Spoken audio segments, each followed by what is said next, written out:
it's not okay.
Look at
everybody.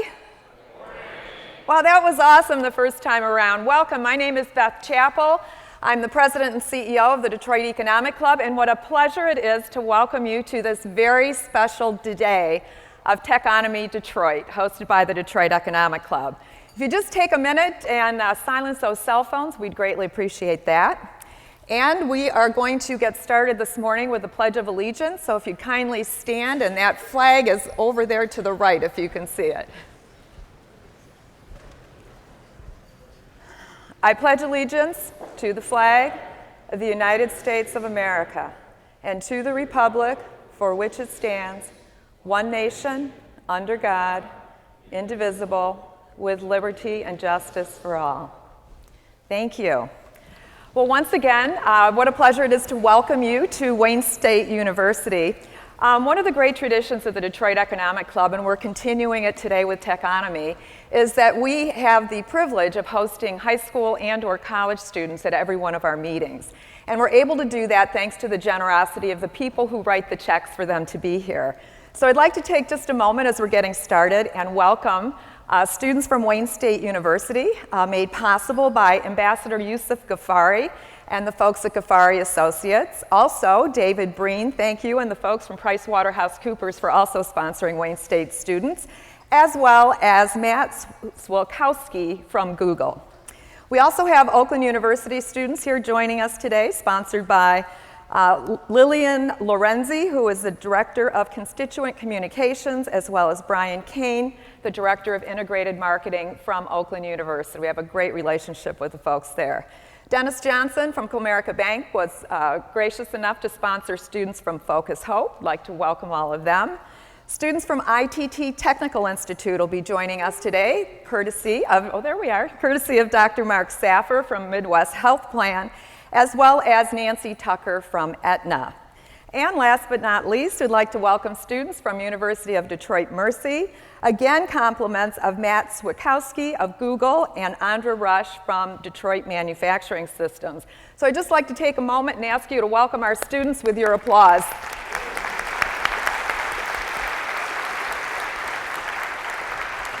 It is such a pleasure to have all of you here, and again, special thanks to the sponsors. And just a special note for the students and the sponsors, when we go on morning break, if you would kindly come to the front of the stage before you enjoy your break so we can get a quick picture, which is another great tradition of the Detroit Economic Club.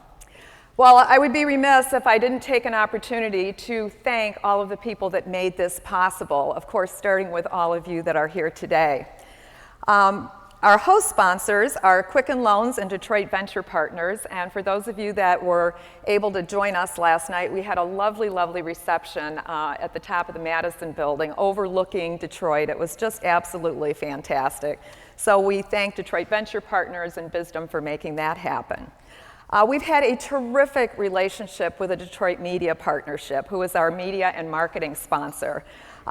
They have been outstanding. They've done, I hope you've seen all the ads in the newspaper and the great editorials that they have supported us with. But probably most importantly, while you're enjoying the day here today, they're right around the corner, our friends at the Detroit Media Partnership, in their recharging station. So on breaks, you're going to want to go hang out with them and see what's going on.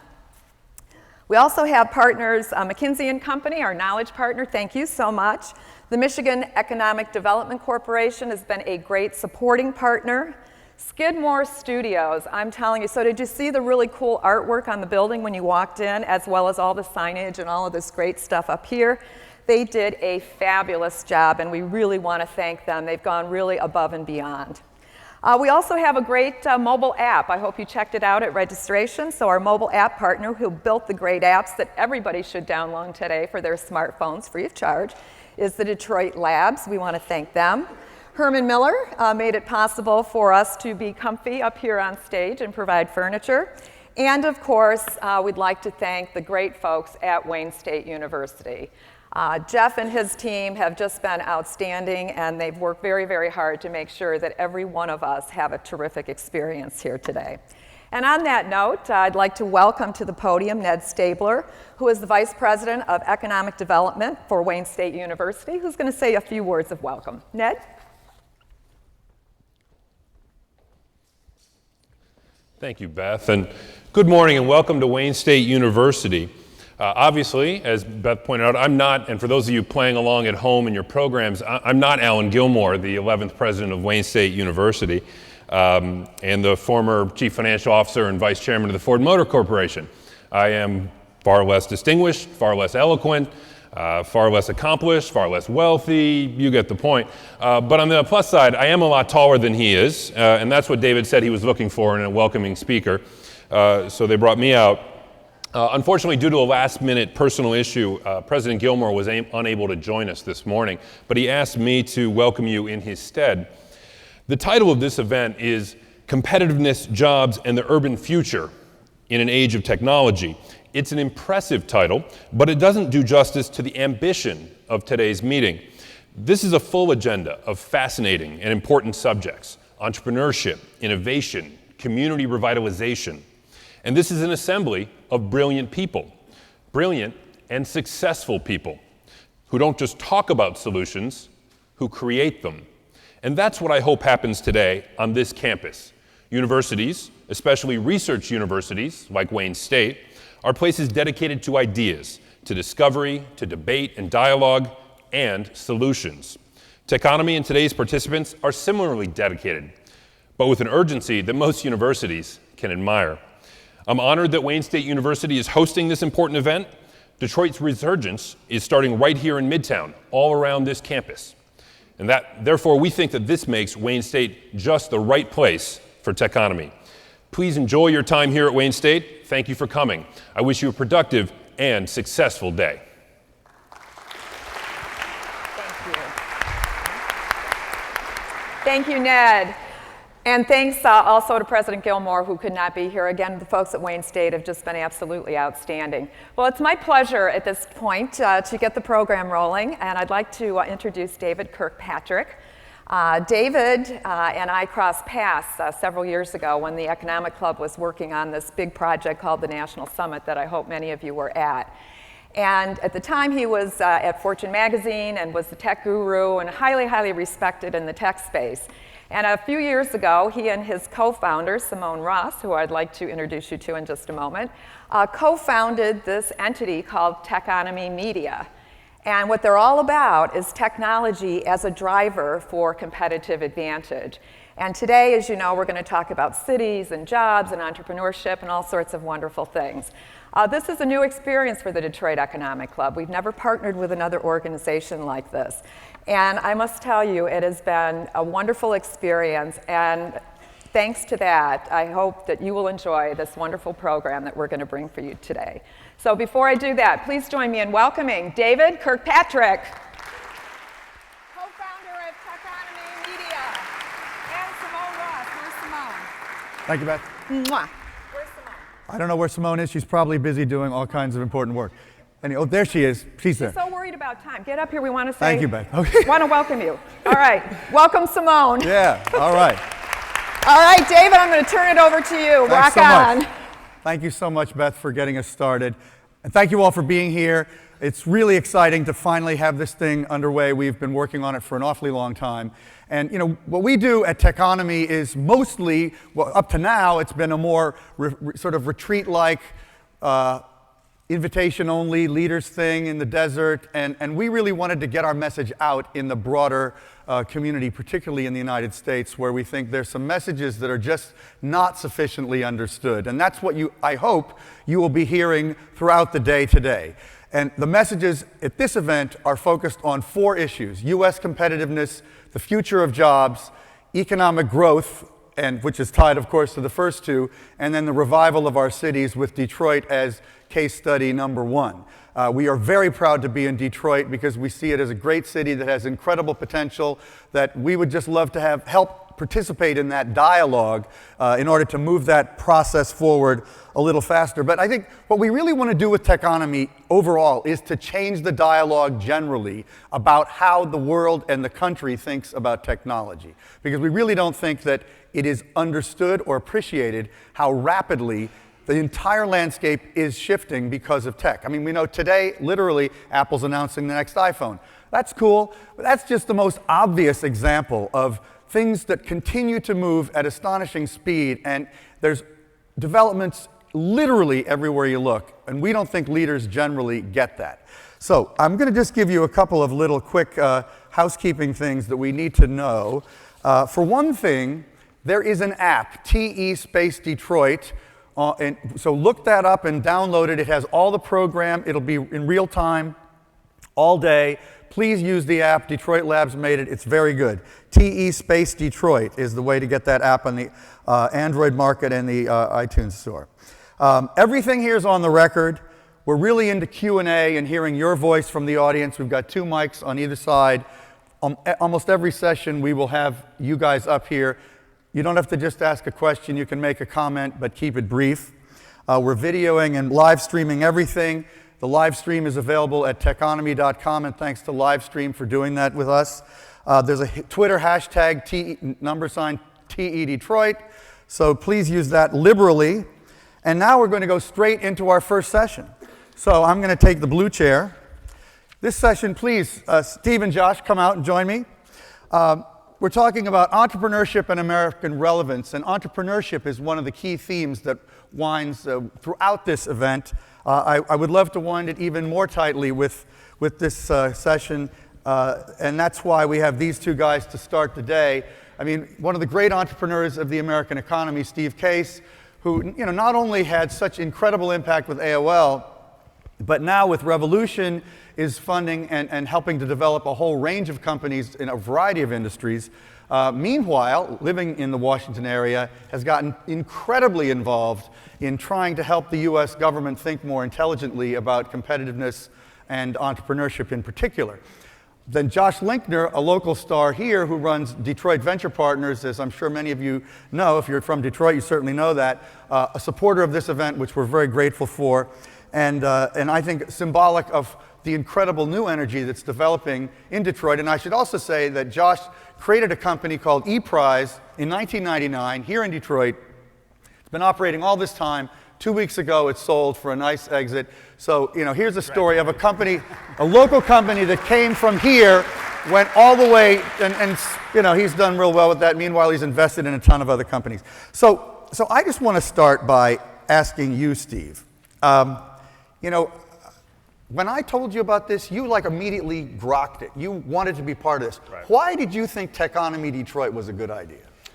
Well, I didn't think it was a good idea. That was a great idea. And I appreciate the fact that you're willing to do it and kind of shine a spotlight on Detroit, because to me it's not just about Detroit. It's really the story of entrepreneurship in America and how it really is spread more broadly through the nation than we sometimes realize. Obviously, Silicon Valley is the epicenter of enormous innovation, tremendous companies there. It's exciting. It's something we're all proud of. But there are also a lot of companies all across the nation that don't get as much attention. I think it's important to shine a spotlight on them. But Detroit, there is something obviously special about it, because in many ways, Detroit was Silicon Valley 50 years ago. This was the epicenter of innovation at what was at the time the most fast-growing companies in the world, when it was obviously the automobile industry. It's had a tough few decades. I think the statistics I saw said the population has dropped in half from its peak, which is startling. But it's fighting its way back. I think that the commercial that aired on the Super Bowl, Clint Eastwood did. I think he's better at commercials, by the way, than he is talking to empty chairs. But maybe that as it may, was an awesome kind of story of kind of Detroit fighting its way back and not giving up, and folks like Josh who are investing in companies here. I think it's very important. So partly it's the Detroit story, but it's more broadly the story around sort of the rise of the rest, the regions all around the nation that are emerging as entrepreneurial hotbeds. And if we're going to get our economy back as a nation and get our unemployment down, nobody's happy with a 2% growth rate. Nobody's happy with an 8% unemployment rate. The place to focus is entrepreneurship. That really is the driver, has been for 200 years. We didn't become the leading economy by accident. It was the work of entrepreneurs creating companies and industries throughout the nation, and we need to continue to build on that momentum and recognize that it is sort of the secret sauce that built the American economy, and we as a nation have to double down on entrepreneurship, not just in Silicon Valley and New York, although they're awesome, but in Detroit and in Cleveland and St. Louis and Denver and a lot of other places that are also becoming kind of interesting emerging markets around entrepreneurship.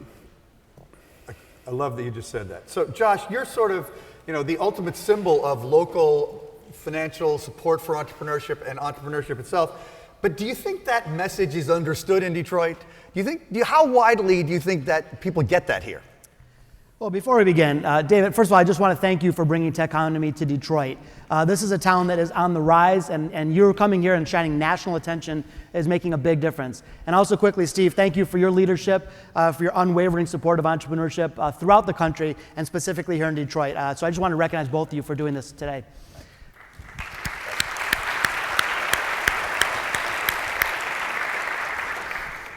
You know, here in Detroit, it's weird. It's like you can bump into somebody and they say, oh, I hear everything that's going on. This is this bustling tech scene, and they're really familiar with things. And then you bump into somebody else and they don't have any sense of it at all. So I think that events like this and the continued support of the media, and I think that we have to scream from the mountaintops that Detroit is open for business. This is a great place to build a tech company. And I think we still have a lot of work to do to get that message heard, both locally and certainly on a global basis. It's funny. Steve's company is called Revolution.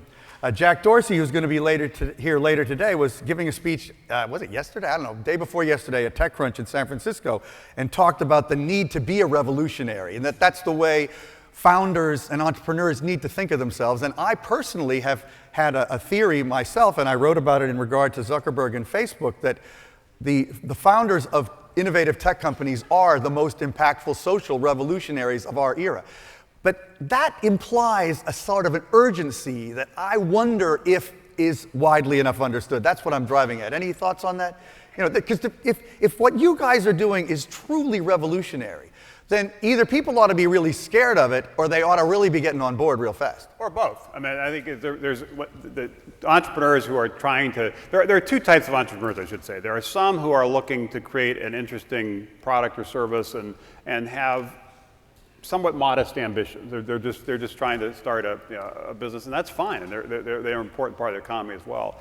And the other, which really are kind of trying to change the world, they're swinging for the fences. They're trying to do something that's disruptive. It's more of a long-term, built-to-last kind of thing, not a shorter-term kind of built-to-flip kind of thing.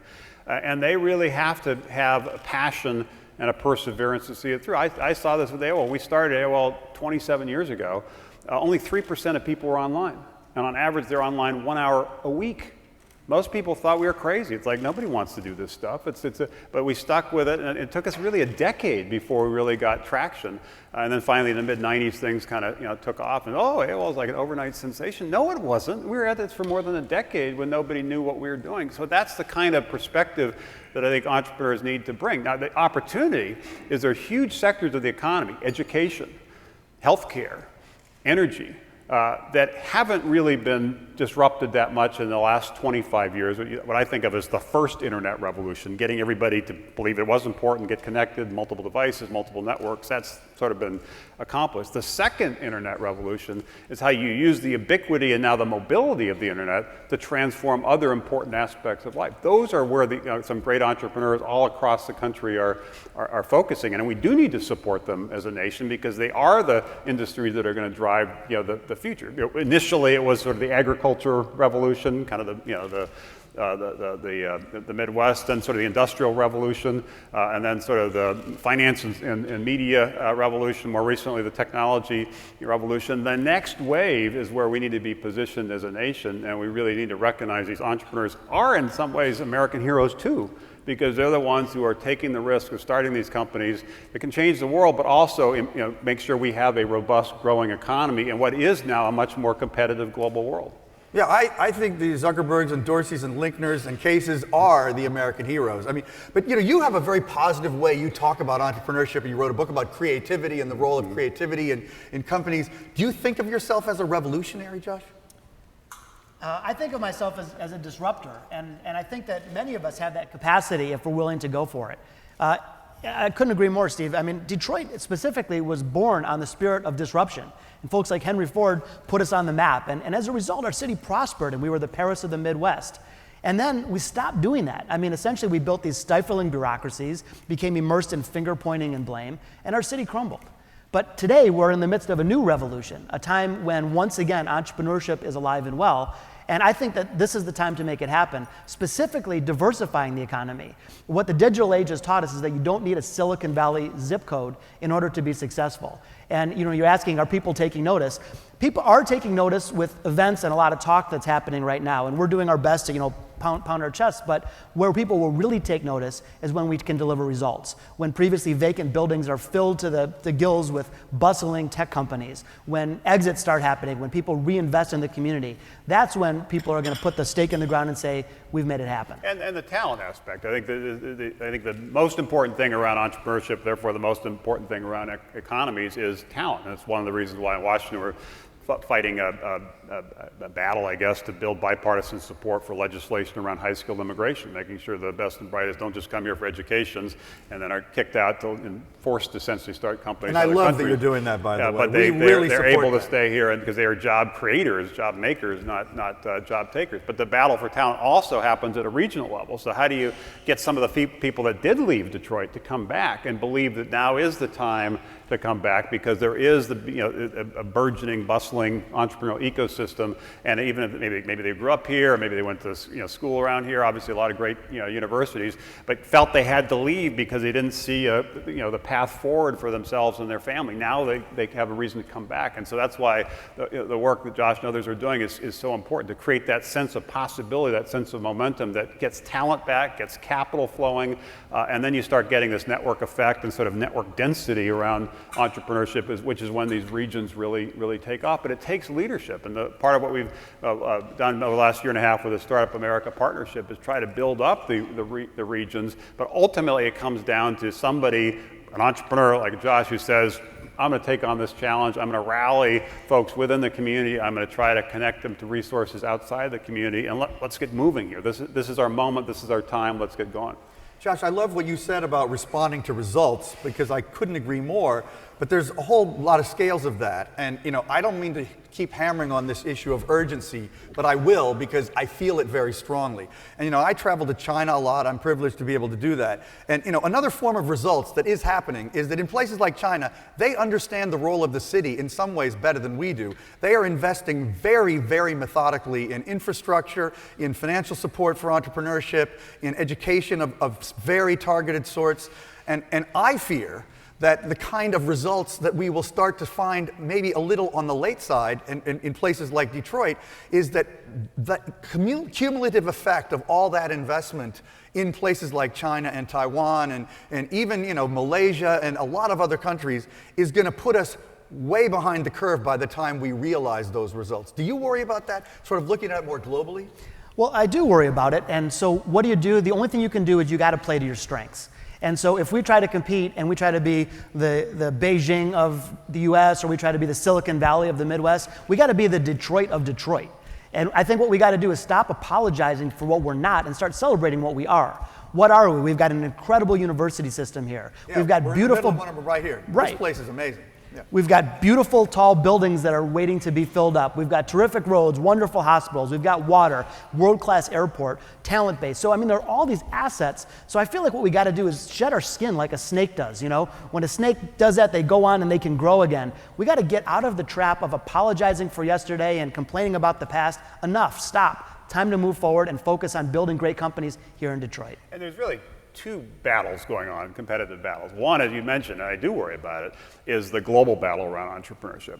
If you look at the history of America, it is the history of entrepreneurs building these industries, as I mentioned. Guess what? Other people figured this out. That part of the secret sauce that's driven the American economy is this entrepreneurship, innovation, risk-taking, pioneering kind of spirit. So there are many countries, including some you mentioned, that are being very aggressive in trying to make sure it's easier for people to move there from an immigration standpoint, easier incentives around capital, make significant investments in basic research. They are stepping up their game. And if we don't double down on entrepreneurship as a nation, there is a risk we're going to lose our way. The good news, as we sit right now, we are still the most entrepreneurial nation in the world. That's the good news. The bad news is there's sort of a rise of the rest globally, and people are getting much more aggressive. There's also a rise of the rest, as I mentioned, regionally within the United States. And there is an opportunity for regions like here in Detroit and many others around the nation to really get their act together, create exactly the kind of dynamic Josh is talking about, and really emerge with robust, growing economies around innovation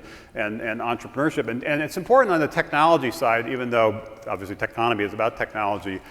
There are technology companies and there are other industries, but those industries have a technology overlay as well. So in some ways, everything is now a technology company. But when we talk about, we don't want the people to think we're just focusing on trying to create like another Facebook or something. A bunch of new apps. A company like Chipotle, which started, basically a burrito, is now a company with tens of thousands of employees. It's worth $12 billion. That's only possible because of a good burrito, but also because they use technology. Walmart started with one store in Bentonville, Arkansas. They said, people in small towns should have access to more products at lower prices. Now they're the largest retailer in the world. That's really been enabled by technology. So technology is both, there are some companies you're funding that are technology companies, but there are also many other companies that have this technology overlay, and it's important to recognize that manufacturing, for example, which is important in this region, is being reinvented because of the juxtaposition, not just of manufacturing, but also technology and design, the ability to do things in nimbler ways with smaller teams suddenly is reopening that opportunity. If people have comments or questions, please come to the mics. We've got a few more minutes for that.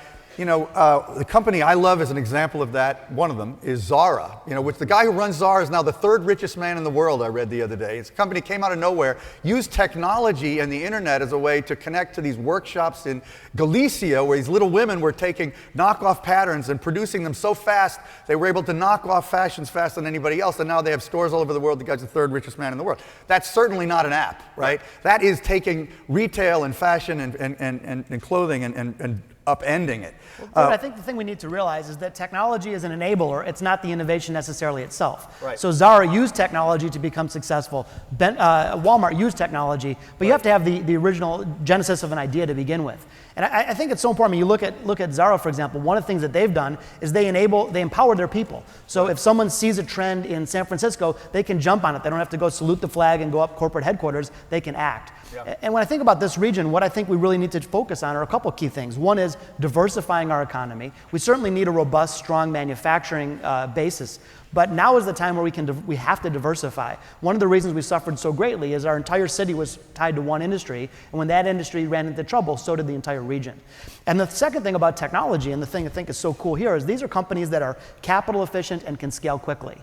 What used to take decades for a company to get off the ground and create significant amount of jobs can happen now in a matter of a couple of months. Right. So I just think it's imperative that the local officials, that the universities and the community rally behind entrepreneurship, and specifically tech entrepreneurship, because it can make such a big impact so quickly. This is something I've talked to both of you about, and I feel passionate about, as I know you do, that right now, and this is incredible for some place like Detroit, the tools are accessible to anybody. With things like Amazon Web Services, is a great example. Anybody, anywhere can build something with incredible scale, or the ability to scale, and they don't need the traditional location-based advantages or even financial advantages. And one of the things that's really interesting, we're going to talk about more today, is crowdfunding, which, the Jobs Act, which you worked so hard to get passed, really facilitates. I mean, I'd love to hear either of you, both of you, talk a little bit about this new landscape that crowdfunding and some of these other tools make possible. Well, you're totally right. It's much easier and cheaper to get companies started than what used to be, and that enables a lot of entrepreneurs who otherwise wouldn't be able to do things to do things. And it's not just, it doesn't take as much talent, doesn't take as much capital. Also, when you're particularly on the internet, nobody really knows or cares where the designers are, where the servers are. They're just looking at something that they find value in. Right. Crowdfunding, which basically, for those that don't understand it, is using the internet to aggregate small investments from a lot of people to be able to start a company or grow a company. And this legislation that passed basically legalized crowdfunding. There was a law passed in 1933, the Securities Act, that basically said you can only invest in companies if you're rich. You can't invest in companies unless you're an accredited investor. This allows, it kind of democratizes access to investing, and also democratizes for individual investors who want to invest, and also democratizes access to capital for entrepreneurs. It's probably not that important or that helpful in Silicon Valley. because there's tons of money and venture capitalists in Silicon Valley. It's really important in places like Detroit where there's not that much capital. So now you'll have the ability, starting early next year when the SEC writes the rules, to basically put your business online, explain what you're trying to do, explain why you think it's a good investment, and people can make an investment up to $10,000 each, and if your income is at a certain level, it's only up to $2,000. So there's a way to try to protect investors, and people can raise up to $1 million in total through this mechanism, and that will be the difference for, I think, thousands of entrepreneurs that otherwise wouldn't have been able to start a company, or if they have the beginnings of something, wouldn't be able to scale the company. So I think it's an enormous opportunity for underserved regions and underserved sectors. If you're in Silicon Valley and focused on social media, plenty of people chasing it. If you're in Detroit focusing on trying to expand a restaurant so you're the next Chipotle, or you have some product you're trying to develop and you want to figure out a way to kind of take it to scale, crowdfunding I think is going to be very, very helpful. You know, when you think about Detroit, if we could have 500 bustling entrepreneurial tech companies that were hugely successful in pumping out billions of dollars of revenue, no one would say no thanks, right? That'd be fantastic. So you say, why aren't we there? Well, because there's friction. What does it take to start a startup? There's three core ingredients. You have to have great ideas, which we have plenty in this region, great talent, which we have plenty in this region, and the third ingredient is capital, which historically we've been restricted on. So I think the Jobs Act and the idea of allowing the capital to flow more freely and reducing that friction will in turn enable entrepreneurship.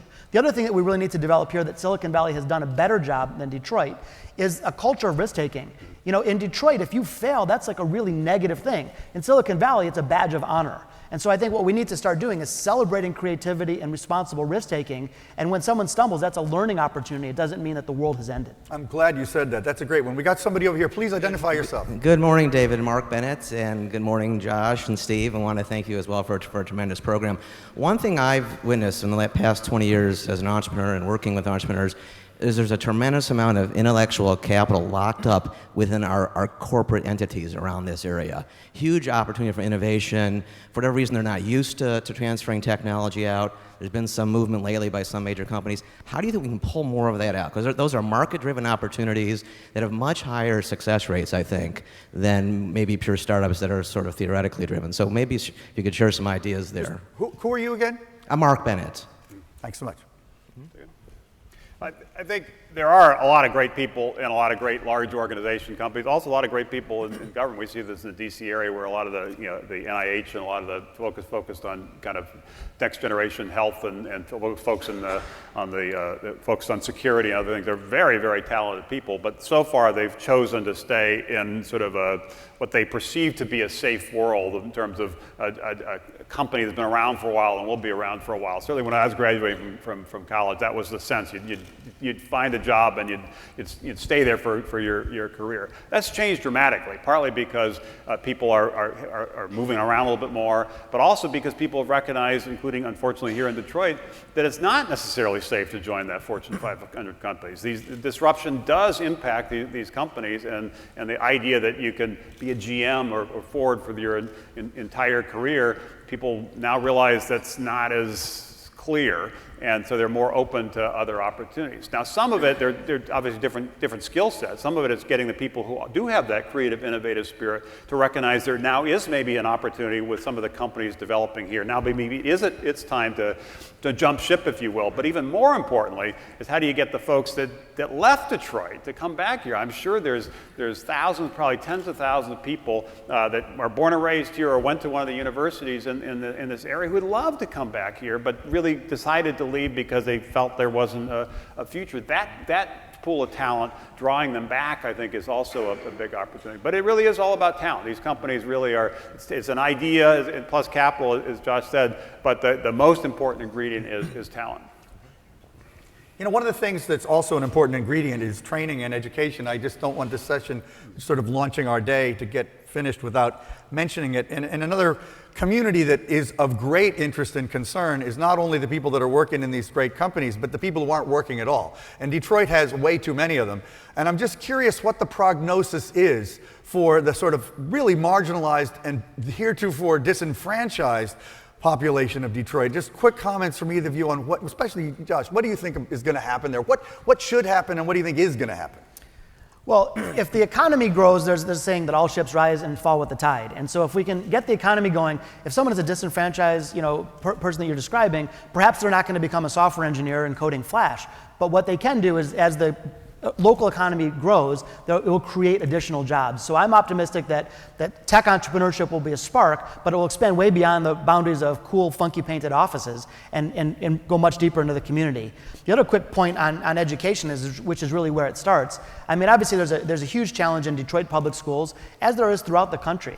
And to me, I think what we need to start doing is retooling our educational system for the current era, because it's an outdated system that was built 50 years ago. And we've got this nonsense with no child left behind. Meanwhile, every child gets left behind because we're not teaching them to think and adapt to the landscape that's at hand. So I think it's a big problem. It's one that's going to continue to evolve. But if we can create an economy that's bustling and hustling, it's going to definitely make an impact on all of us. Yes, I think this issue of education, and particularly around some of the skills for the future, that's what some refer to as the STEM subjects, engineering, math, and so forth, is really important. And retooling our K-12 and higher ed systems to basically do a better job of growing our own talent, obviously, is important. Retraining people who have had a different career and are looking for an opportunity is obviously important. But as I mentioned, and I know it's controversial, but the issue of immigration also is important. Yeah. Right now, over half of the people coming to our great universities to get PhDs and masters then are from other countries, and once they get these PhDs and masters, we essentially, for the most part, kick them out of the country and force them to go home. We should ask them to stay, or make it easy for them to stay here. And it's because these are the people that do create the Googles and the Fords and some of the great companies that do create thousands or tens of thousands of jobs. So trying to make sure we win the battle for talent globally is really, really important. Right now, for a lot of reasons, I understand the arguments on both sides, we're not doing that. Those folks are going to other places. Those other places are getting to become more vibrant entrepreneurial communities, and we're going to look back someday, I fear, and say we really blew this. Now is the time to make sure we're focused on that, and we're doing everything we can to get folks who are going to be creating the companies of the future, creating the companies in the United States. I can't think of a better way to have launched this conference today than to have you two guys on stage. So I really thank you both for being here, and hope to have you on Techonomy stage again very soon. Great. Thanks a lot. Thank you. Thank you all. Thanks so much, John. Thanks. Go Detroit. That's right, go Detroit. So now we're going to go right into some cities stuff, which is a big part of the theme also, along with entrepreneurship today. And I'm going to turn over the stage to Carlo Ratti, who's the director of the Sensible City Lab at MIT. And he's going to talk about a very provocative topic, the city as technology. So Carlo, come on out. Should we go? Yeah. Hello. Good morning. Good morning, everybody. Good morning. Can I have the slides? Yes. So I wanted to start with something that's everybody's talking about these days. It's about big data. Now, big data is about this incredible amount of information we produce today. If we all know from Eric Schmidt's quote, if you take all the information that was produced from the beginning of humanity to 2003, well, that's more or less what we produced yesterday and today over the past couple of days. There's another way, the most fun definition of big data I heard recently by Mike Batty in Singapore a few weeks ago was, well, big data is also all what you cannot put in an Excel spreadsheet. But this big data has big consequences in cities, and that's what I would like to talk to you about today. Call it big urban data. Now, our cities over the past few years have been layered with many different types of networks, with many different types of digital information. And because of that, the way we understand them and the way we can respond to them, we believe is changing dramatically. We can collect a lot of information from our cities, and then we can process the information and respond to that information. I just wanted to make an example of something that has been happening in other fields like Formula One. Well, if you think about Formula One 10, 15 years ago, if you wanted to win a race, you needed a good car and a good driver. You needed physical, solid things. But actually today, if you want to win a race, you also need something like this. A system made of thousands and thousands of computers, so made of thousands and thousands of sensors connected to those computers a lot of information is analyzed, is collected from the race, is processed, and then decisions are made in real time. And that's a little bit the same that's happening today in our cities. If you are an engineer, you would call this a real-time control system, a system that's basically made of two components, a sensing component and an actuating component. Sensing, you collect information, and then actuating, you respond to that information. And sensing and actuating is really what every dynamic system does, and what every living system does. When we meet each other, we sense each other, we collect information, we look at each other, we touch each other, we smell each other, and then we respond to that information. Now, the amazing thing is that we believe that then almost like like every atom out there in our cities is becoming like a sensor and an actuator. And I only have a few minutes today, but I want to share with you a couple of projects that show these two dimensions. The first project started by looking at something we think it's a big issue today, and it's about that computer. If you take that computer, you know everything about it. Every chip in that computer, you know where it was produced, how it moved across the planet, how it became that machine and came to your desk. In other terms, the global supply chain is very well understood today. However, a few years from now, when we throw away that computer, we know very little about it, and sometimes this is actually what happens to it. So what we decided to do was, recently was, what if we put little chips onto electronic waste and other type of waste? What if we then track trash? So put little chips to follow trash and see what happens to it. We did a first deployment that you see here in Seattle, involving really 500 people and 3,000 smart tags. There's a little bit of sound if you can have it. Well, every possible type of object, and then following this, we started tracing and tracking the waste.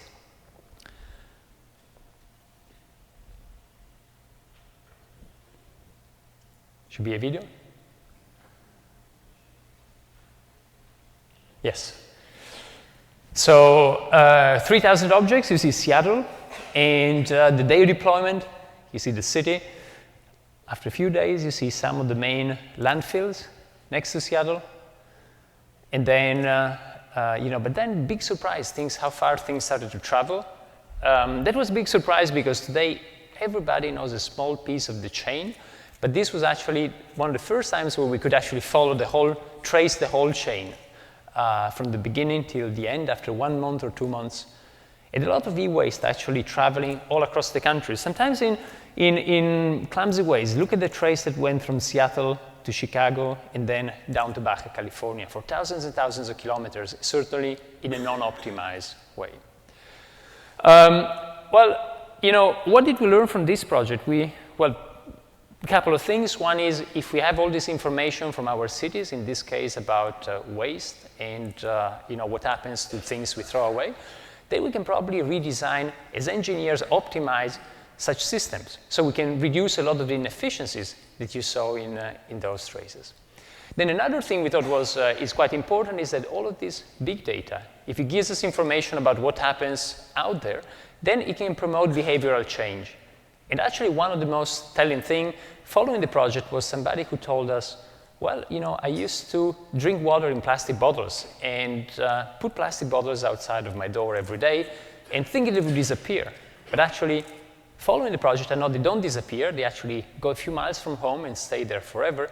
And now, because of this, I stopped drinking water in plastic bottles. Now, there's a third thing we actually discovered that was more recently, and that was quite unexpected. That's when a burglar came to our lab at MIT and stole a lot of stuff, including some of the tags that tell you where they go. And here is a video about it. If you can still try to fix the sound, it might be useful, might be more fun.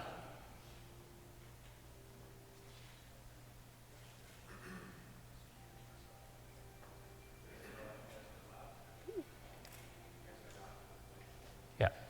Anyway, there's a bit of sound. Anyway, that was one of the machines. That's what happened.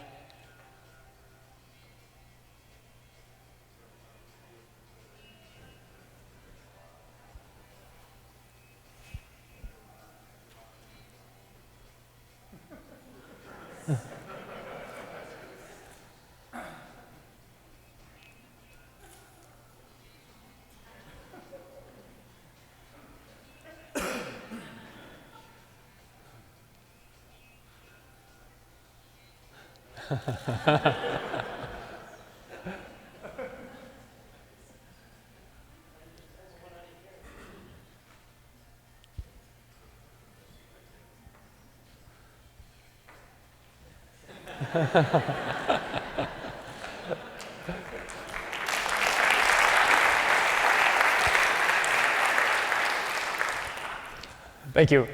Well, this was just a quick example about sensing. I wanted to share with you another example about when you put more data streams together. That's what we are doing in Singapore. So this was using sensors onto trash. But imagine you really can collect much more information and get to almost like a living city, where you know in real time all what's happening around yourself. So here is data in Singapore from all of the networks. It tells you how the city is behaving by using all of these digital telecommunication networks, smart grid, and also how much energy you're consuming and how that is related to temperature increase, as you see here.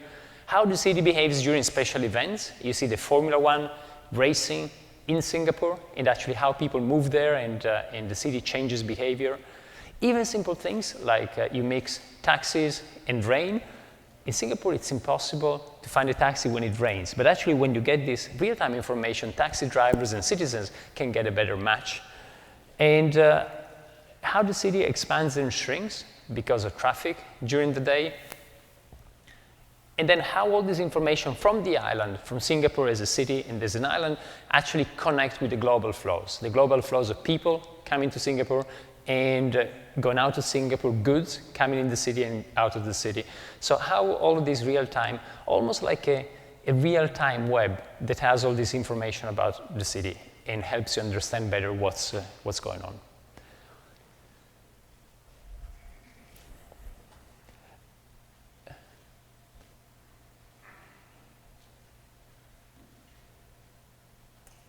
Now, in the last couple of minutes, I wanted to share with you a final project, and that's about more the actuation side. So we see here, sensing the collection information, but how this actually can change our buildings, our cities, and the objects we use in the cities. And just very briefly, a quick video about a project in Copenhagen. The mayor came to us a few years ago with a very precise question that was, how can all of this data, all of this technology help us to make the city more sustainable and change the way we move? Now, the incredible thing if you go to Copenhagen is that traffic in the city looks like this. Copenhagen is a city where you had a lot of cars in the city center till a few decades ago. And it's a city where now actually have 30 to 50% of all trips every day done by bicycle. And so based on that, we developed this bicycle idea that you can see in the video. Now, I don't know if we can put the audio, otherwise I'll...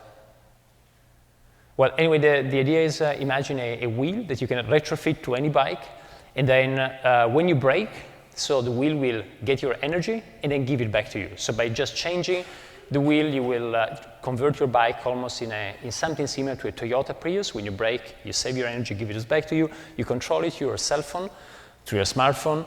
And then, when you do that, you actually can do a number of other things. So you can monitor what you're doing. You can collect information about air quality, like in this case. So it tells you what's the best way to move inside the city. That's air quality data collected for Copenhagen.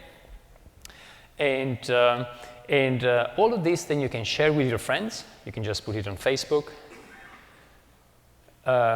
with other cyclists. So it creates a community there. Or something that the mayor thought was a very good way to increase even more the number of cyclists in Copenhagen, do something like a frequent flyer scheme, but based on green miles. So instead of collecting air miles, you collect green miles, and it becomes a way to incentivize the use of the bike in the city. So that's a video.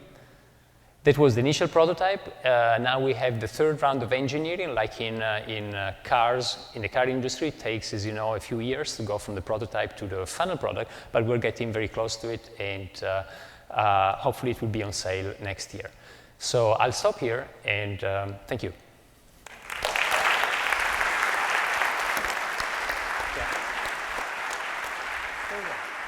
You stay up here. Sit down, Carlo. Now Carlo's gonna stay on stage. We're gonna have a panel. Please come up, panel. Please come on stage. The panel's going to be moderated by Bruce Katz, who's Vice President and Director of the Metropolitan Policy Program at the Brookings Institution. There's Bruce.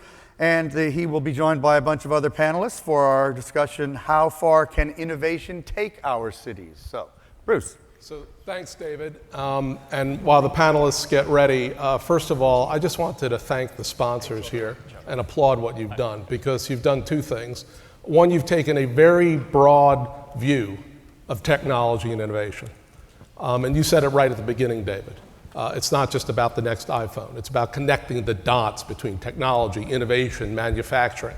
The second thing you've done is you've nested this in cities. Technology and innovation drive cities, and cities and metros drive national economies. It takes a long time for the United States to remember that, right? But 84% of our population live in cities and metros, and 91% of our GDP. If cities don't perform, the nation doesn't perform. We're joined here by Janet Anderson, who's an adjunct professor at Wayne State, but most importantly works for city government in Detroit as really part of the restructuring. Gordon Feller from Cisco's Urban Innovations Unit, Michael Littlejohn from IBM Smart Cities, and you've heard from Carlo. And it's very hard to moderate because all I want to do is tweet, but I will try to restrain myself.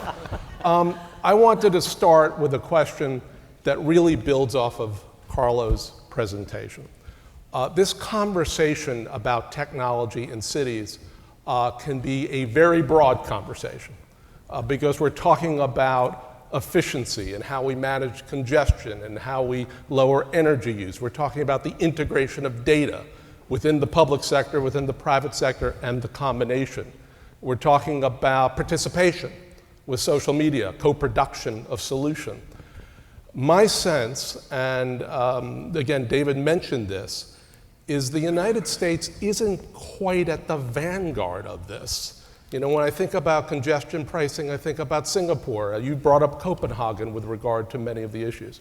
I want to start with the IBM and Cisco perspective of the world. Maybe Michael, where do you see progress within sectors, and where do you see progress within cities, and where is the US? So Bruce, the good news is that there is tremendous progress across the country, but it's relatively siloed. So we can point to smarter water implementations and smarter transportation, smarter public safety and smarter healthcare and smarter grid and smarter building energy management. But that's not necessarily a smarter city. A smarter city, and it was alluded to a number of times this morning, is really all about taking advantage of the fact that a city is a complex system of systems. And so how do you take advantage of the integration of those systems, the integration of the data, the big data, to move your city, to move your state, to move your country forward? And that's where we are lacking. And the example I'll use is take a building, and you can have a building and you can implement the best building information management system that exists in the world. And then you can implement the best physical security system that's in the world. And you'd be doing pretty well. Okay? But there's an opportunity there, okay, to even better your operations by integrating the two. Think of the possibility if you could take the data from the building information management system and the data from the building security system. Think of the additional insights you could gain and how you could run that building, how you could manage that building more effectively. The same principles hold true for a city. Why are we lagging other countries? Mainly because sometimes we can't get out of our own way. Mm-hmm. It's the way we're set up, it's the way we're organized, it's the way we make decisions that gets in our way, quite frankly. Gordon, do you agree with that assessment? Or are there pockets where the US, take law enforcement, for example, where we're sort of ahead of the curve? We've been doing this for the last 15 or 20 years. Yeah, there are exceptions, but there are still exceptions, and the question why has troubled us. And I think one reason that we now have concluded is the frame that is being used by policymakers. So the frame is about spend. It's not about invest. Right. The frame is about capital expenditures when it should be about operating expenditures. The frame is about government as the lead rather than government as the facilitator. So we're trying to work with our customers in those cities where we see receptive ears, and we think the leaders of those cities are hungry for really profound change in the way the city operates and the city manages its business. Still the exception, but some of them are not the usual suspects. So Chattanooga, not the city on the coast that you would expect on the left bank or otherwise, but they've decided to make the investment in building out broadband to every building in the city, and they're now seeing the economic benefits of that. So it was an investment. It was not just the city government out of city budget, it was through other vehicles, so they were being smart about the investment strategy. But one of the things we've discovered is that connecting the dots is hard. It's not something that government workers are accustomed to doing. So this is one reason why things get siloed very quickly. You've maybe seen that in Detroit.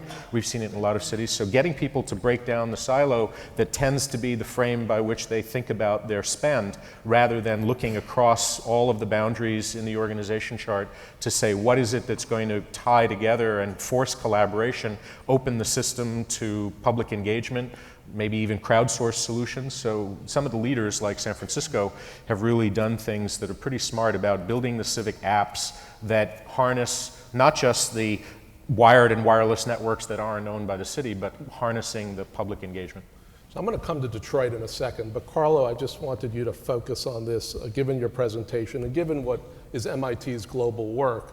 I mean, what we're really talking about is cities as networks. And yet cities don't particularly function as networks, in part because government tends to be very compartmentalized and siloed. And I think your analogy to the building, our buildings are getting wired, but we're not really thinking at a district level or a city level. Do you see the US at the city scale in the vanguard of particular aspects of technological innovation? Maybe that, or are there, or there's some real opportunities given what we're seeing in some of the other global areas? Well, as you say, and as we heard before, the big challenge is how to integrate things. And integration is not easy because of the silos that come from the past. Because, we knew how to do cities, made of bricks and steel and concrete and glass. But how to combine all of this with silicon? Concrete and silicon is something we still don't know how to do, and we need to fight against different departments. Very few cities that actually are bringing together the IT with other type of infrastructure. But now it's more and more needed. If you want to do a new say bridge, then you also want to be able to monitor it, to see its condition, to see when you need to repair it. So that's the IT side of the city. It has to come together. So I think that's a part of the issue of how to bring together different parts of city government. I think another issue is about integrating data. And data is in, you said about a network, yes, data is in many different repositories. And there's two ways to do it. One way is to do it at the top, so actually to promote integration at the top and give incentives for companies who have a lot of data, say about energy, about other type of networks to share it. That will work to a certain extent. It works well in Singapore. It probably works not so well in other contexts. I think the other way is what we will see more and more over the next few years is really using people as integrators. So the data we produce every day, how that can be shared with others, how that can be shared under certain conditions, and that really becoming the integrator for this intelligent real-time network you were mentioning. So as we come back to this, because I want to go to Detroit for a bit, but as we come back to this, I think one of the questions for not just this panel, but really for the entire day, is where are those pockets of opportunity, particularly in the United States, particularly with cities and metropolitan areas? Because the one thing about our system is if city X does something, within 2, 3, 4, 5 years, you can see it spread through the system. In that regard, we are highly entrepreneurial at the city scale, with innovating and then replicating innovation, and to some extent then scaling to national, state, and with the private. So I want to keep coming back to what are those pockets, the silos of progress that we may be able to blow through the system. Detroit. We are in a great city. We are in a great metropolis. In many respects, it's a tale of two cities. Complicated fiscal situation. As Steve Kay said, depopulation over a long period of time, decentralization. But if you're in the downtown and you take the corridor up to Midtown, there's a sense of momentum here. So as you think about this question of the smart city, the intelligent city, the integration of systems and data, what are the possibilities as Detroit really wrestles with some very, very hard fiscal and economic challenges? And then what are the barriers? And that potentially can be removed through smart state and city action. Well, first of all, Bruce and the organizers of this event, thank you so much for asking. I've lived in Detroit my entire life, 40 plus years now, and I've worked for the city of Detroit over 20 years, and there is definitely a new focus on the condition of the city, on cities in America as well, because cities are the engine that built this country. I think what you're overwhelmingly struck by when you've been in the trenches as long as I have is that there are so many silos and breakdowns both within city government and within the region. That your example of Midtown, I don't think a lot of people realize how many tax increment districts we have in the city that create separate financial and governance structures so that really as much as downtown looks better than I think I've seen it in my entire life, the benefits of that are not integrated into the old neighborhoods question. So within the city limits, you have a tremendous overlap and overlay of governmental jurisdictions, right? Separate fundraising ability, separate governance. Within the region, I think it's 140 municipalities within metropolitan Detroit. As we try to address some of the environmental challenges, how do you bring all of these different entities onto one page? I worry about the capacity for planning, the institutional capacity to make use of a lot of these amazing innovations.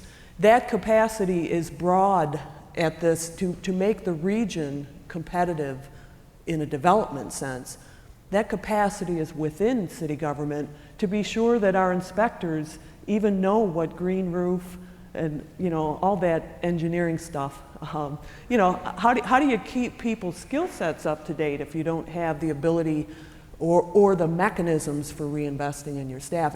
It has so many layers to the problem. Right. Unfortunately, I've come off as more negative than. Well, I want to ask because one positive thing, if I may, is that we are in such a weakened position that it's forced us to open ourselves to any methods, be it outsourcing, be it complete privatization and leveraging that private effort and capital and just letting you do your thing. In some ways, we could be the libertarian dream here. No, well, Christ, no. I saw two people leave the room. Crisis begets innovation. So here's a question. What's the advice for Detroit? Overlap, overlay, not an instant city in China, right? There's no unified government. It's fragmented at the bureaucracy level. And there's this capacity issue, serious capacity issue within government. What's the advice? Well, I don't suspect that a lot of the entrepreneurs in this room who are the talent pool for the next economy in Detroit are thinking, how do I get a job with the city? So No therefore, career advice, no, but I mean, seriously, the young talent pool, the 20-somethings and 30-somethings are not thinking about the public sector as a career path. So let's just be blunt and honest. The city is not going to be able to harness the talent that's there that will get the city to the next place. So invert the question, not how are we going to hire those people, but how are we going to bring them into the process, sitting where they are in universities, in the private sector, in the NGOs that are dynamic and interested in the city of the future. And the city has to invent a way to do that. Collaborate, create communities of interest, harness that talent pool, and give them the resources where it's necessary if the resources are there. Now, there's not a lot of city resource, but the city has the legitimization capacity to say, you are now the agent of change. It used to be the Department of X, and the Department of X is now really incapable. I mean, this is a hard conversation to have when you're talking about services that should be delivered more efficiently and more effectively by a strengthened city, and that might be years away. But there's today, there's tomorrow, and there are the years between now and when the city is strong enough to be able to do it for itself. So this is part of the reinvention process, is figuring out what kinds of public-private partnerships are possible that won't violate the law, because there are laws on the books that prevent these things from taking some shapes. But we've seen in Europe and Asia and other parts of the world really interesting ways of inventing the process of partnering that don't involve giving away public assets and public goods. Nobody's talking about that.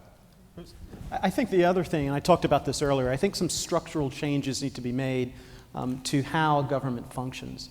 That right now there are very, very, very few cities who have any type of an entity that's tasked with looking out and across. And where the way cities are set up now, the way agencies are set up now, the way the budgets are allocated, they do not foster innovation. You can go to pretty much any agency in any city in this country, okay, and their planning budget, their project plan has been set up for the next 3 to 5 years. Okay? It doesn't foster innovation. And so creating an entity that is empowered, okay, to find innovation, to drive innovation across these agencies, that has a budget, is one of the steps to get there. And a few cities have actually created the Office of Innovation Right. attached to the mayor Exactly. to tie assets together, to get the innovative process, and maybe that's one step. Yeah, I don't know Detroit that well, but it seems to me that those ideas could work, but I'm not sure if that they require quite a lot of investment from the top. They're kind of top-down solutions, and I don't know if they're the key solution here. I think there's something else, and today I think there's a few discussions about the parallel between Detroit and Berlin. And for those who know Berlin was a city that actually like 10, 15 years ago had a lot of the issues that Detroit had, but actually today is one of the magnets for people in Europe. A lot of people from the creative classes moved to Berlin, artists, but also people in many different other type of, and really the city is a booming city. From different points of view. And I think one of the reasons for that is that, it was, well, first of all, it has been very cheap to live in Berlin, much cheaper in other places, so that was a good magnet. But the other point is that the city became like an open platform. And so in a certain sense, I think something exciting, if you think about the city and if you think about digital technologies, almost allowing people to hack the city, hack in a kind of the MIT sense or the tech sense, so people to appropriate the city, to use it for different experiments, to open this as a platform. And then I believe a lot of people would be excited to come here and play with it and develop new apps and develop new services and so on. That seems to me a very exciting kind of bottom-up way to do things because the top-down way of creating like an office next to the mayor to promote innovation and so on. I mean, you can do it, but then it's kind of it requires a lot of investment. It's more like top-down approach. So just for everyone in the audience also, the brand of Berlin is poor but sexy. So if Detroit wants to use that, you can borrow it, I suppose. But Berlin, I spent most of this summer in Berlin with the Guggenheim Museum, and it's sexy and it's getting richer and richer in the sense that this is fostering a lot of economic activity. So the city is really booming. So it strikes me that what we have here they're not competing visions. I think they're complementary visions where the city, or frankly, in the case of Detroit, potentially the state, because the state has a very strong role. Cities are creatures of the state. Begin to decompartmentalize, right? What are these silos and stovepipes of government and cut across? That's one way. The second piece is this notion of almost like a hackathon, right? Let's take an issue, energy efficiency, greenhouse gas emissions, the low carbon city, right? Which is very much off the building and the built environment. And let's see if we can begin to move outside the building space into the district space, so to speak. Are these competing visions, or are they complementary? And can we imagine, particularly with all this bubbling up of tech expertise here, that we can begin to move to some of this co-produced solutions quicker? Well, a co-production in this case is going to be possible when and if some things happen. Right. So DTE and the city and some key institutions like where we're sitting in the university have to get together and say, we want transparency around energy consumption in our buildings.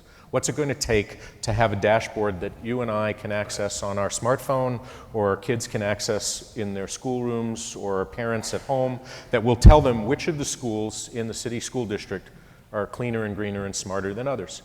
So something that would require some collaboration, that would open the utility to share the data. A lot of cities are now doing this to really change the game, because now I have access to knowledge that will then tell me which school is least efficient, and I'm going to focus on why that's inefficient. Is it not weatherized? Is it not lit the right way? Are the kids going to be the drivers because they're going to convince their parents that kids and parents are going to get that schoolroom cleaner and greener? So I think one key ingredient here is going to be the collaboration that makes transparency of data possible. And Bruce, I think you hit the nail on the head when you talked about understanding what the problem is. Right. I mean, I just finished up a piece of work for a regional economic development initiative, and that is in the Southeast, that is trying to recover, trying to bring businesses and bring individuals back to the region. And they went through an exhaustive process, not when I say exhaustive, a few weeks of really soul searching to try to come up with what are the top 3 barriers to migration into that region. And there were 3 very diverse barriers. One was the transportation network. It's very clogged. Okay? So the questions are, okay, how can we apply smarter transportation principles to alleviate that? The second one was access to water. Right. And how can we borrow on what DC Water and Sonoma County Water Authority and others are using to do that? And then the third was the spottiness of education. That education is good in some pockets of the region and bad in some. So how can we use smarter education principles, race to the top or whatever? But it's really much focused on what are the problems, let's attack those problems, and then let's take our breath and move on to the others. So what I take here, and also folks have questions, the microphones are here.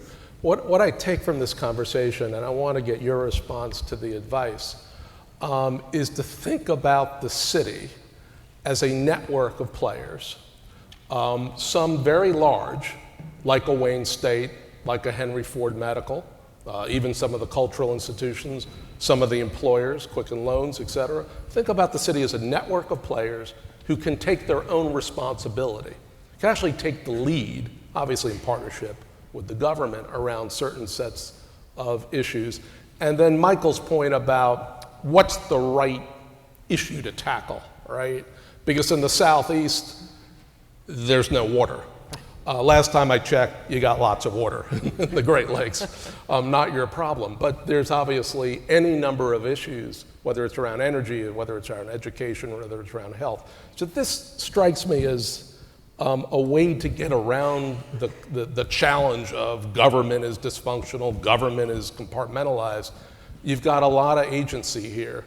We're Americans, we don't need to ask permission of anyone for anything half the time, right? So it seems like that might be part of the solution to broaden it out. I'd like, before I comment about that, I want to be sure that on your list of players, we don't forget, my brother and sister Detroiters who have been unemployed so long they're Absolutely. out of the workforce. Absolutely.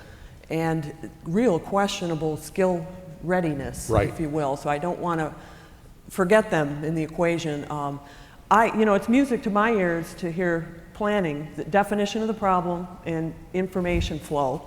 Those are the ingredients of planning. It's music to my ears to hear that.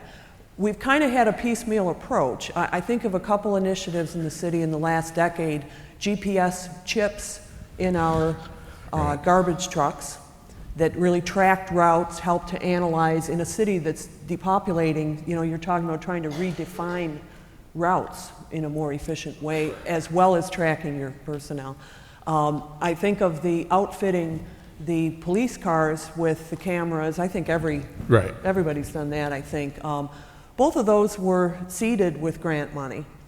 And we haven't been able to keep up the GPS. When the grant ran out, we have not been able to keep up with the chips in all of our cars. The chips were thrown out with the garbage. The chips went out with, right, not recycled. We actually will put the chips in your garbage. Put the chips in. And track where your garbage goes, so you Right. talk to him later.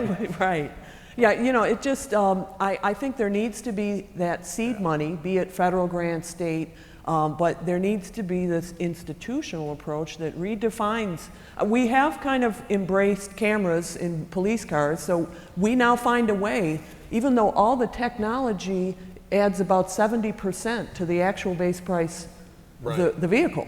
All the, between the cameras and the, you know, the laptops, and trying to think of what all they have. They have the GPS, whatever all the technology is. But so we, you know, we've had to keep that for so many reasons, but it does lead you back to that institutional capacity to plan and redefine good services, and then of course to fund them. Very, very helpful. Question. Yes, my name is Rodney Kelsey from ITT Tech. I would like to ask a question to Carlos. Well, what do you think keywords would do for industry? Do you think keywords is a good part of the industry of data and stuff like that? Sorry, I didn't get it. What? Keywords. Keywords. Yes. You mean in terms of attaching keywords to the city, in terms of, you know... Keywords to different industries, you know, and what people respond to. You know, some people respond to like Google, and other people can respond better to Craigslist, something like that. You know, do you understand what I'm saying? Well, not exactly. How would you... Yeah, so you're saying keywords, because I actually work, yeah, this is like the sort of search. Yes. Yeah. How to search the subject? How to search the city. Yes. Do you think keywords? How to search it, but what do you mean in terms of... Can you solve this problem? With keywords. Do you understand what I'm saying? I understand keywords, like, yeah. you know, some people, a lot of people respond to certain words, right? Yeah.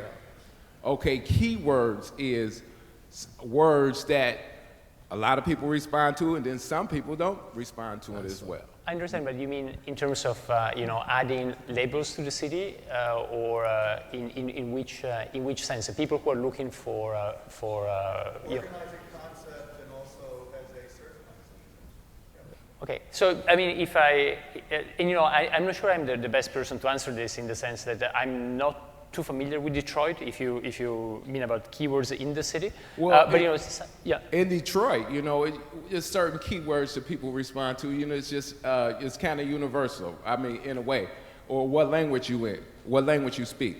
Like keywords that American would speak wouldn't respond to a person that live in Singapore, more or less, right? Right. Okay, where I live at, the economy I'm in, you know, more people respond to Craigslist, say than more or less Google or eBay or something like that. Right. You know, because it's more attached to their economy. You know, getting something for less. You know what I'm saying? Yeah. Yeah, I say that, you know, I agree with you. I mean, I'm to be honest, I'm not the best person to comment on how this, on the impact of this, and how this could fit into Detroit.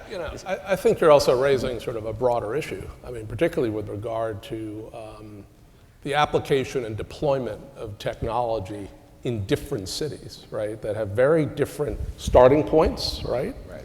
In terms of race, ethnicity, employment, right? And so this conversation, which we sort of engage on about efficiency, allocation of scarce, you know, it's hard to translate at times. And the interface of individuals to the quote unquote tech and innovative economy is radically different in different parts of the country. I think that's a really interesting question, particularly as it goes forward in a city like this. And there's a whole range of cities that have depopulated radically in the United States, you know, and have large unemployment. How does this, it changes, I think, the nature of the deployment or the nature of the exercise. Anyway. I asked Carlos because I just thought he was more technical person, you know, with... I may be the least technical person, though I do tweet like a maniac. Next question. Hi, my name is Todd Nelson, and I'm a Venture for America Fellow in the city of Detroit, and also at Next Energy Center. And I have a question for all of you. One of the things that I've heard talked a lot about here is that this technology, the software, the data collection is a means to an end. And one of the things that I've noticed within the entrepreneurship community in the United States and the conversation surrounding it is that the end is some type of like social media application or some type of app. So I wanted to ask you all what you think about connecting the two, because I think there's an enormous power in social media knowledge collection as a means to an end, but the conversation is too often as an end in itself, as the creation of the app. So how do you think we can bring the two together, and what applications, or how can we get that conversation started? Because in my field of energy and renewable energy, that type of like leveraging knowledge technology, information technology could be incredibly powerful, but I think that there's a divide between the two cultures that could be bridged. Great question. Thoughts, comments? Well, maybe I'll say, you know, we talk to a lot of mayors who want to create networks of allies for the projects that the cities are undertaking, partly because they want to have access to all that knowledge and resource that social network can help the city tap. And that's an understandable thing the mayor wants to do, but it's very opportunistic, a little bit mercenary. You know, I want to build a social network in order to be able to accomplish my goals. And we have to explain carefully to those city leaders that often the people in the social network have different ideas about how to go about the process of changing schools or improving buildings or making mobility and transit more efficient and more affordable in the city. And often you get results from the social network that you weren't necessarily expecting when you asked them to participate in a conversation. And so city leaders that we talk to who've been through this process actually realized that it probably was worth it, even though it was painful, because they came under withering attack for assuming when they start the social conversation with their citizens that that's going to result in the policy that you started your assumptions with. And we have to basically say to mayors, if you really want to open this process and get the public engaged, don't start from the assumption that your ideas are going to be the best ideas or they're going to be acceptable. And that's a good humbling experience for city leaders, to realize that the social network that the city is engaged in on project X, Y, or Z is actually not going to deliver what they expected at the outset, but maybe something a lot better. But I also think that there is to the gentleman's question, there is a growing opportunity to engage the general public in solving some of these problems. So if you go back to the example I used about the southeastern region, where water conservation was one of the bigger barriers to economic development. There are some things that the city and the region needs to do, but there were things identified that where if we were to distribute the data to the general public on water use, right. That would spawn behavior. So there's an opportunity there for social media, for smart apps to engage, developers and to engage developers to help engage the general public in this big data umbrella around water conservation. Yeah, I think that's critical, Mike. It gets back to your other point about trying to set priorities, meet people where they are. People in the Southeast understand water shortage, right? I mean, this is a huge issue, and it sweeps across a good portion of the Sun Belt. The crisis in regions like this one is the talent mismatch, is the question, goes back to the earlier panel, how do you diversify this economy? Build off of this powerful production base and sort of set a sort of trajectory going forward. I mean, that I think is really the fundamental issue in most parts of the Midwest, just given the last 30 or 40 years of industrial restructuring. So it gets to this question, this really powerful fusion of setting some goals, setting priorities, and then figuring out how technology is one of the vehicles for achieving that, right? Which is really the power of all and this. Engaging the citizenry. And engaging the citizenry, absolutely. Crowdsourcing and And just, no, I think these are different cultures though. I mean, really different cultures we're talking about. But if they're fused and if they're pulled together, which requires leadership across broad network, then you do have a 2 + 2 = 5 kind of effect, which is very powerful. But most city leaders, truthfully, No. don't understand that this is the connector between citizen and city, and that there has to be an intelligent way of engaging around this supercomputer that we're carrying around in our pocket that is a social media device. It's a tool for transparency, because I'd like to know how efficient my municipal buildings are, since I, the taxpayer, am paying those energy costs. So those kinds of things need to see the connection. Don't get connected yet. Question over here. My name is Anthony Pellegrino, and I'm representing the School of Business Administration for Wayne State. Taking it back a little bit to seed money, we mentioned the Fed and the state and grant money. Asking the Fed and the state, I feel right now, is kind of a long shot with the current state of both our budgets and across the board cuts. So I was kind of curious, where can we channel some new funds? And also, if anyone could shed a little light on the benefits of foreign investment as well. So it's a great question. We are going to see the federal government scale back in this country. It's not a question of whether, but how much, where. The state has got issues. How do we think creatively about public-private financing vehicles? I should acknowledge, if I may, that Detroit has had a tremendous commitment from its foundations in the last couple of years, and that includes funding a massive planning effort, the Detroit Works Project, meant to address the geographic changes, the patterns of depopulation in the city. You know, the thing about grant funding is that you're kind of the puppet on the string. You take, your priorities become what's fundable, and once the funding stream runs out, because it's, again, meant to be seed money, you still have to figure out what is it that makes us do what we do better, you know, so I guess I don't want to focus too much on the grant funding. I want it to be part of our operating. Well, particularly when, at the end of the day, if you do this right, you lower energy costs radically, not just for buildings, but for cities. I mean, there's a whole bunch of tangible metrics that you can use to help seed private finance. Yeah, and one could add also, responding to the previous question and to this question, it seems that we can look at cities in two ways. One way is kind of top-down, how we can, we got all these technology in cities, they're becoming like computers in open air, and how can we optimize them? And if you think about that, then of course, yes, you need quite a lot of government investment to develop the platforms to do this from the top down. But the other option is really, how can we see the city as a bottom-up platform, as a platform where everybody can leverage the computer. We all, the kind of computing power higher than what NASA had during the Apollo mission that each of us now has in our pocket. And then how can we leverage this in order to promote new behavior, new action in the bottom-up way? And if you do this, I think, then you don't need that much money from the government. In that case, you just need to be like a catalyst, and then things will happen. So maybe small grants from foundation can be much bigger because you leverage then the power, everybody contributing to the system. So I'm going to apologize to the other folks who wanted to ask questions because we have 44 seconds and counting down. I think this has been a very interesting panel to sort of break out of the traditional, the government needs to do this, it'll be top down, we need a variety of interventions, and the bubbling of energy in this city, in the downtown, in the midtown, gives some real hope here.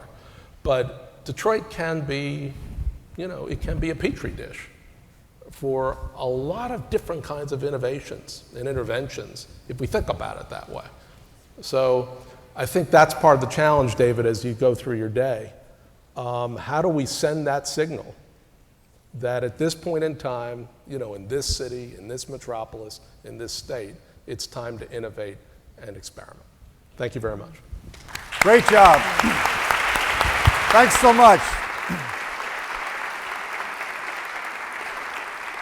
You're a good moderator, Bruce. That was a great panel. Thank you to all of you. When we describe this conference, one of the first thing I always say is about U.S. competitiveness, because I think it all ties back to that. The next session, and please come out, panelists and moderator, Jim Dougherty, who's a very good longtime friend of mine, who's a fellow at the Council on Foreign Relations, is going to moderate. We organized this panel in conjunction with the Council on Foreign Relations, and it's all about U.S. competitiveness. So let's get it underway. The panelists there? All right, Jim. Take it away. Good morning, everyone. It's great to be here in Detroit. First time in a while, have to make it happen more often. So we're going to have a nice conversation. We have to cover off on a lot of things in 40 minutes, so we're going to start right away. But you can see, you can look in the program, you can see the panelists, you can see their backgrounds, Michael, Paul, Vivek, and Ted. Great panel. And in 40 minutes, what we're going to try to cover off on is looking at infrastructure, education, and immigration.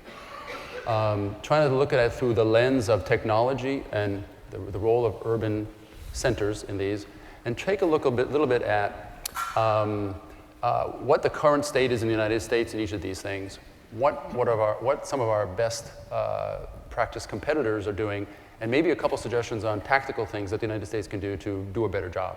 Now that's a lot to cover in 40 minutes, and we'll try to take some calls at the end if we can.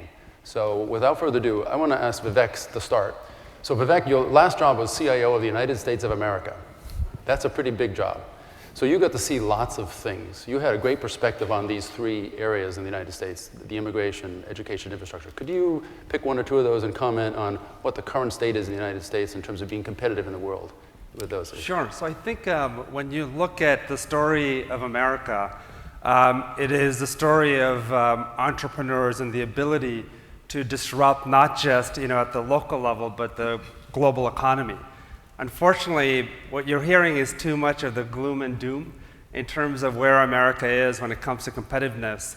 My view is that it is still the best country on the planet when it comes to starting up a business, advancing an idea that you have, or access to talent.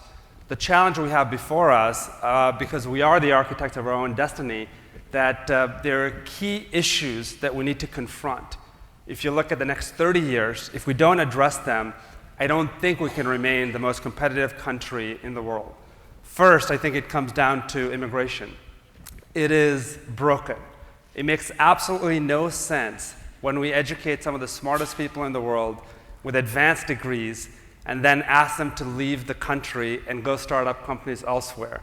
Why aren't we stapling right to their graduate application a visa or a green card?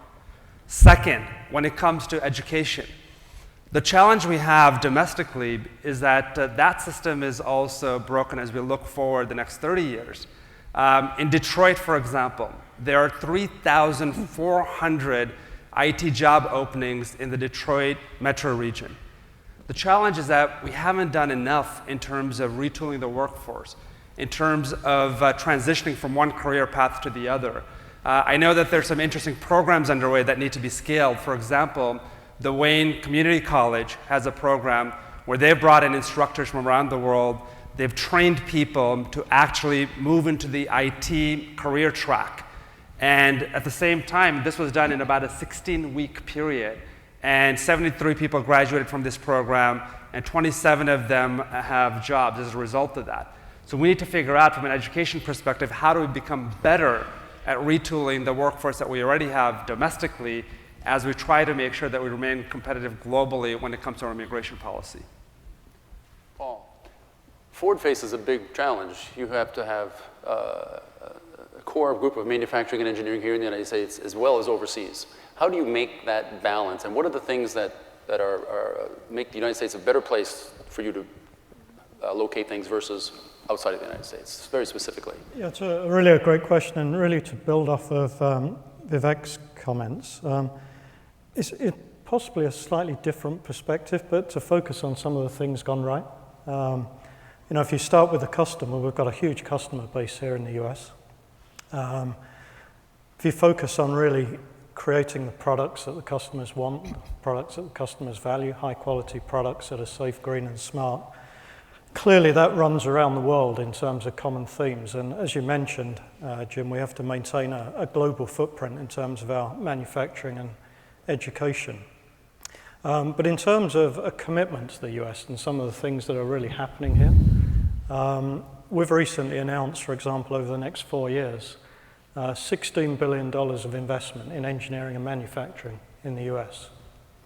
We've announced the creation of 12,000 new jobs in manufacturing and engineering here in the US.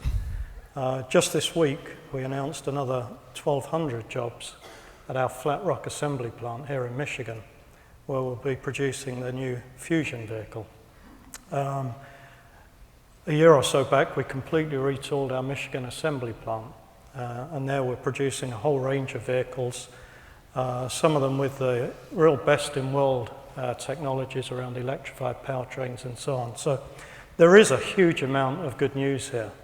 And it really comes down to working with all of the key stakeholders to ensure that we've got world-class quality, world-class productivity, that we leverage all of the local knowledge around what the customers here in the US want, and really striving to make the US not only a competitive place from a manufacturing and export sense, but also from the sense of engineering great products. If I could really just, one other point that I would like to mention, the point around immigration, education, and so on. We as an industry face a little bit of a crisis in terms of recruiting critical skills into the auto industry, particularly around controls engineers, software engineers, and just in general, the STEM disciplines. And we're doing a tremendous amount forward to promote education, to promote the technical disciplines, to bring the best engineers into our company, and to give them a career that can last many years, can last a lifetime. So I really, I'd support all of the points that you made, but I did just want to share with the audience some of the things that are already going well, particularly at Ford Motor Company. Michael, you've literally written the book on science and engineering education, both in the past, and you're actually writing a book on it now. Maybe you could talk a little bit about, what's going on, what's the current state of science education in the United States, and maybe some of your view of what we could be doing better. Well, if you look at the university level, the U.S. is still the predominant science and engineering producer in the world. If you look quantitatively, you'll get all kinds of dissonance on the numbers because of very large engineering graduation rates in some very large countries, particularly China. But there's a lot of dispute about what those numbers actually mean. In terms of quality, the science and engineering fields in the U.S. in the university level, research university level, are the highest, still the predominant in the world, though other countries are catching up, as others have said, because the U.S. was the only man left standing, or only person left standing at the end of World War II, and it had a free field for 2 or 3 decades. As far as K-12 is concerned, things are quite different. There you have a huge disparity in the quality. Even within a few, 50 miles or so, I think of this where we're sitting today, you'd probably find outstanding quality science and math education in K-12, and terrible quality science and math education in K-12. And that's a microcosm of the US as a whole, which has huge inequalities in its K-12 education system. So its average performance on all of the indicators is medium among developed countries, or some would say mediocre if they want to be critical. The top tier does extremely well. The top quartile of graduates from K-12 US schools does very well by international comparisons. The bottom quartile does terribly. And so the median is somewhere in the middle. So if you're worried about the science and engineering workforce questions, almost all of those people come from the top quartile. And the K-12 system, with all of its problems, and there are a lot of them, is producing plenty of people of very high caliber who, if they can be attracted to go into science and engineering, will do extremely well. But we're leaving behind the bottom quartile who are doing very badly. And that's an equity issue, that's a workforce issue of a non-science and technology sort. You really want people to be literate and numerate in all occupations these days. So that's a quick overview on the education side. Ted, so for those of you, if you get a chance to go to a little commercial, CFR.org, Ted writes a great program called Renewing America. And it's definitely one of the best places you'll find information on this topic as it gets updated. Ted, maybe since you get this great perspective, maybe you can comment on what you think the most important issues are and what we should be thinking about. Well, I guess I'm going to be just maybe slightly gloomier than where we started, because there's sort of two stories going on in the U.S. economy. One is the one Vivek tells, and I think at the level of innovation, entrepreneurship, startups, U.S. is unparalleled, continues to be that way. But if you look in terms of spreading economic benefits broadly throughout the economy, we have not done terribly well in the last 30 years. I mean, a reasonable definition of a competitive economy is one that's creating a lot of high-wage work for its people so that their standards of living continue to rise. And on that standard, we've not actually done tremendously well over the last several decades. And it's a good example. If you take kind of the archetypal industries of, you go back to the 50s and 60s when Detroit was in its heyday, the auto industry employed millions of people directly and in the spin-offs. You take the showpiece industry of our current era, it's consumer electronics, smartphones, televisions. The supply chain for that is all in Asia. So a lot of value added in the United States, a lot of smart people doing important creative things, but a lot of the work not expanding in the United States. So consumer electronics is not the enormous employer that the auto industry is. And so the expansion of Ford in Detroit continues to have a big impact here. We're not seeing the same thing on the technology side. And so I think a lot of the challenge, if we are in fact moving into another era of tremendously disruptive change, as David argued at the outset, and I think is undoubtedly correct, I think we as a country have to be thinking strategically about how do we do better for more of our people in this next era of disruptive change than we did in the last one. It's not that we're in a zero-sum global economy. The Chinese can rise, the Indians can rise, we can all rise together. But relatively speaking, we haven't done well for a broad swath of our people for several decades now, and you can see the results in a city like Detroit here. Vivek. So I think, when you look at that view, I think you've got to think about the global population. There's 7 billion people in the world. There are only 310 million people in the United States. Therefore, the only way we're going to be able to compete in the global economy is to creative destruction of broad sectors of our economy. When you think about 310 million people competing against the rest of the world, what becomes really interesting here is that talent and capital is going to flow where it's most welcome. And from a public policy perspective, I think we need to make sure that we're advancing an agenda that welcomes both the talent and the capital. And companies that have been created here in the United States, whether you go back and you look at the auto industry, whether you look at what's happening with the semiconductor industry, classically what happened to Intel when it came to manufacturing memory cards and then shifting to chips. I think we need to be able to think about the broader economy in that context. And I think the big problem at the base of this pyramid is fundamentally education, right? Across the country, there are 3.6 million job openings today, 3.6 million. We just are not able to find the talented workforce to be able to fulfill those jobs. Paul, what are the things that are uniquely great about the American system that work for you, and what are the things that maybe are uniquely not so great that you'd like to see fixed? Yeah, good question. And actually, some of the numbers that you just threw out are some of the numbers that I spend a lot of time thinking about. There are 7 billion people in the world. There are only 300 million here in the US, but 300 million is still a lot of people. Our global auto industry, out of that 7 billion, is less than 100 million vehicles per year. Around about 15, 16 million of those vehicles are here in the US. So, the numbers are big in absolute terms, they may be small in percentages, but I think what is absolutely compelling for us in the auto industry is that huge installed customer base, the number of vehicles in service, the fact that we expect for the foreseeable future to have a very strong auto market here. And really it comes down to, you ask about what's uniquely US, and you could say the same thing for many other regions or many other countries around the world, but I think what is unique here is clearly an understanding of the environment, the customer. If you come back to my initial comment about focusing on the customer and producing products that our customers really want and value.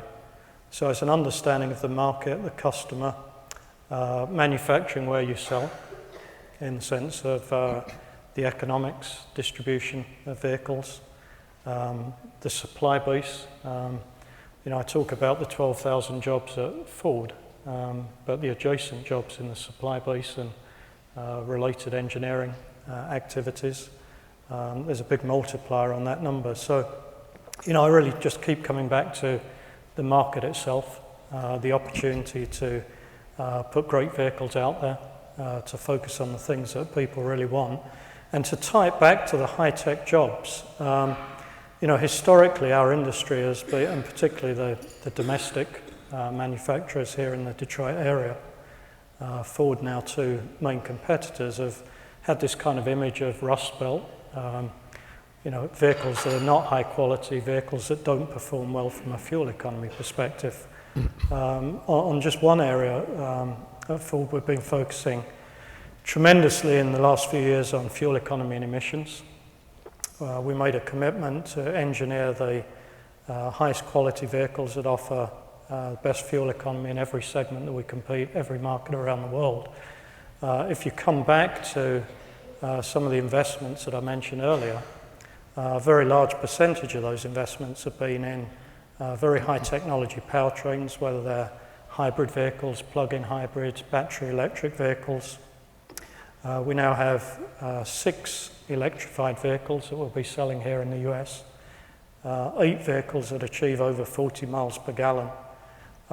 Most of that engineering was done right here in Michigan, at our engineering center in Dearborn, along with the supply base. And a lot of the component manufacturing is coming into this area as well. Battery assembly, component manufacturing, power electronics, and so on. So it really does come down to this commitment that we've made to focus on the customer, to focus on engineering the very best in world products. And obviously to do that, you need the market knowledge and you need the engineers. And it just keeps tying right back to your point on education and the technical disciplines there. So Michael, who, if anybody, is getting it right at scale that we can learn from? I don't think there's any model out there that is... or how about pieces of a model? Well, there's some pieces of the model. For example, in some countries, in many countries actually, the government can really determine what percentage of the university cohort is going to major or specialize by field. So if you see the numbers coming out of China, of the numbers of scientists and engineers being graduated each year, it's a very high number. I forget what it is, 40-some% of those graduating are in science and engineering. But it's mainly an engineering story. It's 33%, I think, of every graduating cohort from Chinese universities are in engineering. That's not because Chinese kids are saying, a third of them saying, I want to be an engineer and I'm going to go that way. It's partly because, or heavily because, government policy is mandating or incentivizing high percentages going in engineering, and it has to do with the Chinese government being long time since the revolution dominated by actually engineers in the government circle. So you have to look at, that can't be done in the US so far as I know. You can't say to Stanford or to the University of Michigan, you will graduate 33% of your bachelor's degrees in engineering next year. So you have to make it attractive to... I was going to say, but couldn't we incentivize it? Or is yes, you could incentivize it, and we haven't done very well on that. In fact, to pick up on Paul's comments and on Ted's, one of the problems I think has been that really smart kids, highly skilled, sophisticated, talented kids are sort of voting with their feet away from engineering careers because they see what's happened to the auto industry in the US, and maybe their parents worked in the auto industry and it was a very successful industry. And so unfortunately what their parents are telling them often is, don't do what I did because it worked fine for my generation, but look what happened to the generation that followed me. They got laid off and so on. So one of the real problems, I think, is that disruption, we're interested in disruptive technologies and so on in this discussion, but disruption of industries of a cyclical sort that goes up and down with big amplitude is actually not a healthy way to operate an industrial and educational system, because the signals go back to the high school kids when there's a break in an industry like the auto industry, saying, well, maybe you thought you wanted to be an auto engineer or a systems designer or whatever, but look what happened. So you should go to finance. That's where you should be going now. And unfortunately, I think, I don't know what the story is in Michigan, but in many engineering schools, significant percentages of the kids who are majoring in engineering don't want to be engineers. They want to go into finance. And they see engineering. They want to engineer finance. And the engineering degree they see as an entry degree to finance. That's not healthy. Right. So, Ted, we've talked a lot about education and immigration, nothing yet about infrastructure. I know that's something you think a lot about. Well, let me take your challenge to look at a couple of concrete things being done. I mean, infrastructure in this country is just bizarre, right? Because we are the greatest free enterprise country in the world, and most of our infrastructure is entirely socialist. It's completely government funded, requires appropriations, borrowing at the government level. Go to Europe, and almost all of the roads, the sewer systems, often you can, in areas of expanding broadband, other things like that, public-private partnerships. So this is something the Obama administration has been talking about for a number of years. We need a national infrastructure bank. Small amount of money, seed money from the government, that brings in a lot of private money that's sitting on the sidelines, that's looking for investments in things that pay a long return. Toll roads is a classic example of this. So we do far less than we could do in infrastructure because we don't have the appropriate structures for it. You do see some interesting things happening at the state and local level. I mean, New York has set up a state infrastructure bank to try to do at the state level what's not being done at the federal level. Chicago, Mayor Emanuel in the last 6 months announced the launch of a $7 billion infrastructure project in Chicago, again, to bring a lot of private money sitting on the sidelines in. So that's a very good example of what can be done. I mean, the U.S. is losing ground on a lot of the key components of infrastructure, and for an understandable reason. I mean, our governments just don't have an awful lot of money now. And so if you're waiting and relying on government appropriations and government borrowing for your infrastructure investment, that is not the best way forward in the current environment. So I think that's a very good example on the infrastructure side. Let me just add a couple of other things that are kind of low-hanging fruit. You talk about a competitive international economy. Well, if you go around the world, almost every other major country has a national effort to attract foreign investment. The United States' share of foreign investment in the last decade has plummeted, and we haven't just lost it all to China. I mean, the Europeans have held fairly steady. Canadians have held fairly steady. We've lost a lot of ground. OECD looked at investment promotion efforts at the national level. The U.S. is last in terms of the effectiveness of our investment promotion efforts. We've got to get out there and sell ourselves to the world. I think the assumption for years has been, of course, everybody's going to come to the United States. It's a big, rich market. Doesn't necessarily play anymore. We're 310 million people. We've got to go out and sell ourselves to the world's businesses. And then finally, on the export side, 60+% of our exporting is still done by large companies, by multinationals. We need to get smaller and medium-sized companies into that game. Germans set up facilities in China. If you're a medium-sized company in Germany that wants to export into China, you can go over and use their embassy facilities to search for customers and build the base you need to do there. We don't offer anything like that to American companies. There are some efforts at the Commerce Department level, but there are a lot of things we can do basically to sell ourselves to the world as an attractive destination to invest and to export from that we're not doing. Vivek, back to immigration just for a moment, but we can go back to infrastructure if you like. Are there countries out there, the same question I asked Michael, who are doing, if we could emulate their immigration policy or steal aspects of it, what countries are doing it well now that you think the United States can learn from?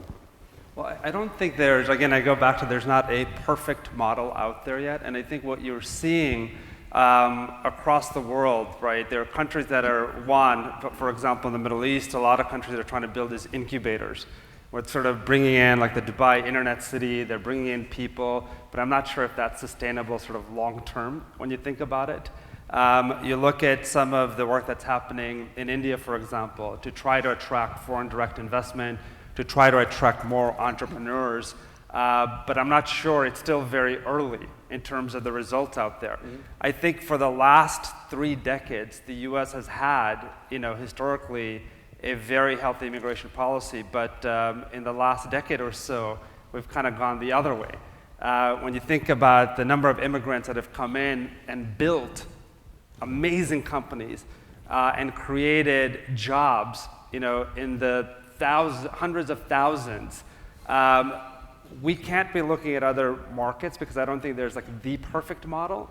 But I think we need to look back at what was happening in the 1970s in terms of the US as a historical model, where we did encourage a lot of immigration. A lot of people came in with science, technology, engineering, and mathematics backgrounds. And if you look at Silicon Valley, you see the fruits of a lot of that. Mike, you had a comment? Yeah, I just wanted to comment. I spent 7 years of my life painfully on as a member of the Commission on Immigration Reform, which was chaired by Barbara Jordan.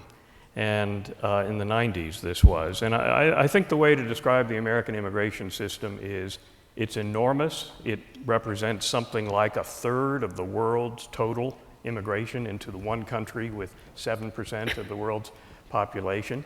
It's enormous, but it's terribly unbalanced.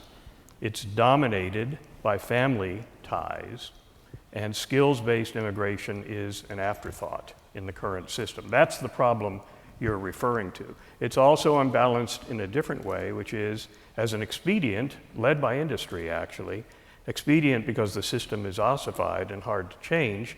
We have a dominance now of, in the skills-based side, we have a dominance of temporary migration over permanent migration. That is not healthy. And that's why we get these kinds of peculiar outcomes that Vivek was talking about. So the system is enormous. It needs reform. It's not that you need more immigration. It's that you need to have a better balance within the immigration system. As far as who does better, I never thought I would say this, I must say. I spent many years living in Britain, and they had a hopeless immigration system, I thought, very badly administered, very badly thought through. They now probably have the most thoughtful analysis of skills needs driven by immigration in the world. They've leapfrogged everybody else. They have something called the Migration Advisory Committee. It's a government-sponsored entity, but it's independent. And the government will ask this group, is there a shortage of, let's say, Ford says there's a shortage of systems design engineers in the automotive industry. They will analyze that question and tell the government what they think in a very sophisticated way they do it. And the government can say, too bad, we're not going to do anything about it, or we're going to respond to this set of recommendations, but only part of it. The big advantage of that system is you have an independent analysis of claims of shortage or surplus. Right now we have claims of shortage, claims of surplus in different areas of high skills. And if you had an independent force that would say, well, we can't find any signs of shortage in this area, but in this area, we're seeing actually real market problems. And they publish that report. It's not just a private report to the government. They publish it, make it public. And what it does is, in the newspaper discussions of these issues in Britain, you actually have an intelligent discussion of these issues based on data, whereas here what we have is, well, you know what we have.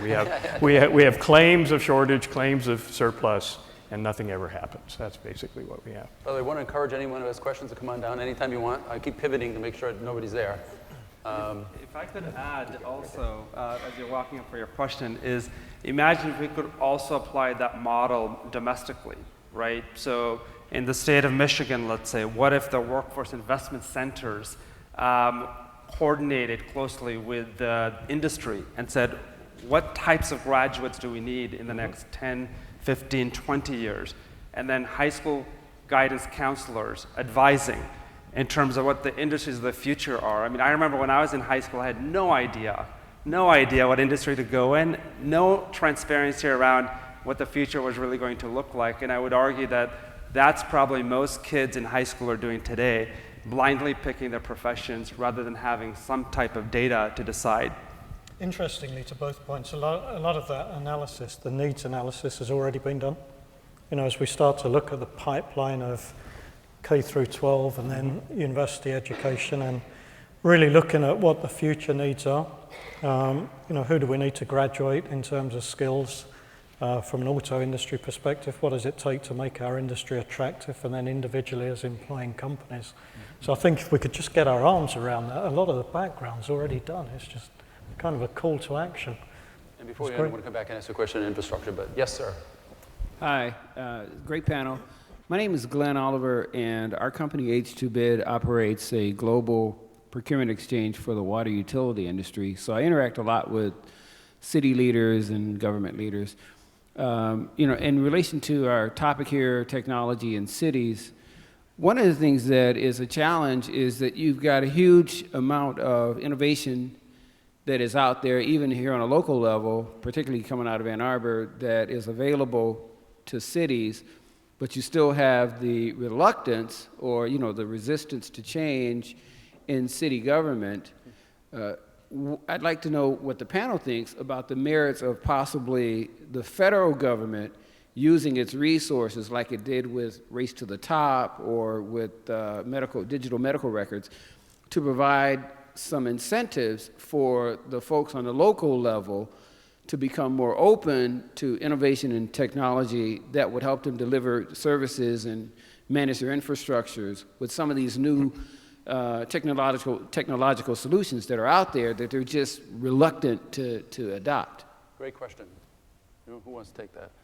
I'll give it a shot, but I wish Bruce Katz was up here, because I think, you know, Bruce's point about how cities are looking at each other and seeing what the best innovations are and trying to adopt them. But I think it's not a seamless process at all. And I think if you had that sort of federal role, where in fact you were identifying city best practices, there were rewards and incentives for adopting them in areas of technology adoption and innovation, I think that could be a very valuable exercise to try to, you know, one of the things that modern technology does for us is it allows for this very high-speed, rapid exchange of ideas, and you don't see that operating in government the way we need. So I think that's an important idea. Just to add to that, I also think you know, the federal government could put in incentives and sort of hardwire the outcome that it's looking for as far as dollars are concerned in terms of infrastructure investment or investments that go to cities, but it's probably more important in terms of the leadership at the city level, being open to technology and being open to innovation. I'll give you an example. In the city of Washington, D.C., for example, when Uber first came in, the city council decided to say they were going to pass a law banning Uber because it was going to disrupt sort of the traditional taxi cab model in terms of how taxis were regulated across the city. And you certainly saw this kind of clash between the old world and the new world in terms of the disruption. At the end, there was sort of, you know, a coordinated campaign and uprising by the people of the District of Columbia, and Uber ended up winning out, and now Uber operates there. But a lot of the people, the actors at the city level, also have unhealthy relationships in trying to preserve the status quo.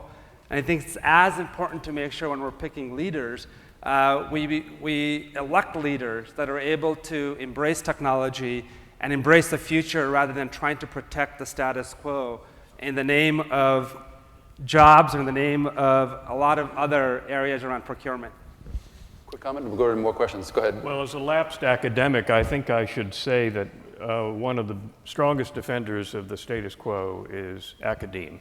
And since we're here at Wayne State in an academic institution, I think it would be useful, to pick up on Vivek's point, to look at how our graduate degree structures intersect with the needs of the non-academic labor market.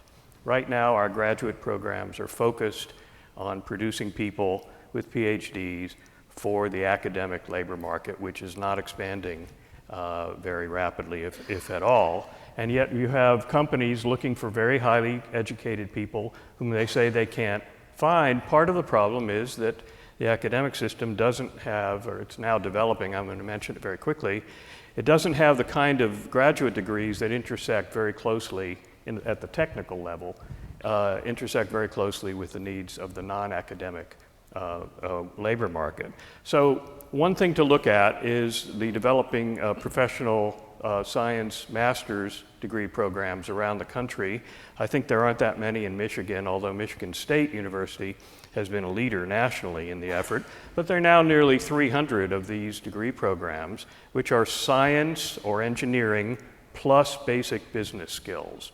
2-year master's degrees for people who want to go beyond their undergraduate degree in a science or technical or mathematical field, because they know they're not going to be full-fledged professionals without that, but they don't want to go into the academic track. And those people are very much in demand among employers, and something that I think that even Wayne State might want to look at, just given where it is located in the Detroit metropolitan area.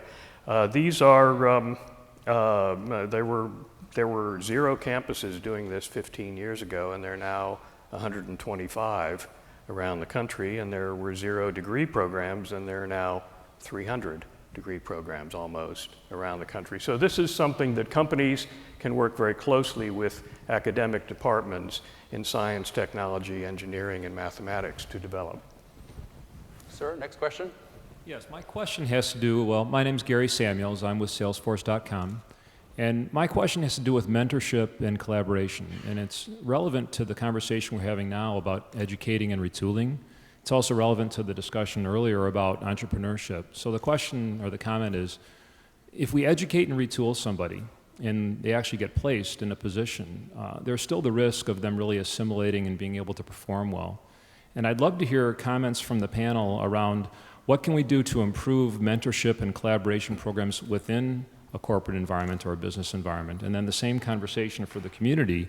If you have an entrepreneur who has great vision and great talent, he may be missing something. He often needs a co-founder or other people that can mentor him around the economics of his business and so forth. So it's just the general idea of how can we be improving mentorship and collaboration, both for entrepreneurs as well as for people that are being retooled to join jobs. You want to take that? You Yeah, live I mean, it. It's a great question, and my comments and answer are almost between the two questions here. One of the things that we've been embracing at Ford over the past several years is the broadest concept of open innovation. So partnering with non-traditional partners, whether they be established tech companies, smaller startups, entrepreneurial individuals, and so on, and harnessing that innovation to bring it to Ford. And certainly to the first question, I can vouch for a lot of the technology and innovation that's being developed right here in the Michigan area.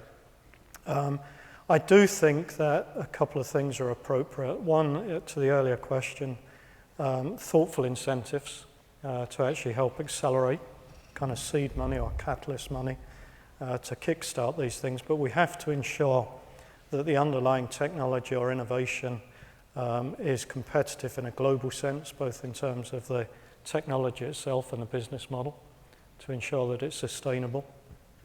So the second question, as we actually bring new engineers into our companies, actually steering them through those first few critical years, whether they're making a transition from another industry or whether they're making the transition from academia into industry, are absolutely critical.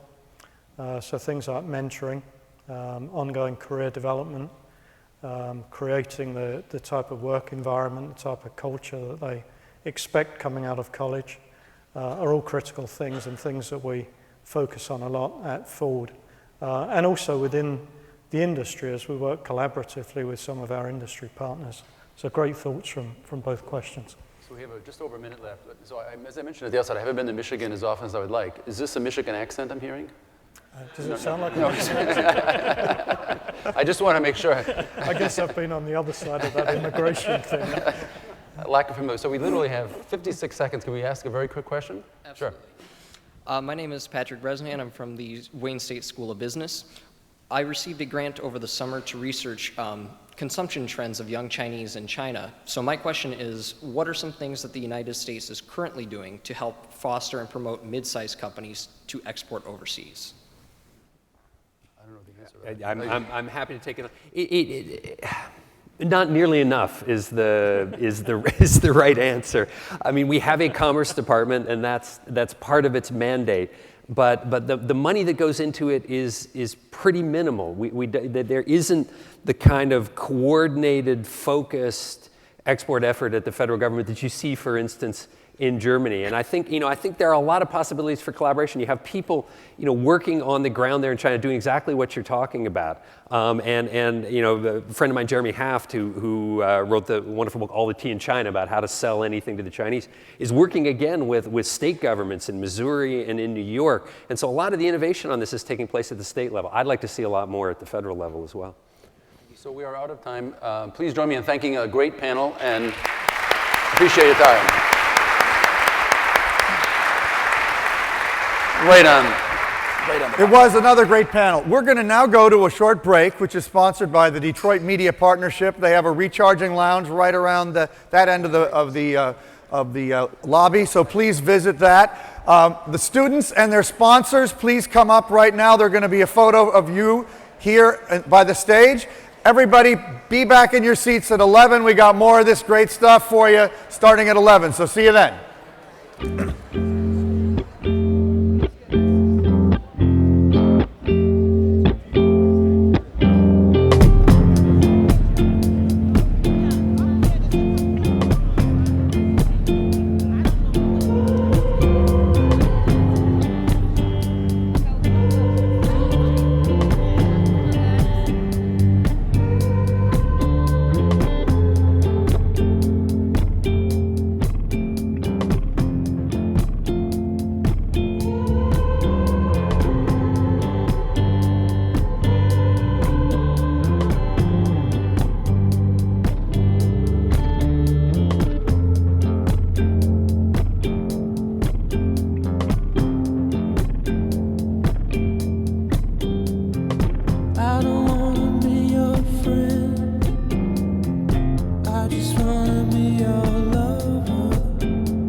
just ways to fly, easy to take.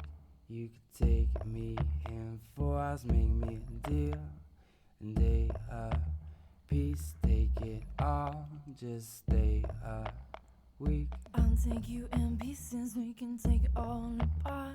I've suffered shipwrecks right from the start. I've been underwater, breathing out and in. I think I'm losing where you end and I begin. Basic space, open air. Don't look away when there's nothing there. I'm setting us in stone, piece by piece, before I'm alone. Airtight before we break. Keep it in, keep us safe. It's pool of boiling wax, I'm getting in the it. Got to seal this, ain't gonna just can't relearn. Got to keep what I have, preserve. Basic space, open air. Don't look away when there's nothing there.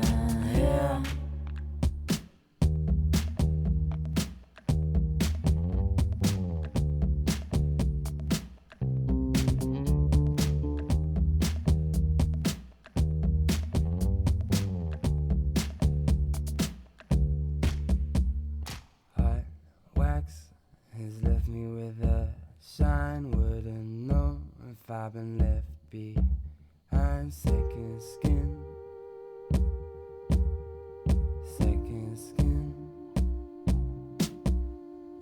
I can't let it out.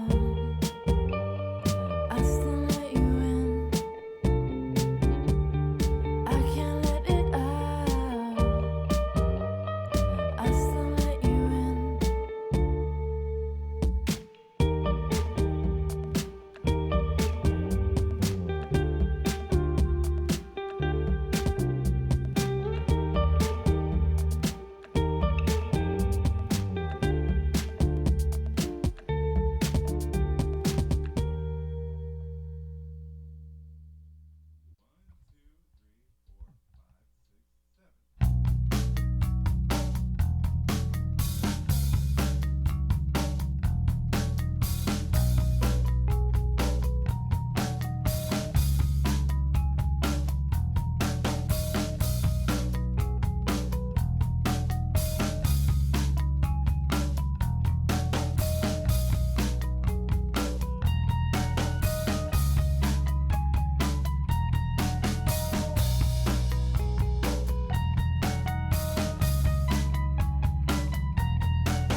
few seconds to get into your seats, but we don't mess around with the clock in this conference. So please, by the way, there's a lot of seats and it's very easy to get in and out of these aisles, so if you've been in the back, don't hesitate to come a little further forward, because I know it's easier to see the monitors also when you're a little closer to the front. So the next whole segment of this program is going to be devoted to the topic of manufacturing and the future of manufacturing in the United States. So I'd like to bring out my longtime colleague when I was at Fortune magazine, Eric Schoenfeld, who's now writing with us at Techonomy. He was many years the editor of TechCrunch. Eric Schoenfeld, please come out to lead your session on the DIY economy. So thank you, Eric. Thank you. It's great to be here. Let me just quickly introduce our panelists. Please have a seat. To my immediate left is Grady Burnett, who's Vice President of Global Marketing at Facebook and lived in Ann Arbor for many years, so he's a local. Mark Hatch is the CEO of TechShop, which has a recent facility that opened up here, not too far from the airport. We'll be talking about what we do there. Danae Ringelman is the co-founder and COO of Indiegogo, which is a crowdfunding platform. And David Tenhab is the CEO of Pinocchio, which is a very interesting platform for manufacturing. What we're going to talk about today is the do-it-yourself economy and how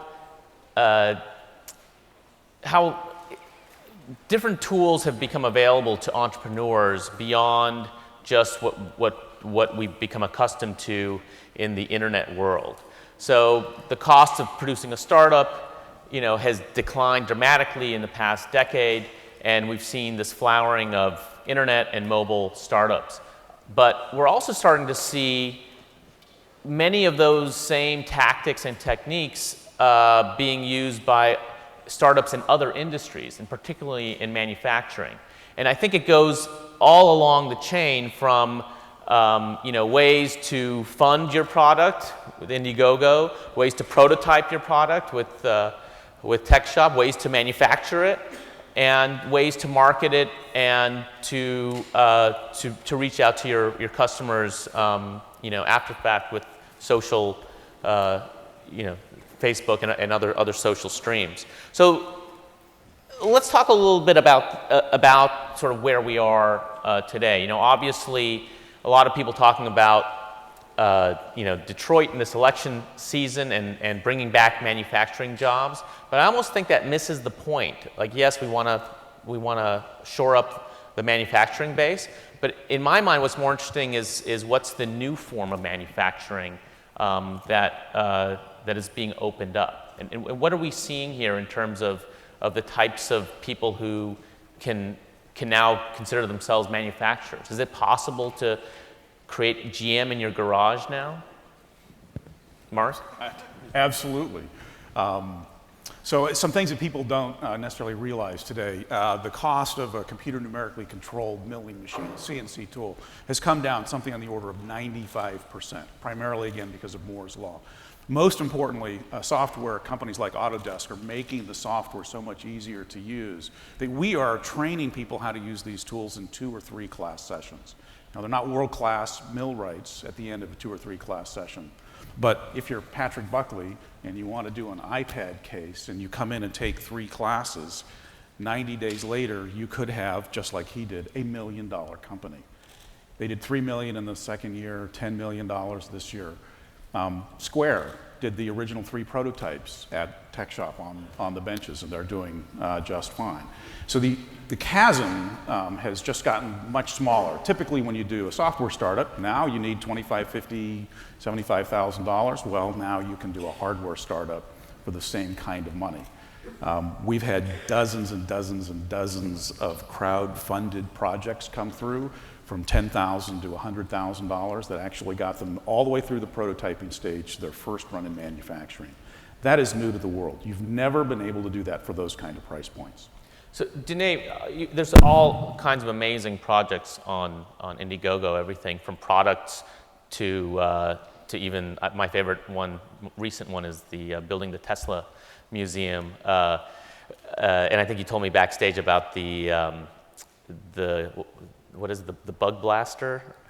Bug assault. The bug assault, yeah. Can you tell us a little bit about what are some of the products and companies that have emerged on Indiegogo, and how do you see it opening up, these opportunities to people who maybe would have just been hobbyists in the past? Sure. So what he just mentioned was the bug assault, which was a few young entrepreneurs who were passionate about keeping bugs away. Who's had that problem before? Flies festering, yeah. So what they did is they put their creative minds to work, and they came up with this awesome contraption to, in a very benign fashion, shoo away flies. And what they ended up doing was they used Indiegogo, which leveraged Facebook and all the social media. They ended up raising almost $600,000 by offering their product as a way to raise the money to actually go build the product. So what was fascinating about that, as well as other, we've had campaigns raise money for 3D printers. We've had campaigns raise money to make their next film. We've even had campaigns that are doing charity or cause-related stuff. So people funded their baby. We had a couple who couldn't afford IVF in vitro fertilization treatment, and so they went on Indiegogo and they raised the $10,000 to have a baby. So what's so incredible about this, and what we were talking about— Does the crowd get to pick the name? The perks. You can't actually give away the baby as a For perk. I think that might be illegal. Choose the But name. what's so powerful, especially from products and services, is that we had a campaign who two young women wanted to create solar-powered, environmentally friendly inflatable lights that they could give away in a Tom Shoes model to the developing world. So a lot of women and children die every day or get injured every day from the kerosene lamps, which is the popular way to light your homes across the world. And so they came up with a very eco-friendly, cheap, and affordable solar-powered system to light people's homes across the world. And they ended up raising $60,000 in Indiegogo, the bug assault people, the 600. But what was true for both of those cases is that because it's a product, because they're in a way pre-selling the item, because people who contribute to the idea and the project actually get a perk in return, and oftentimes for a product-based crowdfunding campaign, the actual product that you're trying to raise money to go build is the perk that you deliver. They ended up mitigating the risk of overfunding or underfunding their production because they raised just enough money to produce just enough product that was actually purchased in their crowdfunding campaign.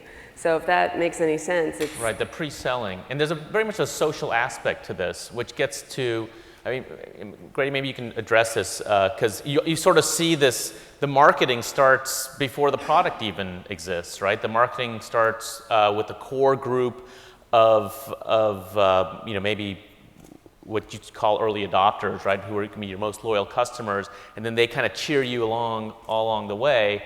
And then once you have the product, a lot of people are finding that these social, that Facebook, is a great distribution mechanism for actually, connecting with new customers and getting people to recommend those products down the line. Yeah, I think that distribution is incredibly important. I mean, if you think about how we always make decisions, we make those by what our friends, what our family, what our coworkers do. And what the platform of Facebook allows you to do is actually engage that community in a word of mouth at scale way that has never existed before. So you can really activate those friendships, those people most passionate, and have them tell your story in their voice and augment your marketing message. I think that's really powerful. So that if you think about a crowdfunding idea that I saw recently, actually yesterday, was I went to the University of Michigan. There's a football player, Martavius Odoms, who played there a couple of years ago, who graduated and, like most college athletes, is going into the workforce and not playing professional sports. And he's jumped back into his community in Florida and has a new business called Pound Eating that is all about sustainable farming and eating healthy in his community that has not done that historically. And he's doing it through crowdfunding, right? He's actually funded this through a group of friends. He's distributed it through Facebook to people that have like interests.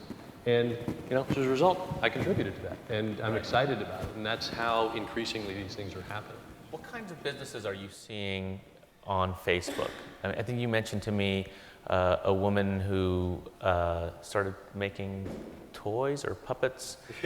Yeah, there's a variety. So it's such a range, which is great. I mean, you think about, and it always starts from a personal set of interests. I mean, almost every business story on Facebook starts with a person connecting with their friends on their page, talking about a set of interests, realizing, wow, maybe I have a business opportunity here, creating a page, and going from that. So the woman we talked about was a woman named Brandy in North Carolina who has a business called Lolly Wally Doodle. Right. And it is a kids' clothing business. And it's based in North Carolina. They basically distribute e-commerce platform all on Facebook. They do that through the Southwest, Southeast, and Midwest. And what she did is sewing was a hobby at first. Her husband lost his job. She made it more of a career. She started doing more and more projects, realized she could build a business, funded that through the community and through a bunch of different opportunities and distributing through Facebook. And she found her entire customer base that way. She found her entire workforce, which is now 80 people. 80 people. Yeah, so she's built a business of 80 people and now. She doesn't have a website, she just sells through all Facebook. Through Facebook. And she does that all through Facebook at this point. And she's found a community of people that care and that are passionate about her products, share those with her friends, share them with their friends, and that network builds, and she's shipping product all over the country now. Right. David, tell us a little bit about some of the products that you're seeing on your platform, and how would you sort of compare and contrast it to Tech Shop in terms of where in the cycle would you, as an entrepreneur, maybe take advantage of your platform versus some of the facilities that are available at Tech Shop? Sure. So the way that we fit into the ecosystem is that we enable distributed manufacturing. So we enable people to reach out to not only their local community, which is where Tech Shop is really strong, but also in a global market. And so we allow people to produce product next to the customer. That's kind of our goal. And what we're starting to see is that people are kind of falling through a funnel. They're using the crowd funding model to determine the appropriateness of the product. Is someone going to buy it? Are they interested in it? They'll do early prototypes at Tech Shop, and then if they are thinking on a global basis, they'll use a platform like ours to then push that product out into the globe. So that's definitely what we're seeing shape up, and that ecosystem didn't exist 5 years ago. I mean, it really didn't. It's emerged over the past 3 years. This idea that you can come up with an idea, you can reach out to your market, determine whether or not they want it, and then just fall through the prototyping and then mass manufacturing side of things like that. That's the exciting thing. So we've been talking a lot about jobs at this event, and everything you're talking about, is very positive and encouraging, because now anyone can come up with a product idea that needs to be manufactured. They don't need $1 million facility that's available to them. But the flip side is that, okay, once they prototyped it and they found their early customers and they're scaling up, past 500 or 1,000 items, don't they then just go back into the traditional scale manufacturing industry that we have? And does that create jobs here or abroad? Yes, they do. Is this a solution for the job issue that we have in manufacturing? And it is because this is one of these things. This is like the internet, right? When you started using the internet, when you started getting email, it was kind of like, why can't I use this for everything else? What we've done is encourage people to think about doing this in a new way. Where we've kind of stepped in is that we've removed the complexity of talking to people overseas. So there is this interim step where people, as they go to volume, need to do that still. But what we're finding is that people are starting to think critically about everything in their supply chain. And that includes whether or not they can use local resource to do what they want to do. So what we are starting to see is that people are bringing jobs back locally because it just kind of makes sense to them. It's, in many cases, less complex than sending stuff overseas. I think there's some important things going on with supply and demand curves as well. So specifically, because these robotic tools are so cheap relative to where they were 20 years ago, you're now able to manufacture things in short and moderate runs at price competitive places that we've never been able to do before. So the demand curve is literally being shifted because of the ability to manufacture.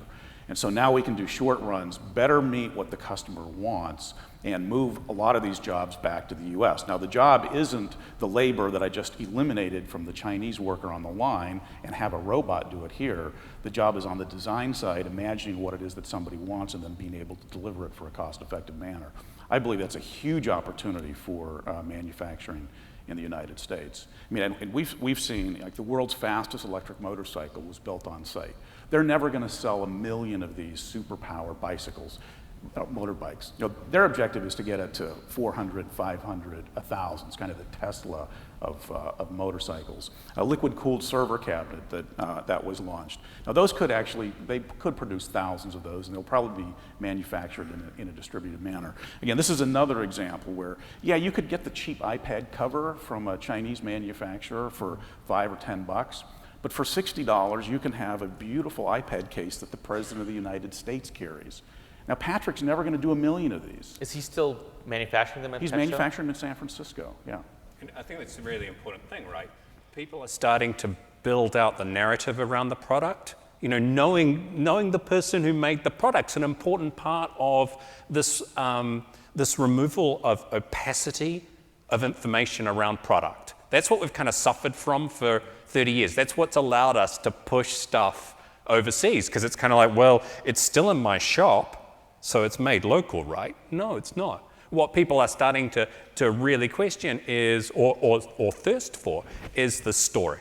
They know the guy who, I mean, Mark tells that story with real pride because he knows the guy, you know, and that's what we find from our customers as well. Their customers know them and have a personal relationship to them, and that's vitally important because it's about, you know, reinvigorating a social contract again.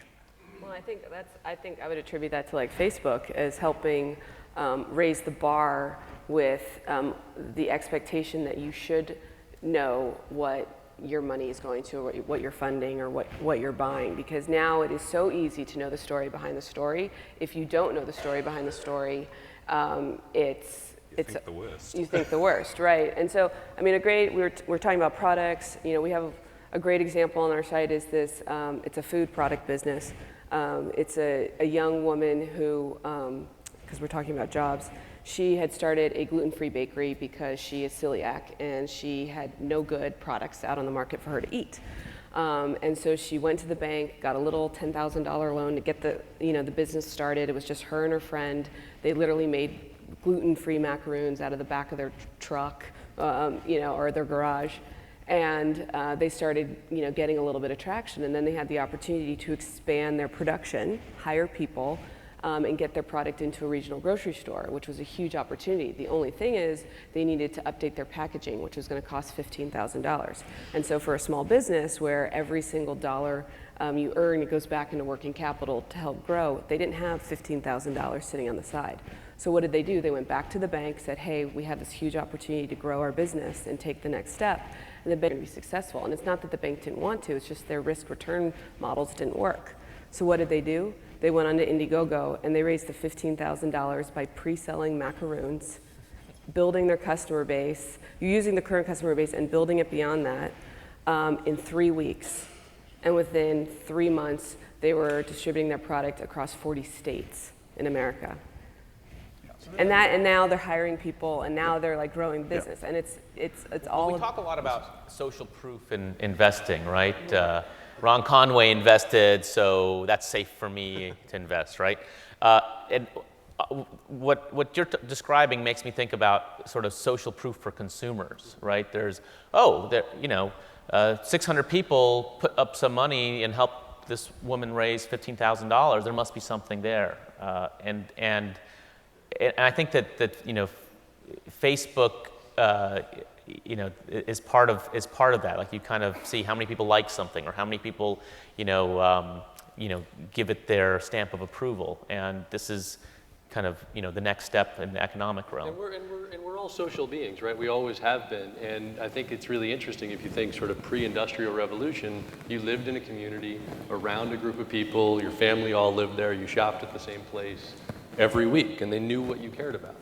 And the industrial era let us do so many different things, engage in different cultures, travel to new places, meet different things, learn about new interests.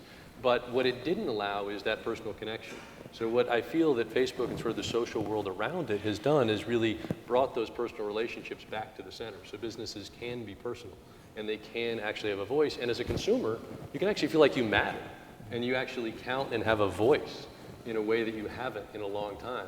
And that creates opportunities for the business. It creates opportunities because, there's businesses that will use Facebook to understand how they want it, what product they want to build. Like, there's a little stuffed animal business called Squishable that's in New York now, started in DC, and they literally do all of their product design through Facebook. They'll basically say, should we create a shark or a narwhal next? Should it be red or should it be blue?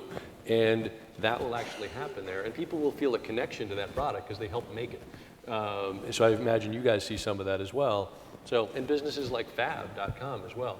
That is a business that started out with flash sales, but it's really connected to a particular designer who might be putting a few hundred things together, or a few thousand things at most, and having that ability to have that connection, go back and look for that person's design. That personal connection matters a lot, and I think it really drives job growth and business growth. Well, something that you mentioned, Mark, was how you're seeing a lot of businesses like Dodo being able to produce things in short runs, right? And I think there's a bigger issue here when you talk about manufacturing, the manufacturing base, right? For the last 100 years, it's all been about scale manufacturing, and that's where you get your economies. Yeah, but scale is a relative thing, right? But you're saying that that's changing. Yeah, well, one, it's fundamentally changed. Let's talk about scale, right?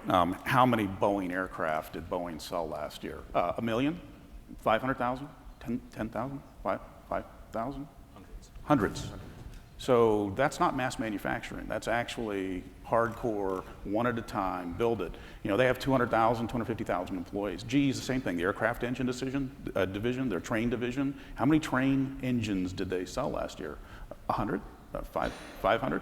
So there are hundreds of thousands of jobs, billions of dollars being manufactured in the United States with high-paying jobs using these CNC kind of tools. Now, what's cool is these tools have come down and they're much more accessible and easy to use. Here's another fun example. So David Lang came in about a year ago and said, I've never made anything in my life. And so I'm going to write a blog about it, and I'm going to take a bunch of classes, and I want to see if I can figure out how to make things. 9 months later, he's running an underwater remote-controlled ROV company that has been crowdfunded and is using Pinocchio to help do the manufacturing. And he's already sold hundreds of them. Now, it's not 1 million, but do we really need 1 million remote-controlled underwater vehicles? I don't know, maybe we do. But for $200 or $300, you can now own something that will kind of go around at the beach. It's a new kind of fun toy. Actually, it's not a toy. NOAA's interested, NASA's interested, the DoD's interested. They got orders from all over the place. And this is from a guy who literally didn't know how to make anything this time last year. We are living in a completely different space than we were 5, 10, 15 years ago. And he leveraged social media like crazy. He used the blog, he used Facebook, he used his friends, he used crowdfunding, he used access to our facilities. He's using Pinocchio. It's a very interesting space. And it's not just about, are you going to sell 1 million units in plastic injection molded in China? Yes, you're going to do some of that stuff. I think Square probably gets their little dongle made in China. But there are plenty of products and plenty of spaces to be able to create products locally that people want locally. But the point is also that a lot of the barrier to entrepreneurship is, as we've been hearing, is just getting started. Yep. And even if you can't, keep using these tools, if you do have to make 1 million, then that's fine. We know how to make 1 million widgets, right? And what's really fascinating about all this is that the barriers to to entrepreneurship, you know, not just in the digital realm, but in the physical realm, are going away, right? I mean, so what would you say to, you know, a lot of manufacturing jobs have gone away, and a lot of skilled labor, you know, people are out of job, and people talk about retraining. But it seems to me like if you have an idea, you can just file your provisional patent and launch the baby. There's going to be we talk about this in music, how like the democratization of the music industry has actually enabled kind of a rising tide of the middle class musician. So no, you're not Britney Spears, but you can actually make a living now selling enough music online, maybe make a few $100,000 a year and actually live off your music, which those people 15 years ago, you know, were working at coffee shops by day and playing coffee shops by night to make a living. So there's going to be a rising class, I think, of entrepreneurs. I was just in the cab coming over here talking to my taxi driver, and I was like, how's life going? He's like, it's good. I wish I could make a little more money, blah, blah, blah, and he's working hard. And we started talking about ideas, and I'm like, well, would you start a business if you could? He's like, well, now that you asked, actually, there's this incredible pain point where taxi drivers, we drive around all day, every day, but it's never easy to find a bathroom. So I actually have this great idea to create this portable bathroom with a tent that just pops up. And he like went crazy giving me all the details of this amazing business plan. And I'm like, why don't you go do it? He's like, well, I just need a little bit of money. I'm like, there's a thing called Indiegogo. He's like, well, I need to like help design. I'm like, there's a thing called Tech Shop. I'm like, he's like, holy crap, it's actually possible. So we're in this world where like there's all these ideas and they've just been repressed and they've never seen the light of day because the mechanisms to raise the money, to design the products, to distribute the products, to market the products were never there, but now they are. And so what I think we're going to see is maybe less about a lot of the jobs, or the people who were employees before are now going to become entrepreneurs, and we're going to see this rising middle class of entrepreneurs. I think this process of demystification is just it's going, it's happening, you know, and people they sit on the edge of that rabbit hole, right? And you go, hey, you can make something, and then they slip down the rabbit hole, and it's the casing, or it's, you know, some electronics, or it's the software, and then all of a sudden it's everything. You know, and so it's not only you know, the manufacturing of big things. At some point in time, these people go, well, hang on, why can't I make this microprocessor? You know, and I, you know, we're seeing that people are tumbling down that rabbit hole, and they're going, well, I can make that bit and that bit and that bit and that bit, and they understand exactly what's going on. What's happened over the past 30 years has been that mystification. We've needed that mystification to keep the system working. The system hasn't supported people. The macaroon story, deep inside of it, has got a really important point. The bank wouldn't give them the loan. But is it mystification, or I mean, economists will call it specialization, right? Should that person in tech shop be making the microchip? I think it is mystification. I think there is this thing of, you know, that's too hard to do. You know, that's, you know, we would. It used to be. It used to be, that's right. The education system in many respects encouraged that. Yeah. You know, you would go and get a postgraduate degree to work out how to make something, an MBA maybe. You know, you don't need that anymore. You know, the way of, the tools are there for you to engage automatically now. You know, you just need to plug them together. And there are these stories that are emerging that allow you to route round the existing systems. They don't support us, you know, and they haven't supported these sorts of entrepreneurs, but our tools do.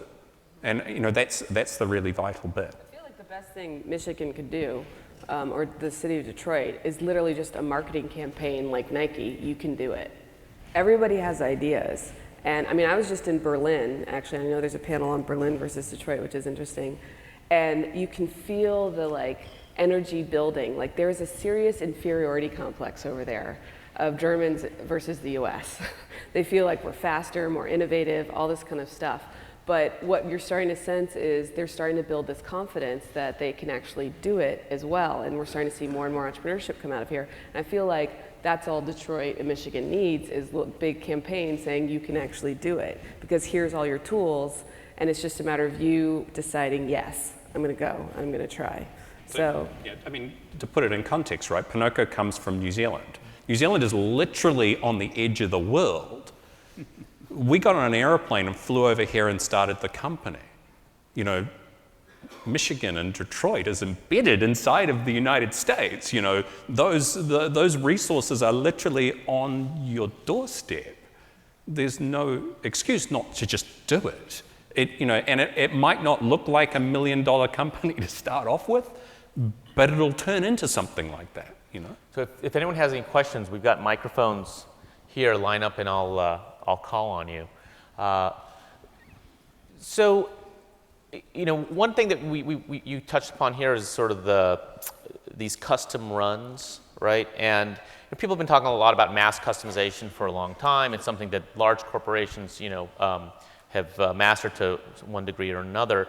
But in a way, it kind of fits in with what you were talking about, you know, everything having a story or the consumer feeling that they have a connection to, you know, to the product. And when products are, you know, I don't want to say they're handcrafted, but they're custom made, right? Or they can even be custom designed, you know, for your specific needs.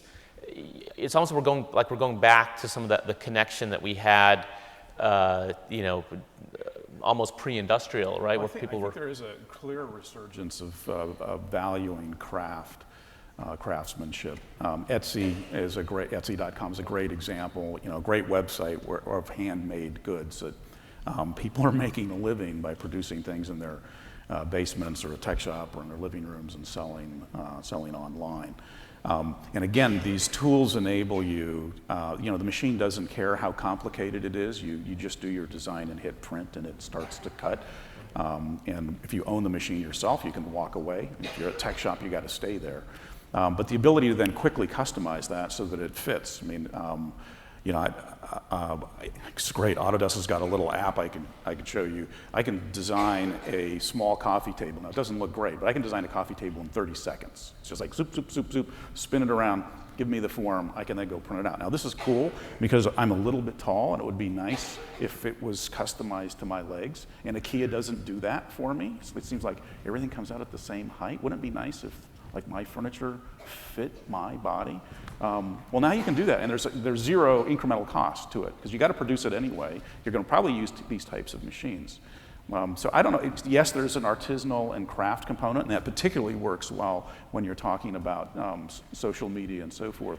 But these tools are agnostic. So if you're building a remote-controlled video conference telepresence robot, and you're going to do 1,000 of them, and you're going to charge $20,000 a pop, you know, that's a nice business. It's not really artisanal or craft, but you can produce those things in short runs and make a great living at it. Yeah, I had the opportunity to visit Tech Shop yesterday on the way from the airport, and there was a guy working on the laser cutter, and he had a piece of wood, and he was making like a game board, you know, and he could customize these game boards he was making a little, you know, side business off of it.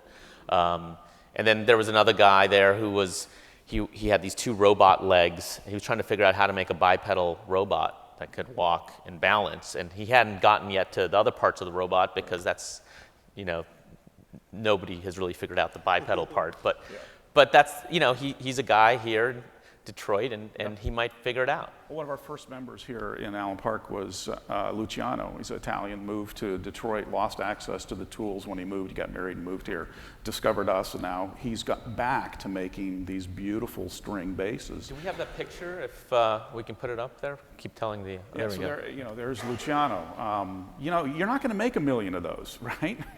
But at $20,000 a pop and 8 to 10 of them a year, he can make a pretty decent living. The thing about the customization and the craftsman story, you go back to Mark's example, right, is that it provides competitive advantage. If I was Mark's furniture maker, then I would make tables that fit him. That would give me a competitive advantage over the mass manufacturers because they don't care about Mark because he sits outside of the 95th percentile.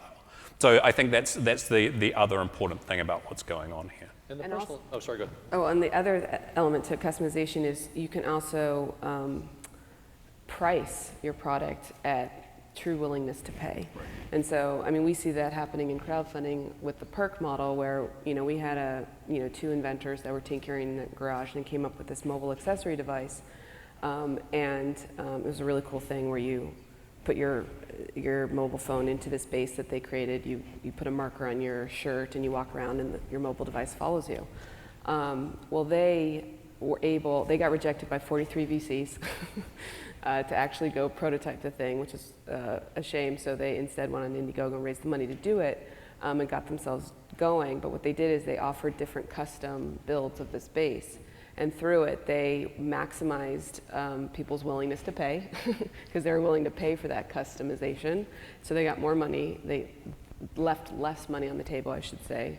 And they validated their idea. And because of their campaign, they got the venture capitalists to call them back, the ones that originally rejected them, because it showed that there was a serious amount of interest. But it gets back to microeconomics, which is when you offer customization, you can actually optimize people's willingness to pay and not leave any money on the table, whether it's dead weight loss or consumer surplus. And you can really start to really personalize that experience as you market and develop that next version of the product. And the Etsy example is a great one. I'd encourage people to go on Etsy and not log in through Facebook the first time and then log in through Facebook the next time. So you can see what they do and you can start to play around and get to various interests. And they'll learn over time. And if you connect through Facebook, you'll all of a sudden start to see that these products are related to interests you care about. And it's really a very personal store to you.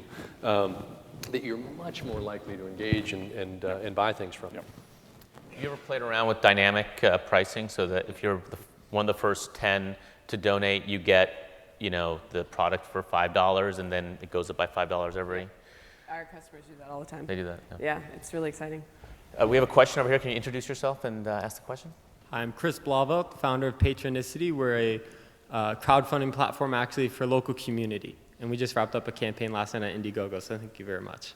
My question, we'd be remiss to have a discussion with do-it-yourself entrepreneurship and crowdfunding without mentioning, of course, the Jobs Act. I get asked all the time, and personally, I'm very skeptical of it. I'm skeptical because I think that it'll lead to a lot of very unhappy investors very quickly, and in the few cases of successful companies, a lot of legal battles and unfulfilled promises.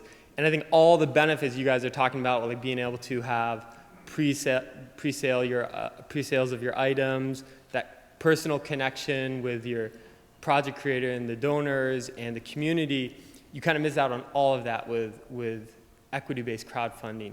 So I'd just be interested to hear the panelists' opinions on. Yeah, is equity crowdfunding going to ruin it all? Yeah. Well, really. Yeah, I've got pretty strong opinions on this. You can read my Washington Post opinion from last Friday.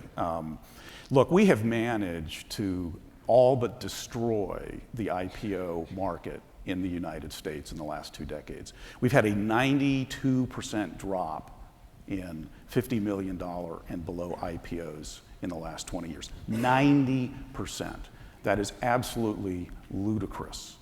The SEC in their discussion said, look, this gets technical, but the 506D has raised, it was like $800 million this last year, and the IPOs raised $1 billion. We don't see why that's so out of balance.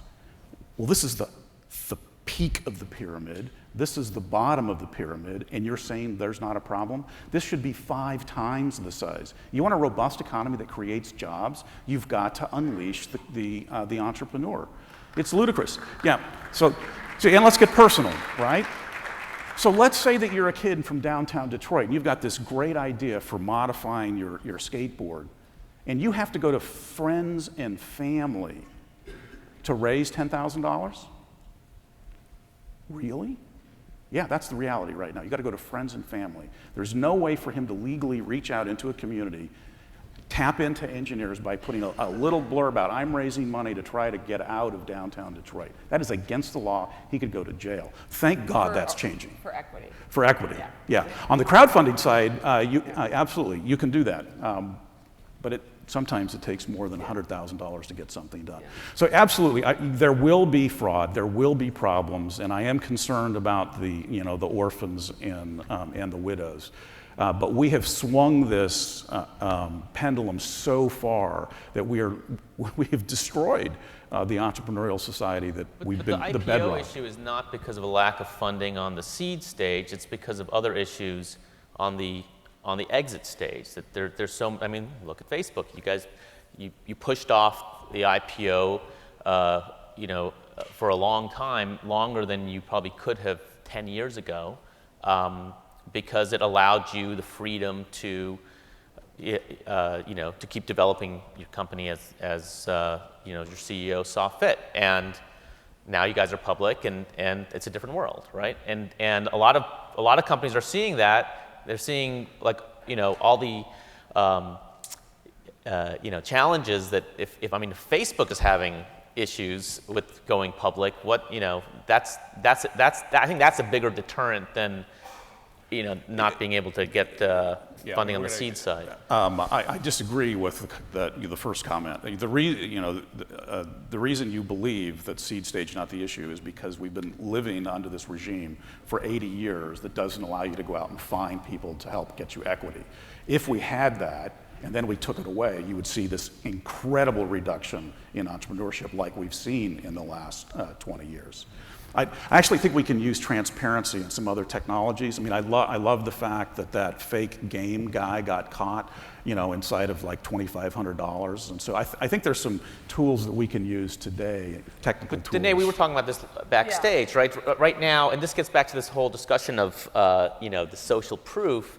A lot of times people use these crowdfunding platforms, and it's not so much like, yes, they're going to get something in return. They're going to get a product. But they're doing it because they want to see this product or this company sort of come into existence. And it's almost like an altruistic motivation. And I think there is a danger that if it becomes a pure financial transaction, that you attract more people who are looking at it purely as a financial transaction, and they want that return, and that. There might be a tension between that and those motivations and some of the social motivations that we've seen create these amazing, things. So to address your question, is equity crowdfunding going to ruin crowdfunding? We think no. I mean, we see there's 5 reasons in the world, universally, why people fund anything. 5, and we call them the 5 Ps. The first is passion. They just want to see the idea come to life, the person succeed. They want to do good. The second is participation. They want to be part of something bigger than themselves. They're working 9 to 5, have crazy kids at home, they sleep deprived, they would love to do their own dream project, but they just don't have the time, so they're going to live vicariously through somebody else and fund it with the price of a cup of coffee. The third is the perk. They want the e-maker, they want the printer, they want the rover underwater thingamajigger. The fourth is pride. They want to be recognized for being the 5th funder. It is crazy with the Tesla campaign. People were talking about how they were funder number 25 of 21,000. They were there first, And then the 5th reason people fund is profit. So that's only 1 of 5, and currently the profit is illegal right now, but currently on Indiegogo, the first 4 are dynamically at play. People aren't just choosing one motivation. There's a mix happening at the same time. So there's no reason for us to believe why that wouldn't happen if we added the 5th P. And we actually think fundamentally that crowdfunding is a social experience. And anyone who has not funded something that way or raised money that way does not understand that until they actually do it. Because you're funding people via crowdfunding. You're not just funding ideas, but people. That said, with the equity crowdfunding, with the fraud, we've been at this for almost 5 years. And we've been, worried about fraud since day one. And the reason we're worried is because we want to be in business and we want to empower people across the world. And we don't want some stupid fraudster ruining it for everybody. So given that, we've been very committed to that, and we've developed the fraud algorithms, the machine learning, all that kind of stuff on the back end to not just provide a completely meritocratic platform where campaigns with the most activity get promoted based on their own actions, not based on what we think, but those same algorithms are what's protecting and catching stuff and pulling stuff off the platform. So we have about 2 minutes left. Let's try to get at least one more question. You have a question? My name is Award Johnson, but you can call me, I'm from Oakland University. My question is more of a clarification.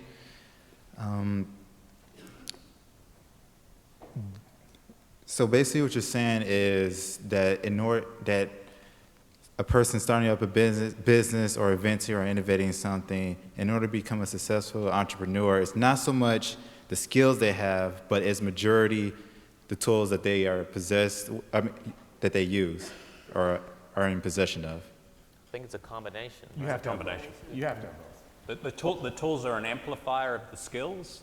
So you might be really, really skillful. If you don't have access to the tools, it's hard work. If you've got access to the tools, you kick ass, right?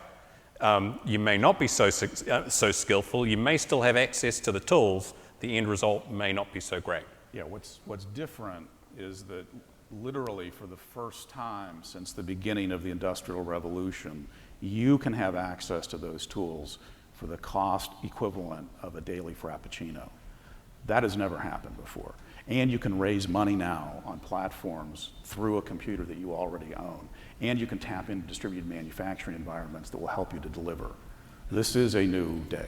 And you can make more mistakes and not be completely destroyed by them, because you only lost the price of a cup of coffee, so you're going to try again. Exactly. Okay, so I think we're out of time. We'll end it on that note. Thank you, the panelists. This was a great discussion. And thank you. That was great, you know, and I don't think you could have a better discussion on that topic anywhere in the world. So we're here in Detroit, but that was a world-class discussion, and I mean it, fantastic. By the way, the stage set was built at Tech Shop Detroit, so enjoy that. And there's a couple of things that are going to come up in the next few minutes here that are all sort of part of a theme, and the next speaker is one of the parts of that theme.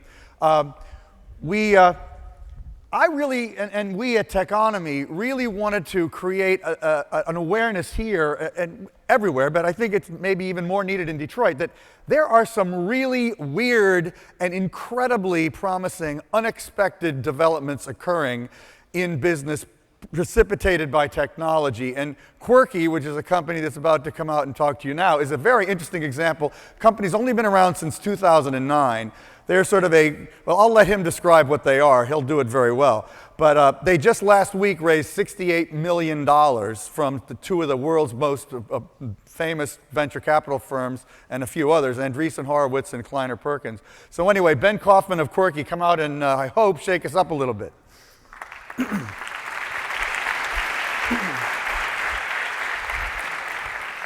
Hello. So David told me I have 10 minutes to change your entire perception of everything you see in the world. So I'm going to do just that. Let's see if this works. The Empire State Building. I live in New York. I'm guilty of that. And the Empire State Building, actually, it was built in 1 year and 45 days to build the Empire State Building.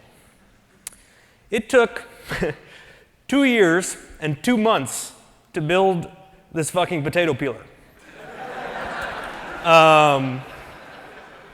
There's something wrong here. 11 years later, and we still don't have a Freedom Tower. This is the first jetliner, the Lockheed P-80.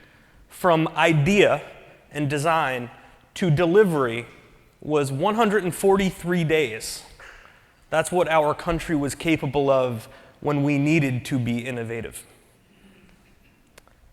50 years since the original Concorde was designed, and it's still the fastest commercial jet in the world.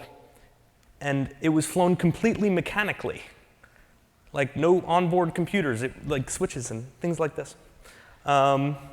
There's something to be learned by all of this, and that is, as the world has moved into a place where we're making apps and technologies and servers and things like this, we've forgotten about the things that actually touch all of us as human beings. Real things that you could hold in your hand, look at out on the street, and sometimes drop on your foot. Companies all around the world are having trouble figuring out, well, how do we be innovative? How do we capture all of this? And I mean, even P&G, this is a relevant quote. Oh, you can't really read it. It says, "We haven't created a new or meaningful category in quite some time." And this is from the CEO of P&G just 2 months ago. So what does all of this mean? This means that we need to do something about it, and that we need to take all of the cool things that are happening in technology and community and internet and all of these things and put it into the things that matter, the things that we touch and feel every day.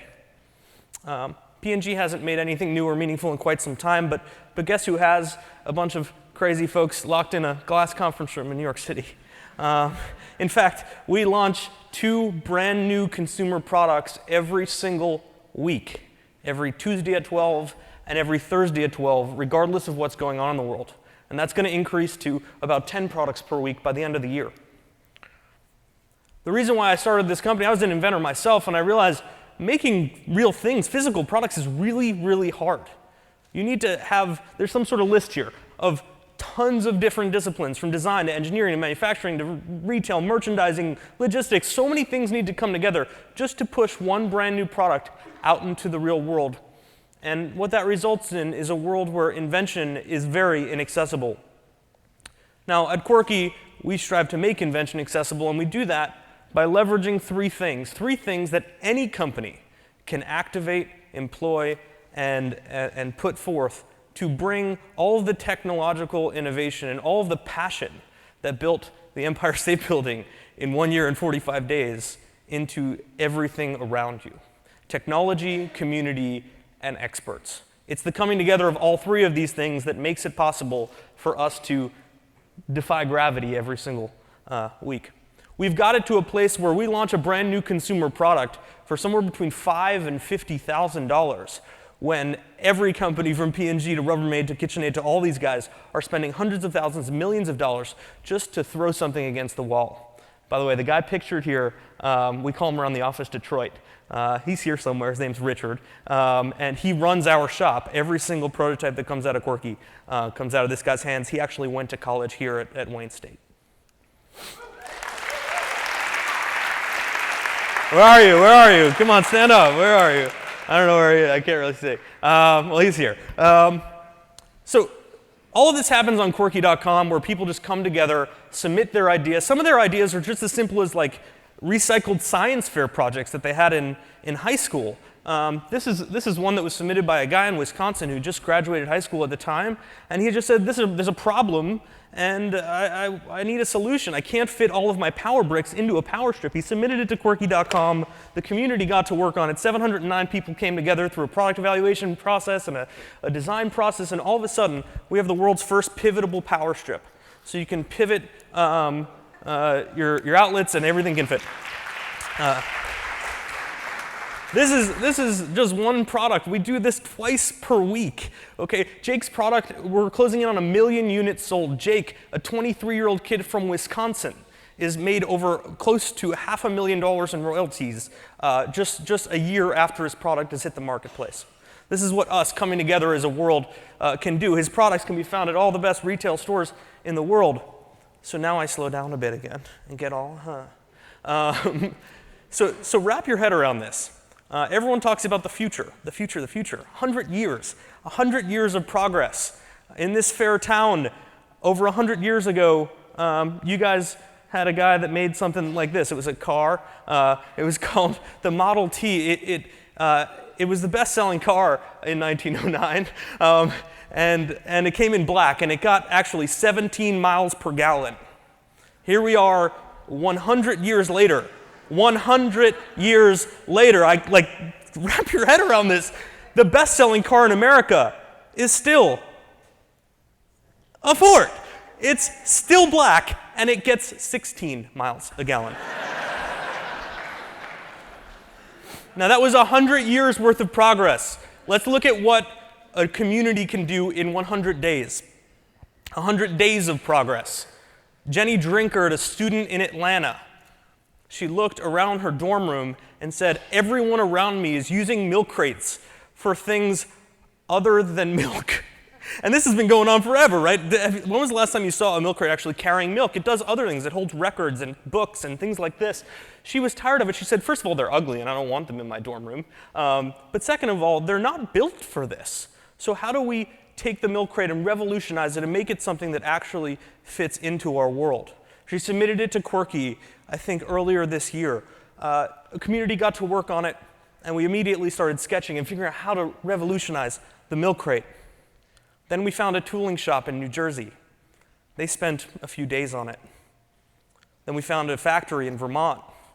They had big injection molding machines. And sooner or later, there were tens of thousands of these milk crates being made. And Jenny and her product went from $0 to $1 million in 4 days. Made in the USA, made by all of us together as a community and as a people in less than 100 days. It's available at Staples and Office Max and Target.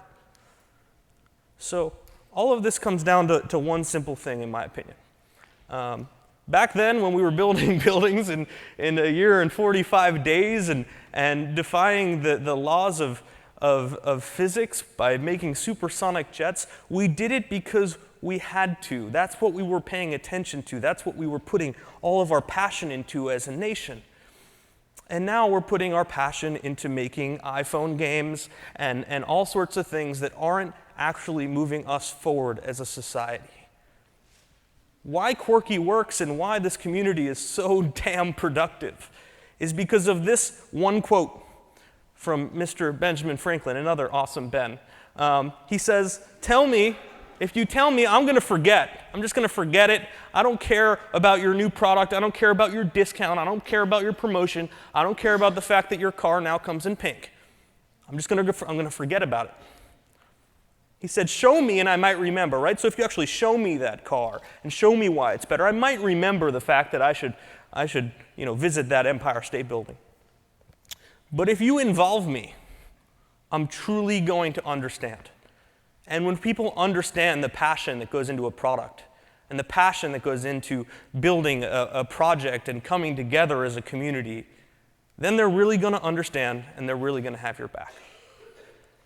So, thank you. And please do things other than iPhone apps, I guess. Thank you.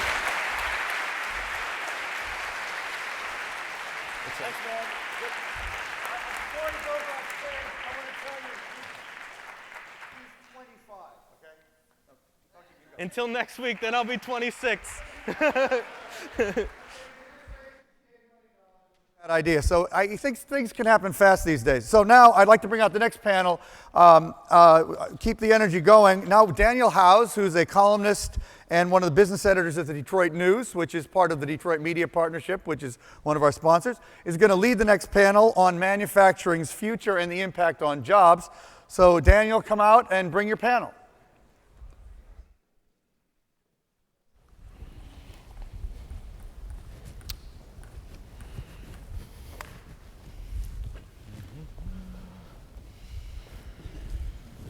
Hello, everyone.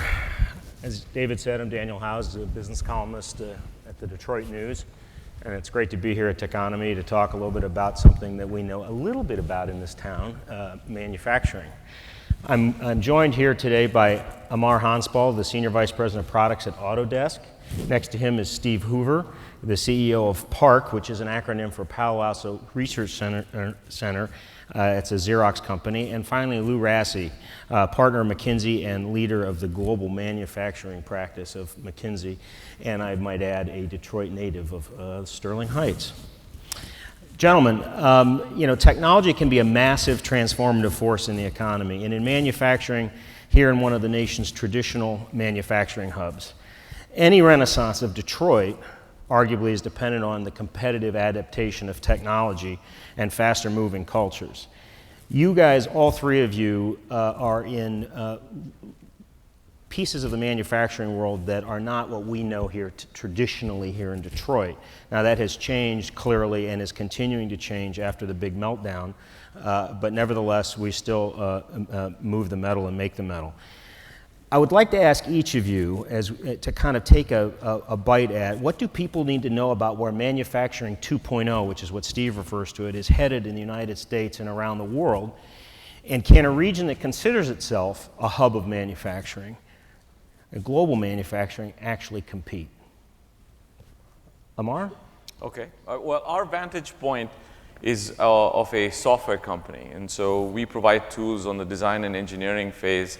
And we've been watching our customers and how their participation in the manufacturing process has been changing. And so I would say, I like the term manufacturing 2.0, and you got to look at that from sort of, and we see that in two ways. One is what the previous panel talked about, which was the rise of entrepreneurship, and sort of lots of people now having access to the means of production, the means of raising capital, the ways of finding customers.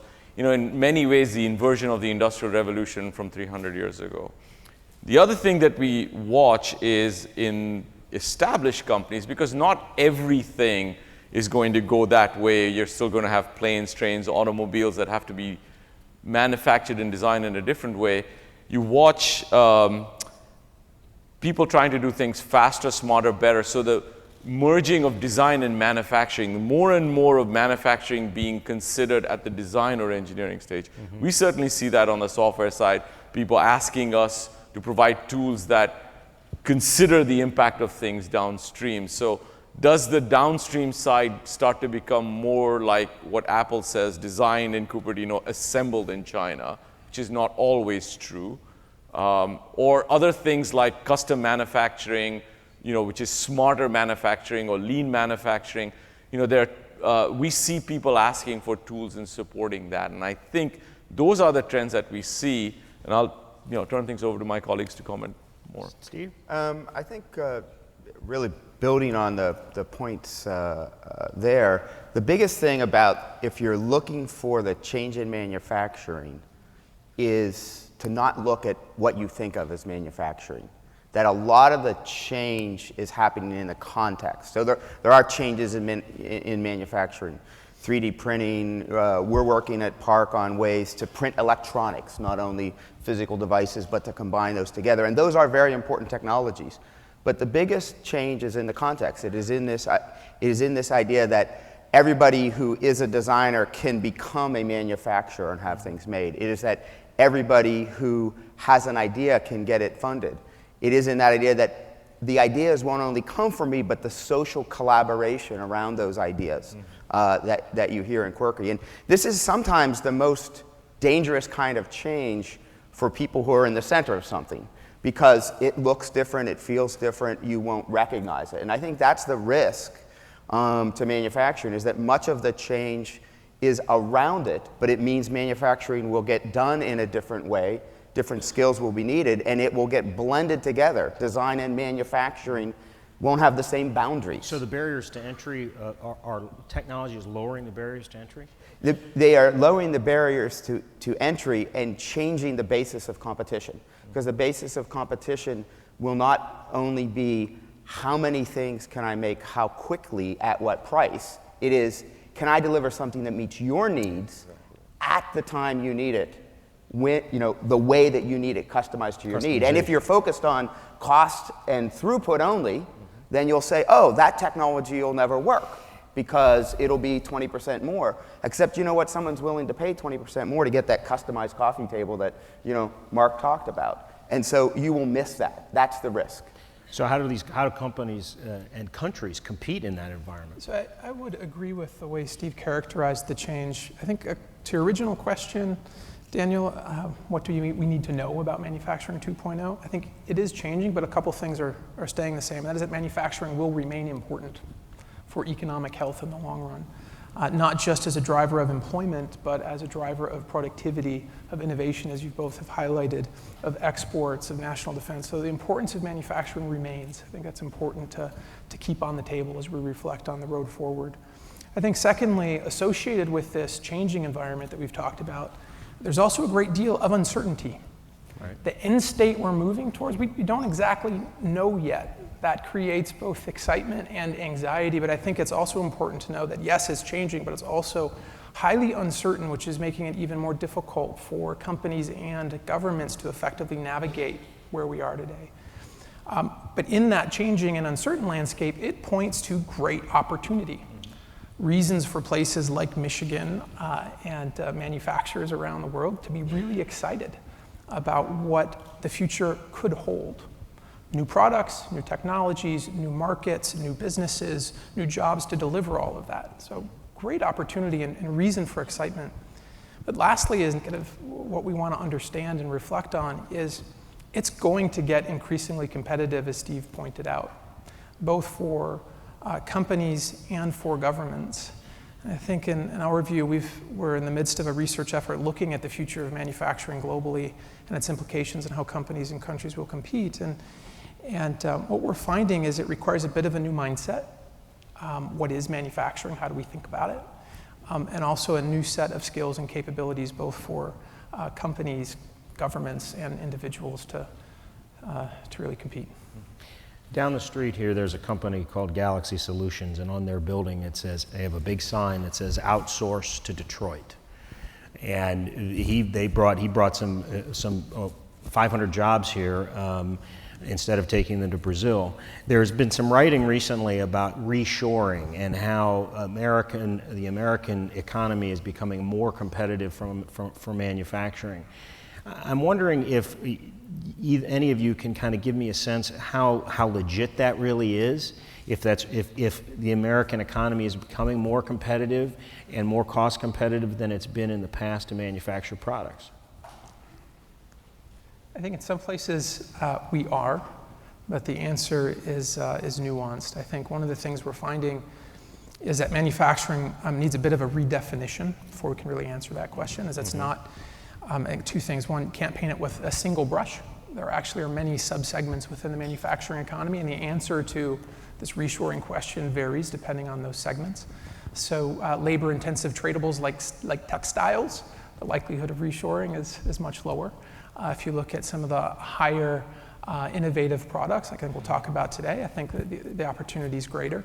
If we look at segments that are more regional in nature, like food processing, paper production, or energy intensive, like basic metals, there we would say we've actually seen much lower declines in employment in the past decade, and an opportunity for some stickiness to remain here. So I think to answer that question, we would say it really depends. And you have to think on a bit of a segmented view for what it's going to take to win. Steve? And if I could try to build on that, and I think also if you think about it, it's this idea of manufacturing is now going to be broader than this idea of the machines and the people that make things, but the environment in which they are made.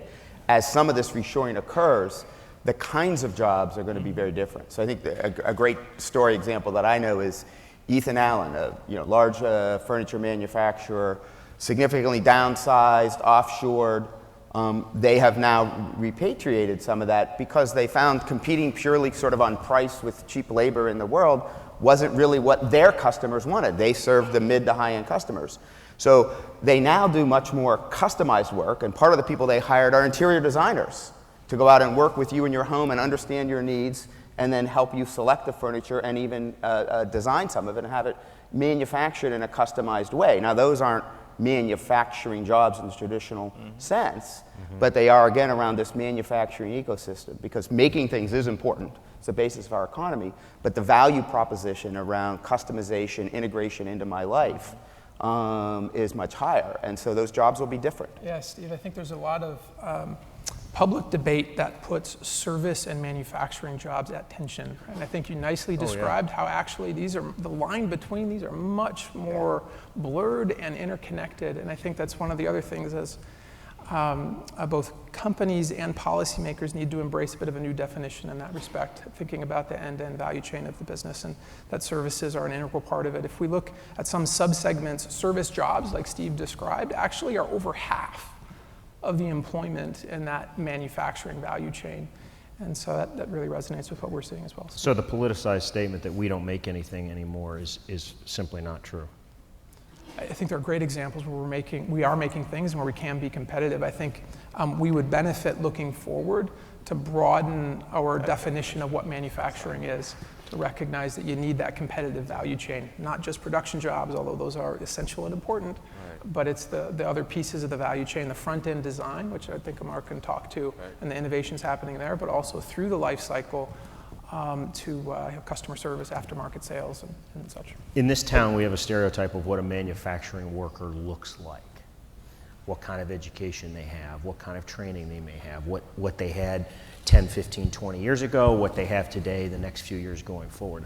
Mark, tell us kind of what you think the next generation or very quick coming generation of manufacturing employee in the United States is going to look like from education, age, expectation, compensation. Okay, well, I'll try to answer that. But let me build on the context we've been setting so far, which is I think the manufacturing jobs, not just of tomorrow, but of today, already look different because of this collapsing definition between design and manufacturing and techniques such as mass customization. I looked at Monster.com and sort of the kinds of jobs that are being advertised, or a couple of automotive companies. The kinds of people they look for today are skilled in robotic programming, they're skilled in CNC programming, they're skilled in lean manufacturing techniques, and I think those are different than what they looked for 15 years ago, because manufacturing today is not just, even when they look for a spot welder, they're looking for people that can fix problems on the line, not just 50 times a minute weld something. So I think that the requirements of the job are certainly expanding to include this sort of redefinition of manufacturing, and I think on the education side, this sort of integrated thinking of design or form and function and fabrication is going to have to start much earlier in the process so that people can think about things holistically. So I think 5 years from now, it won't surprise me that you won't have people doing only one functional job in the companies.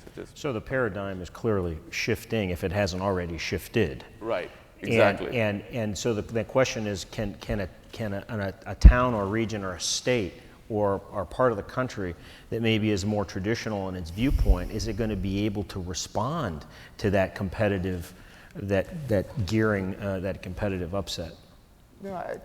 I think it certainly has the opportunity. I think actually this discussion here in Detroit, right, and this partnership with Techonomy to come here with the Detroit Economic Club says that people are starting to ask the questions, and I think the skills are going to be radically different. I worked in a company that made glass for cars. I put myself through college in the summers, and it was a very repetitive job. Made me really glad that I was going to go on and be an engineer.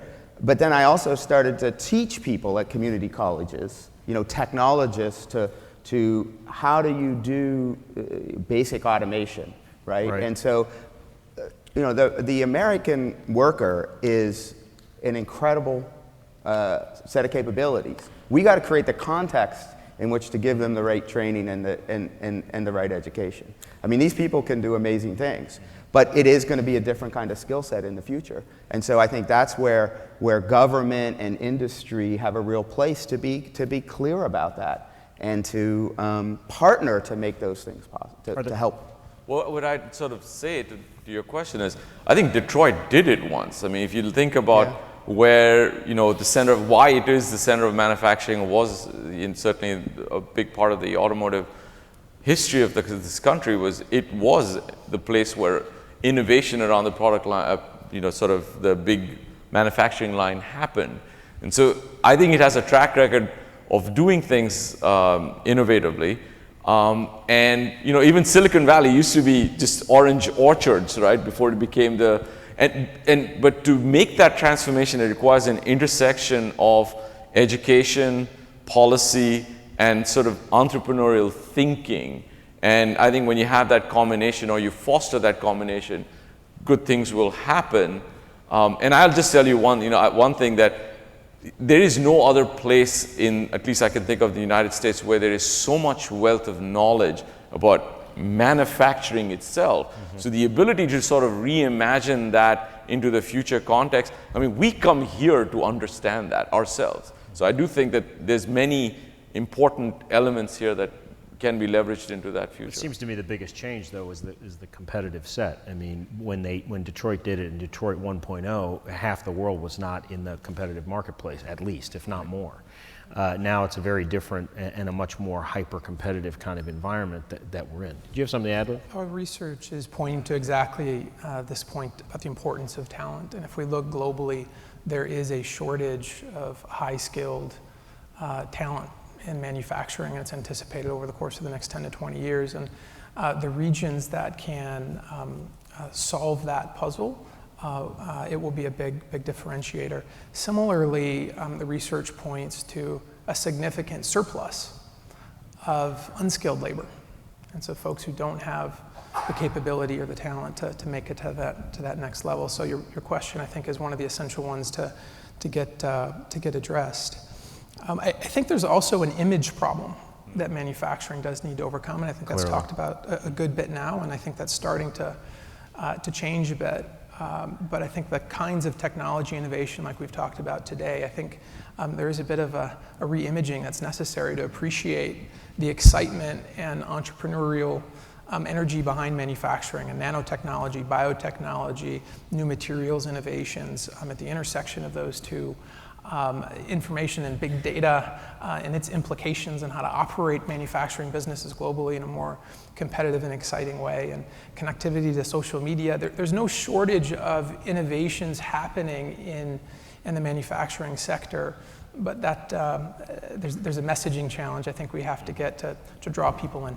Are there countries and cultures that are doing it better than we are, that are better prepared for this manufacturing transformation to manufacturing 2.0? I think I know the answer to the question, but I'd be interested in several of you riffing on that. And by the way, we do have microphones if anybody would like to have ask a question of the panel here. But take a shot at that, guys. I think the U.S. In many ways is very well positioned because many of these changes are coming from technology and innovation areas where we do have leadership. The applications of artificial intelligence, you know, the Google driving car, et cetera, social media. So I think we have a strength there. I think that in many ways, though, it's not unrelated to your point about image. When I think about, one of the things that I think about is actually in Germany. Germany really values making things. And the image of the engineer and the manufacturer is high in society. They have respect in ways that we don't have here. And they're pretty good at technology too. And so, and they've made political decisions and investments to support that. And so I think the threat, as this change happens, may not be in places where people think it is, you know, in China. I think there'll be a piece of it, and they are getting that they need to make these changes too. But it may be in places like Germany, who really have a value system and an image and a strength in the early stage technologies as well. And so this idea of sort of Detroit as the Berlin, is an interesting opportunity. I lived and worked there for 4 years, and I would say that partnership between government and business and the educational system exists kind of irrespective of where they are on the political spectrum. Yeah. You know, if they're center right or they're center left, they still share some of those same kinds of values. Right. Any other countries, Lou, in your research? I think there's some common themes we're seeing across countries. One is they're being much more thoughtful about how to win and compete in the manufacturing sector. And so much like we've talked about this context changing, as Steve articulated, the way governments are thinking about the manufacturing economy are also changing. And they're becoming more explicit and more thoughtful about how to compete. And there's some common themes we are seeing. One is this explicit strategy, what it is they want to do and how they're going to go about doing it in a very concrete and explicit way. I know here in the US there's similar efforts both nationally and regionally to establish manufacturing strategies with teeth, specificity, and accountability for moving the needle. That's one theme. I think a second is this collaborative nature between the government entities and the public and private institutions, academia, and companies to mobilize behind that, recognizing the role to play there. Interestingly, I was in another Midwest regional forum a couple weeks back, where government and business leaders were coming together to talk about how to improve manufacturing competitiveness in the region. And what surfaced is there's really a bit of a disconnect in understanding what actually do the companies need in the region, what can community colleges and universities provide, and how do they create much greater transparency between those needs, what the opportunities are, and what the capabilities are to deliver them. And so even some of the basic blocking and tackling and creating transparency into how that collection of parties can work more effectively together is something we see other countries doing better and putting a lot of emphasis and energy on. Well, who quarterbacks that? I mean, where it's successful? Is it quarterbacked by the politician, the governor, you know, the members of Congress? Is it quarterbacked by the most prominent CEOs in that state or that region? I mean, who really takes the lead where it's successful? I wanted to offer a slightly contrarian view before we go down the government path, because back to your original question on, you know, what countries will compete with the United States and why the US would win or might win. I mean, there's China, there's India, there's Germany, and they all have their angles. But what I find in the United States is the advantage of being closest to or understanding customers better than anywhere else, which leads to innovation, sort of the ability to intuit and develop insight into what the customers want.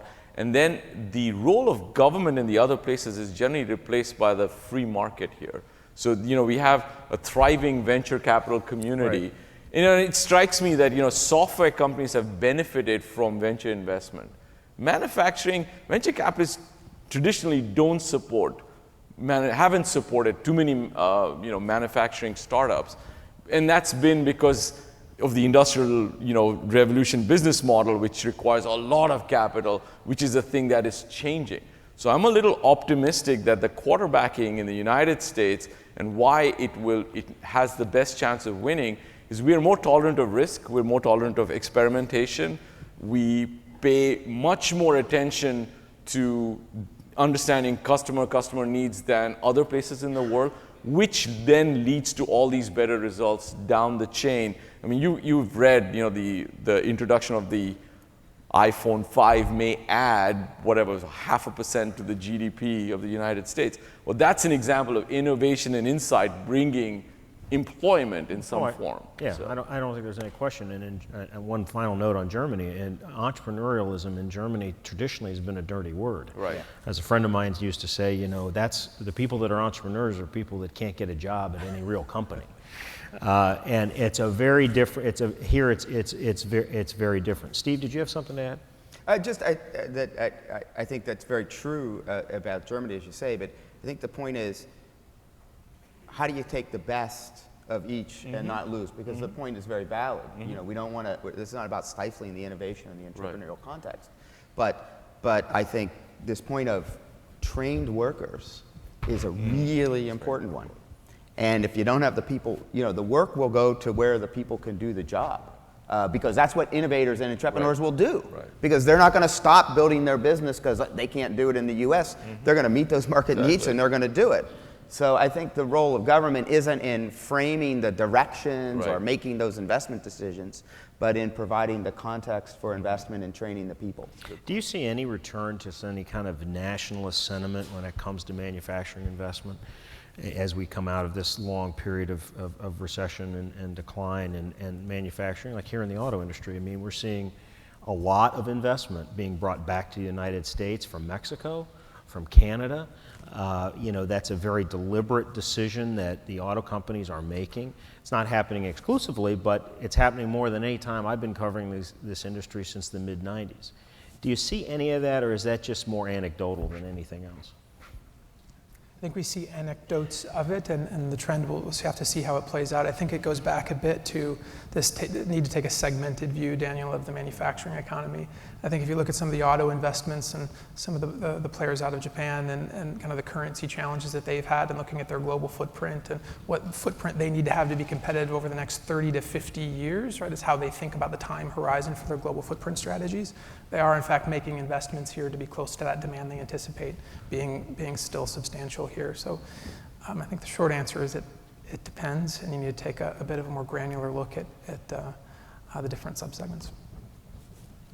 Yeah, I mean, I think your question about whether manufacturing is sort of a source of national pride, is a sort of a trend that's coming back. I definitely feel, and I think earlier you'd asked this question, that, sort of making is cool again, and whether that be at a small scale, large scale, I think, there is more of a product culture coming back, and we all appreciate well-crafted products or customized products.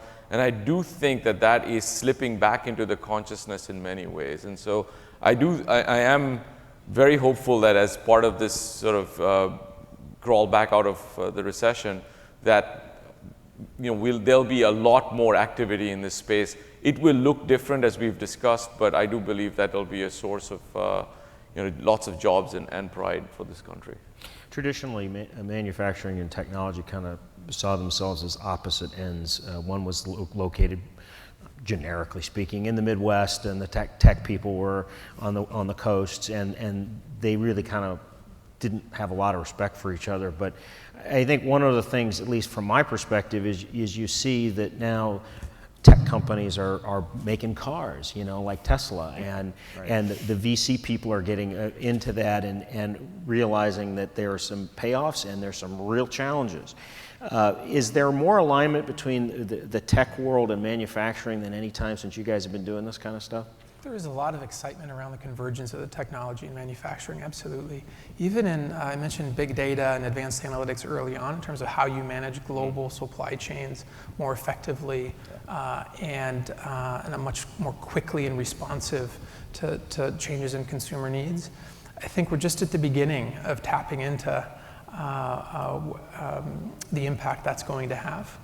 And so I think, yes, from a technology perspective of advanced analytics and big data, also from these production technologies that do require a much higher level of kind of science to make things like nanotechnology, biotechnology work, there's a lot of reason to be excited about the convergence. Yeah, I think a lot of it's been more social and cultural, which I think we need to get rid of. Because if you look at it, I think of manufacturing and farming even, right? So has anyone been to a farm in the past 10 years? There are more computers. A farmer doesn't drive a tractor, literally. It's autopiloted under GPS, so they only overlap by 2 centimeters, right? Every cow has a RFID printed in it, so they know, how much milk it's given, and look at an automotive plant. How much, CNC machines, manufacturing really through DARPA investment, and this is another role for government in research, fundamental early stage research, and that's what we do, so I'm kind of biased, but to invest in these areas, CNC machining, started in America. Now we kind of lost a lot of that market. So manufacturing has led the adoption of technology in many areas. GM's OnStar was an early leader. But there's been this different culture. Oh, I make things, or oh, those people, they don't understand. I get in those conversations. Oh, you guys in Silicon Valley don't understand where real money's made. You're just focused on the latest social app. Well, you know what? Those social apps that bring people together like Quirky so you can make more stuff are pretty important. Yeah. So get rid of this either-or model. Don't stick your head in the sand. The power is going to come from the integration of these two. And that's, I think, what we're starting to see is some of those conversations. Well, do you see, one of you mentioned to me that GM and Ford have opened offices in Silicon Valley. Yep. Do you think that the big old line manufacturers are really understanding that convergence of technology, or are they just doing this because they think it's kind of a trendy thing to do and it's a way to wave the corporate flag in a cool part of the country? I think they are understanding. Two reasons. One, I think if you look at the amount of content in their products, the software has become the dominant component. You look at an automotive car today, you look at Tesla, I think it's basically I don't want to use the word PC, but it's basically a computer running a drivetrain. It's mostly software. So when you get there, and by the way, if you think it's just automotive, if you use the thermostat called Nest is basically a little software program that's controlling a thermostat that's also connected to the internet. It's a very cool product. That's another example of product content becoming mostly software and electronics, and not just the sort of the outside bits. So I think old-line manufacturers are definitely, or traditional manufacturers, definitely want to meld with technology because of that. And it's also because I think originally the implementation of technology was to solely drive productivity, which was, we can do it in 10 minutes, now let's do it in 9 minutes, 50 seconds, now do it in 9 minutes, 40. I think a little bit of like the examples Steve was using was, it's driving innovation now. And how do you drive innovation if you don't really have it integrated right up front? That's why I think people are trying to do that kind of. Do you think these traditional manufacturers are going to be able to move quickly enough to compete? I mean, you've talked about the opportunities here, but they're going to be very competitive opportunities. There's going to be a lot of people competing for it. Do you see some of these older line companies which have kind of defined this state and this region for forever being able to compete that quickly? I think there are the assets and to be able to do so. I think time will tell if they move quickly enough or not. I think, as we mentioned, around the world, others see these opportunities. It's not just us sitting here. What? Oh, I'm sorry. Go ahead. No, go ahead, Steve. Sure. What it just made me think of is there's a phrase a friend of mine uses that I like, which is never waste a good crisis. Right. Because that's the part, right? Big institutions. We know that in this town. Yeah, big institutions change when they have to, right? And so this is the time. And so will they move fast enough? The time will tell. But large organizations have in the past, but when faced with that kind of crisis, and there's a crisis here, there's also opportunity that we're trying to articulate here. My biggest fear, they want it. It's again, will they recognize it because it doesn't look the same? It's not all about 9 more widgets off the line, in a minute. Right. It's about that larger context. So will they understand what that means to their business? In our service to clients, this is a recognized need, but it's also a new muscle. Right. Yeah. Right? Bringing these questions about innovation and technology into the manufacturing strategy discussions that they recognize they need to do it, but it is in fact a new muscle. Who's doing it really well? What manufacturer, I'm not looking for a Detroit name here, okay, necessarily. I'm just, who's doing it well and moving quickly and innovating? With the obvious one be Apple.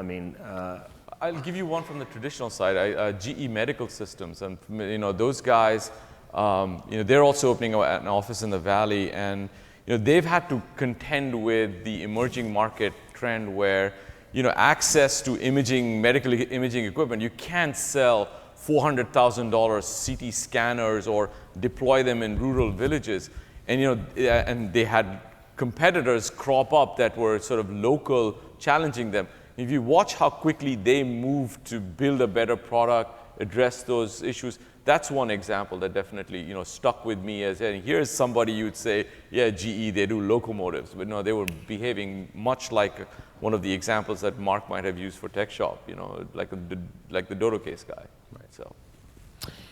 We are out of time. Thank you very much. It's nice to know that manufacturing is not dead. Thank you very much.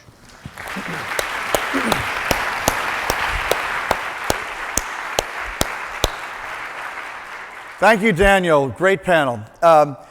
And in the interest of keeping you all awake, the next speaker, who I hope he delivers, because I always think of him as one of the highest energy individuals on the planet, Tim Draper. Tim, if you're back there, come on out. Tim's somebody I've known for a long time. He's one of the really leading venture capitalists on the planet. Am I supposed to be out here? Come here. Yeah, come on. Okay, Come on. good. Good to see you, man. Hey, David. How are you? Good Tim to see came you. in by red eye to be here because he's another one of these superstars of tech who absolutely believes in Detroit and the importance of what we're doing here. And I got to tell you, since you were maybe on the red eye when this happened, we had tons of talk about the crowdfunding stuff and the Jobs Act and the importance of entrepreneurship. But you're about the first person I can remember who ever talked to me about the idea that ordinary people ought to be able to invest in startups. I remember it was in Berlin like 15 years ago.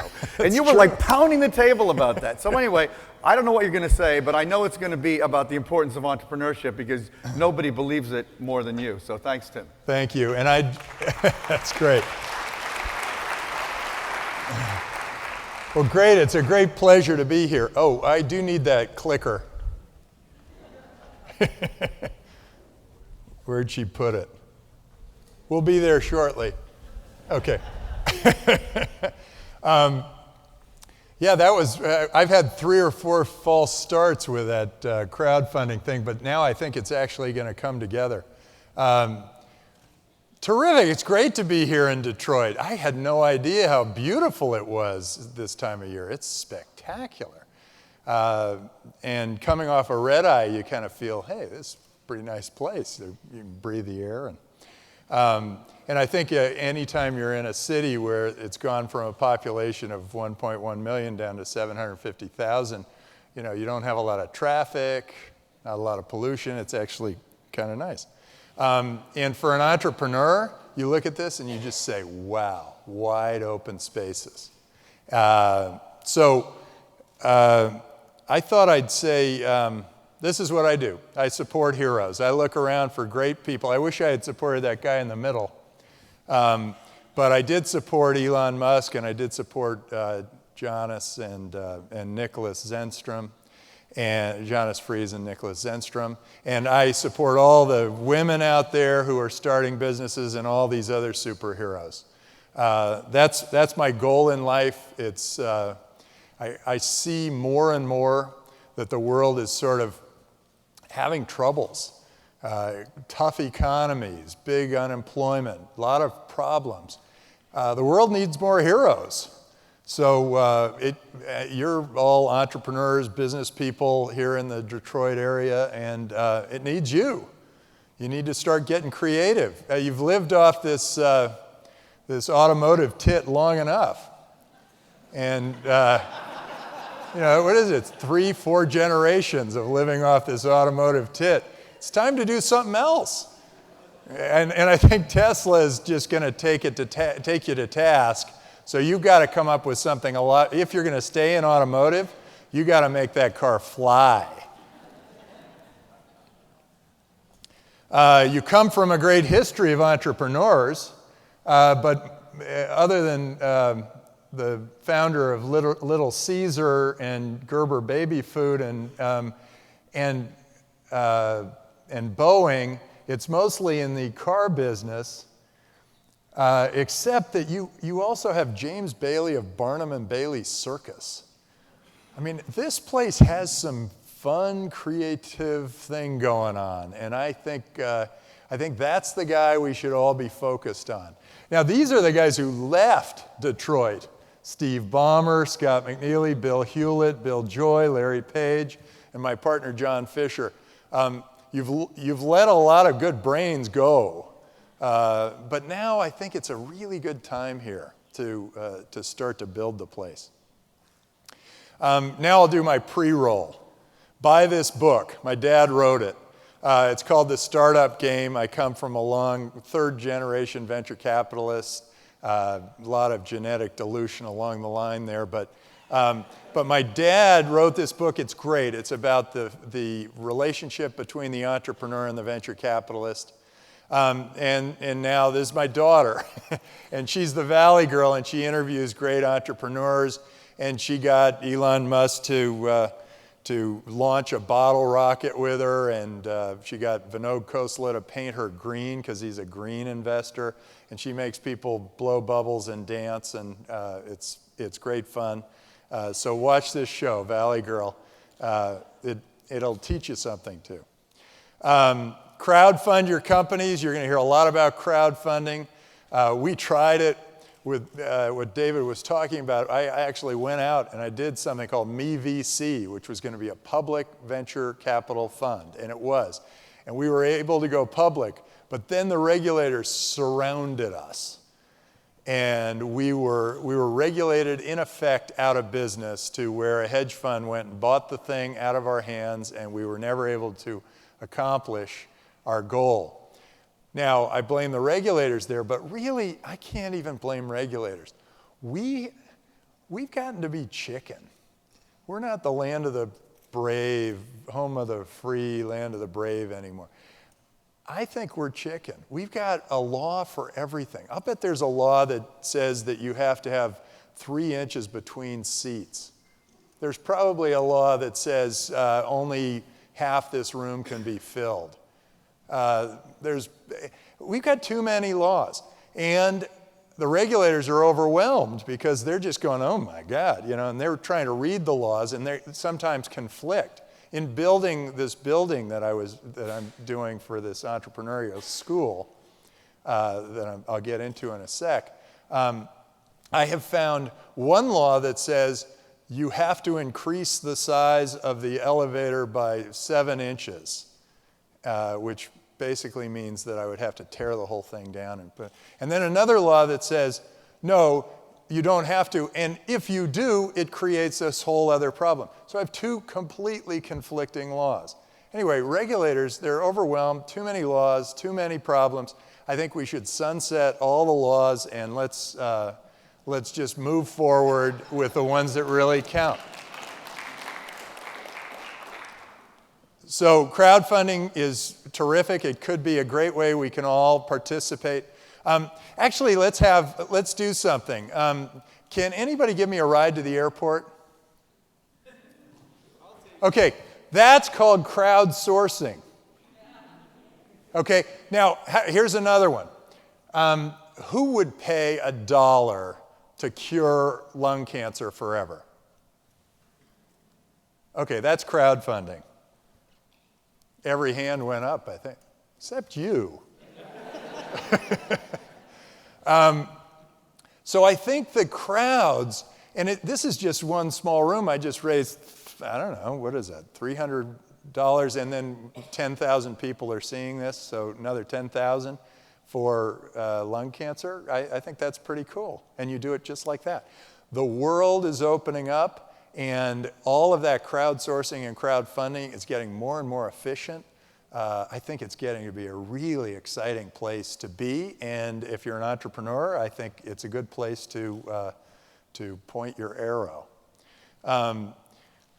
This is a company that my other son created called Mobber, and he created this great new social networking tool, social marketing tool that could actually create a social media bomb that would make things trend on Twitter, and Twitter shut him down. So anyway, that's my son. And this is my final ad. We've got a new logo and a new slogan, Fueled by DFJ. Okay, that's our venture fund.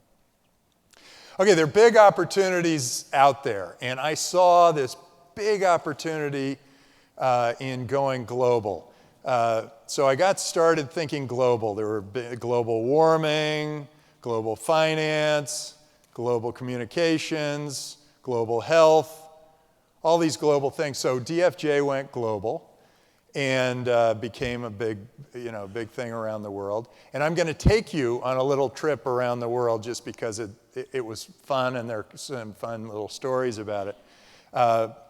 But what's happened is that the world has completely opened up, and global distribution has commoditized, and so we're starting to change our thinking. But let me take you first to India. When we funded 2 young guys at Hotmail, and they came up with this web-based free email. And I asked them, well, how are you going to market it? And they didn't really know. They were going to TV ads or something. And I thought, whoa, I'm a venture capitalist, but I don't have that kind of money. And so I said, well, can't you just put a message at the bottom of everybody's screen that says, P.S., I love you. Get your free email at Hotmail.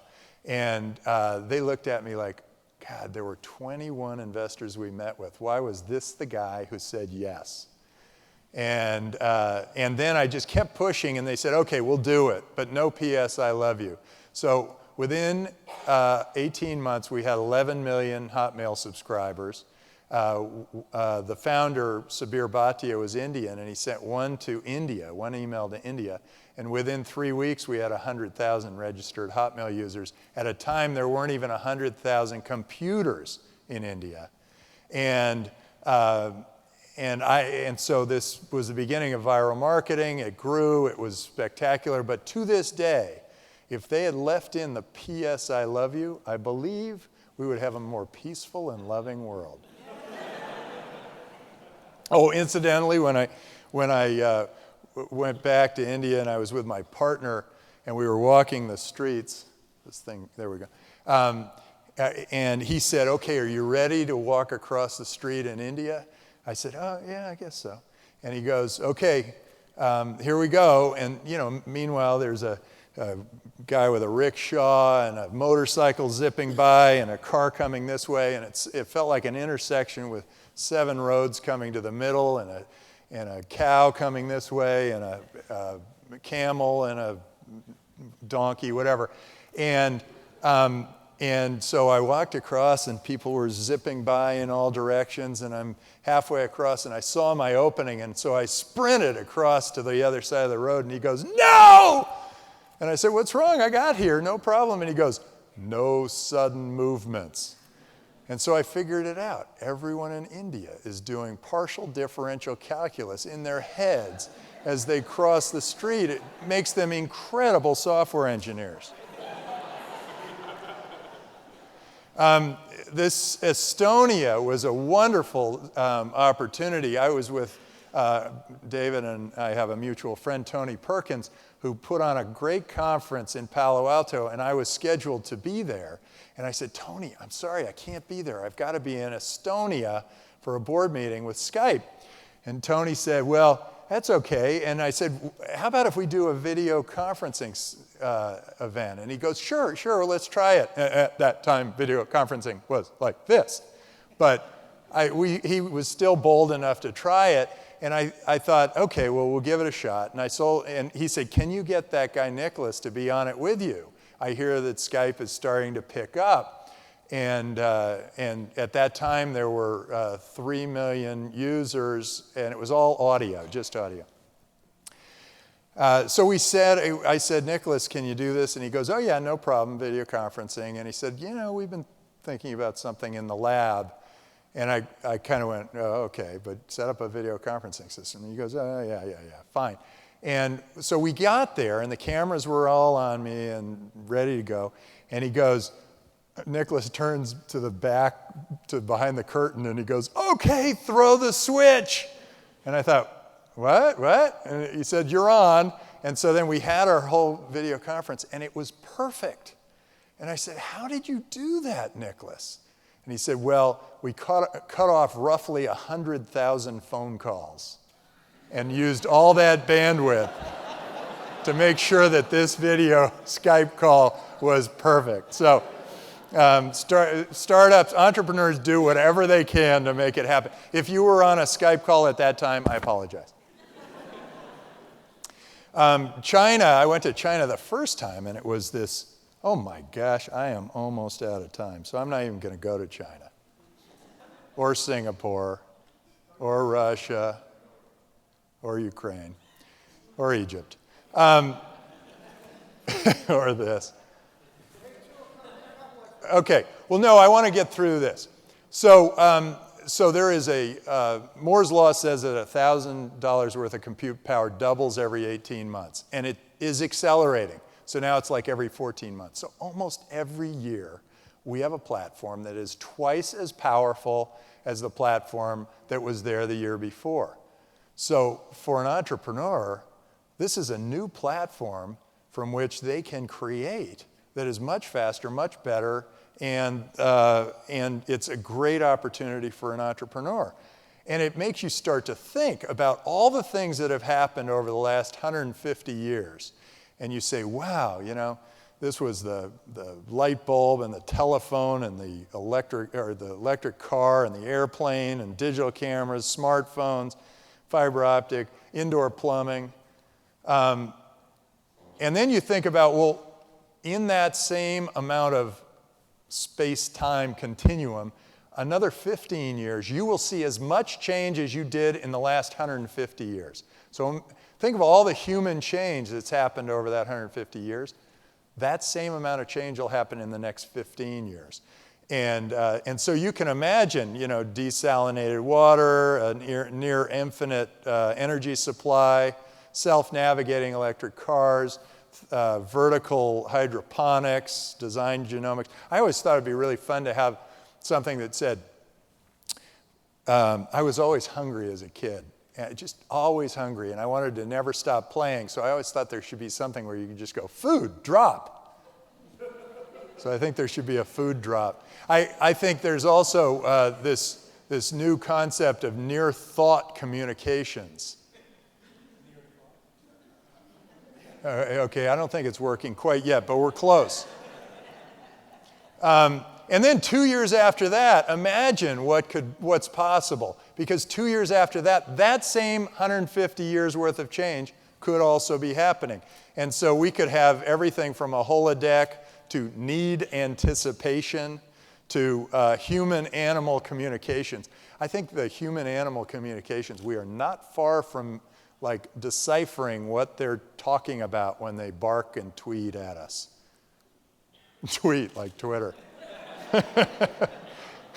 That I don't know if we'll ever figure out, but okay, so they're really cool crowdsourcing applications, and I bet you guys have some, and we're going to commoditize distribution. Breakthroughs are spreading faster. Now, there are big changes in venture capital. Venture angels, incubators, crowdfunding are changing my business, and I think it's cool because I love it when some sort of a monopoly or oligopoly gets taken down by a cool entrepreneur who comes up with something great. And I can think of a lot of interesting industries that have that feeling to them. One is medicine. Medicine has an oligopoly, and it is messed up. And you guys can go after that with a vengeance. One is banking, investment banking. That is completely dominated by Goldman Sachs, and I think you can go after that with some of these interesting crowdfunding ideas or others. And one is governance. I think governments are competing for you. They're competing for the great minds and the capital of the world, and they have to get more efficient. And I think there's something called Blue Seed. Have you guys heard of Blue Seed? It's this boat that's 15 miles planted, 15 miles off of Silicon Valley. It's its own country and has its own rules, and it's all about, it's a big incubator. It's a big, huge, old aircraft carrier. I think there are things like that are going to force governments to say, oh, hey, we're really screwing up here. We're way too bloated. We can run a much better ship if, better ship. So anyway, at DFJ, we've reorganized because we're saying if things have commoditized globally, then we need to focus on just the most creative, most innovative entrepreneurs, because those are the ones that are going to push the edge. Because if you've invented something, a new app, whatever, that everybody wants, it will spread around the world very, very quickly. And so anything you innovate should be thinking years and years ahead, because it's going to spread very quickly. We have made distribution around this planet very efficient. So what we look for iconoclasts that change the nature of business. We look for clever business models. We look for things like Amazon, where they have no accounts receivable and no inventory. Or in Hotmail's case, no marketing expense. You want to win through putting a zero somewhere in your balance sheet that your competitor doesn't have. Not at sales or cash, but anywhere else. So we look for disruptions. One thing I will mention is that, that in space, SpaceX has figured out how to launch the exact same payload with their Falcon as the Vulcan, the NASA Vulcan launched. And the NASA Vulcan cost $400 million in hard costs and another $2 billion in soft costs. SpaceX launches the Falcon 9, and it is $30 million. So should that be done by government or private? Government, private, what do you think? We look for black swans wherever they are. And now I'm going to say quickly Draper University heroes before you give me the hook, okay? I decided there were not enough heroes in the world. And so I bought a hotel. It's an old hotel. And I decided it was going to be an immersive 10-week program for 18 to 24-year-olds to go and unlearn everything they've learned and then be forced to think creatively on the other hand. So we have, instead of teaching history, we teach something called future. We combine predictive analytics with science fiction. They have to read, Dune or Neuromancer, and then they have to project and decide, how many years before we land somebody on Mars? How many years before we've got 50% smartphone penetration around the world? How many years before whatever? And so then it starts with future, and then we do design, and it's creative design. They learn to paint. They learn to do a wide variety of things. And then distribution, we teach all sorts of marketing tools, viral marketing, social marketing, whatever.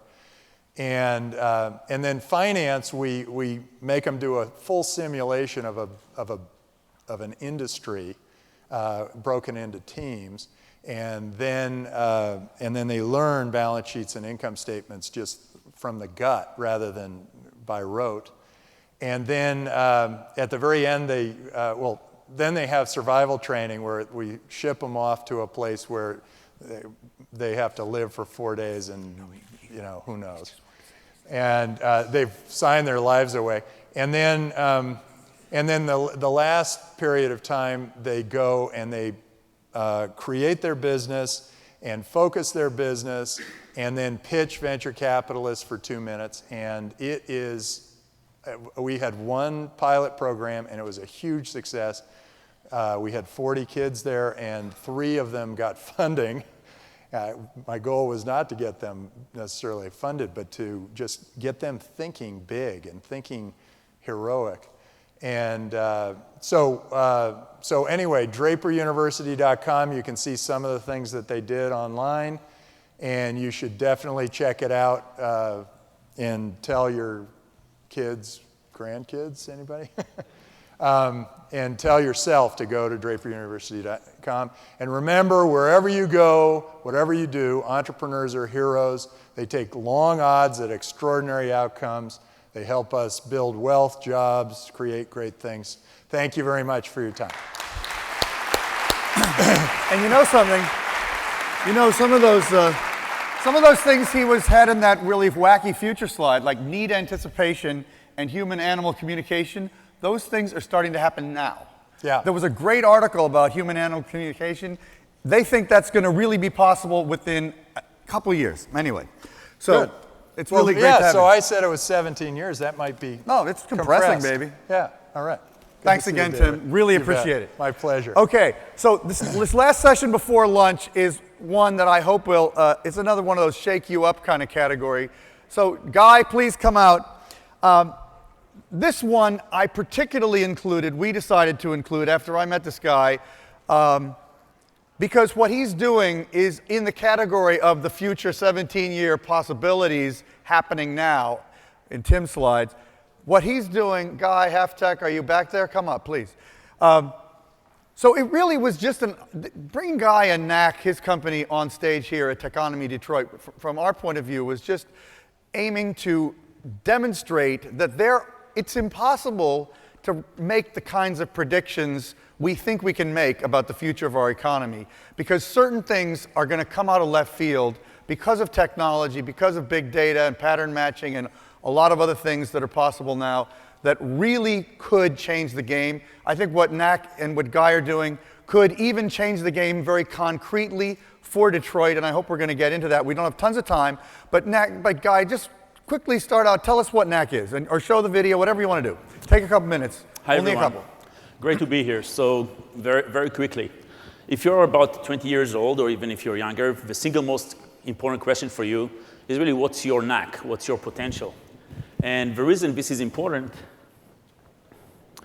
is if you think about human potential, this is actually our single most valuable natural resource. If you compare that to oil, gas, precious gems, or iron, or whatever it is, figuring out human potential, this is really the most precious, valuable social and economic resource. And the question is, how do we go about discovering human potential? How do we go about nurturing and developing human potential? Through education, through training, through placing people, helping people figure from very early age where they belong to in terms of education, training, what's their career track, what's the right thing for them to do. And surprisingly, we don't have much tools for the past 50 years to go about figuring out how to match people, how to figure out their potential and match them with opportunity. This is a huge social problem. So when I think about what we're doing at NAC, NAC is about a very big mission, a very high purpose of building a company that will change people's life and change the economics of human potential. If you think about all the technologies that are available for discovering oil, even in the deep sea, or discovering any other natural resources and harvesting electricity and wind, we don't have any comparable technology for discovering and harvesting and nurturing and developing human potential, and this is a huge problem. And this is what NAC is trying to change, to make this fundamental change in terms of how we empower individuals, how we empower businesses, communities, and education institutions to go about figuring out what's the potential people have, how to develop that, and how to match them into opportunities. So I'm showing you here, this is the homepage of our website. You can go to our website. It was launched basically today. And you can see some screenshots for... This is super new, what he's talking about. I don't know if you... Have you ever talked about this publicly before? This is actually the first time. Yeah, so this is new. Okay, go on. Thank you, David. We got actually some press coverage, but I won't mention that here. But in any case, this is our website. And what NAC is about, more concretely, is discovering your strengths and discovering your talent through gameplay. What we're doing, there are three components to our technology. There is state-of-the-art behavioral science. And we have 6 scientists on board. We design games that we weave into the games the behavioral science insights, and we collect data from your gameplay. So as you play a game, and I'm going to show you one of our games in a second, the game collects the data, observes what you do, how you do things, how you perform, how you learn, how you change your strategies, how you cope with failure, how you recover from failure. And the game, the power of games, if you think about why games are so fascinating and so powerful as a medium, everyone is wired to play games. As toddlers, babies, young adults, or anyone else up to very late ages, people are fascinated by games, and they play games everywhere on smartphones or on board games or anywhere else you look. There are single-player games, there are social games. So games are really a very powerful medium where people, they motivate people, they immerse them, engage them in an experience, and we are actually building games that have a very deep social purpose to help people, to empower them, to enable them to do better in their life. But when you're playing it, it's just a fun game. That's the cool part. Go ahead. As you'll see in a sec. So here, I actually have one of our games. It's called Wasabi Waiter, and it's going to be available for everyone very soon on iTunes, Android Market. And here you play the role of a waiter in a sushi bar, and you have to serve different sushi plates to different customers based on reading their emotions. Oh, too bad the video is okay.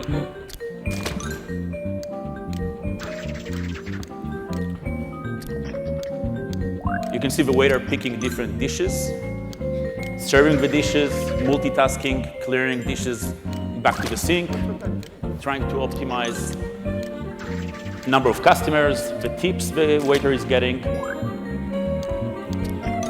And the waiter has to read the emotions displayed by the customers. This is part of a challenge in this game.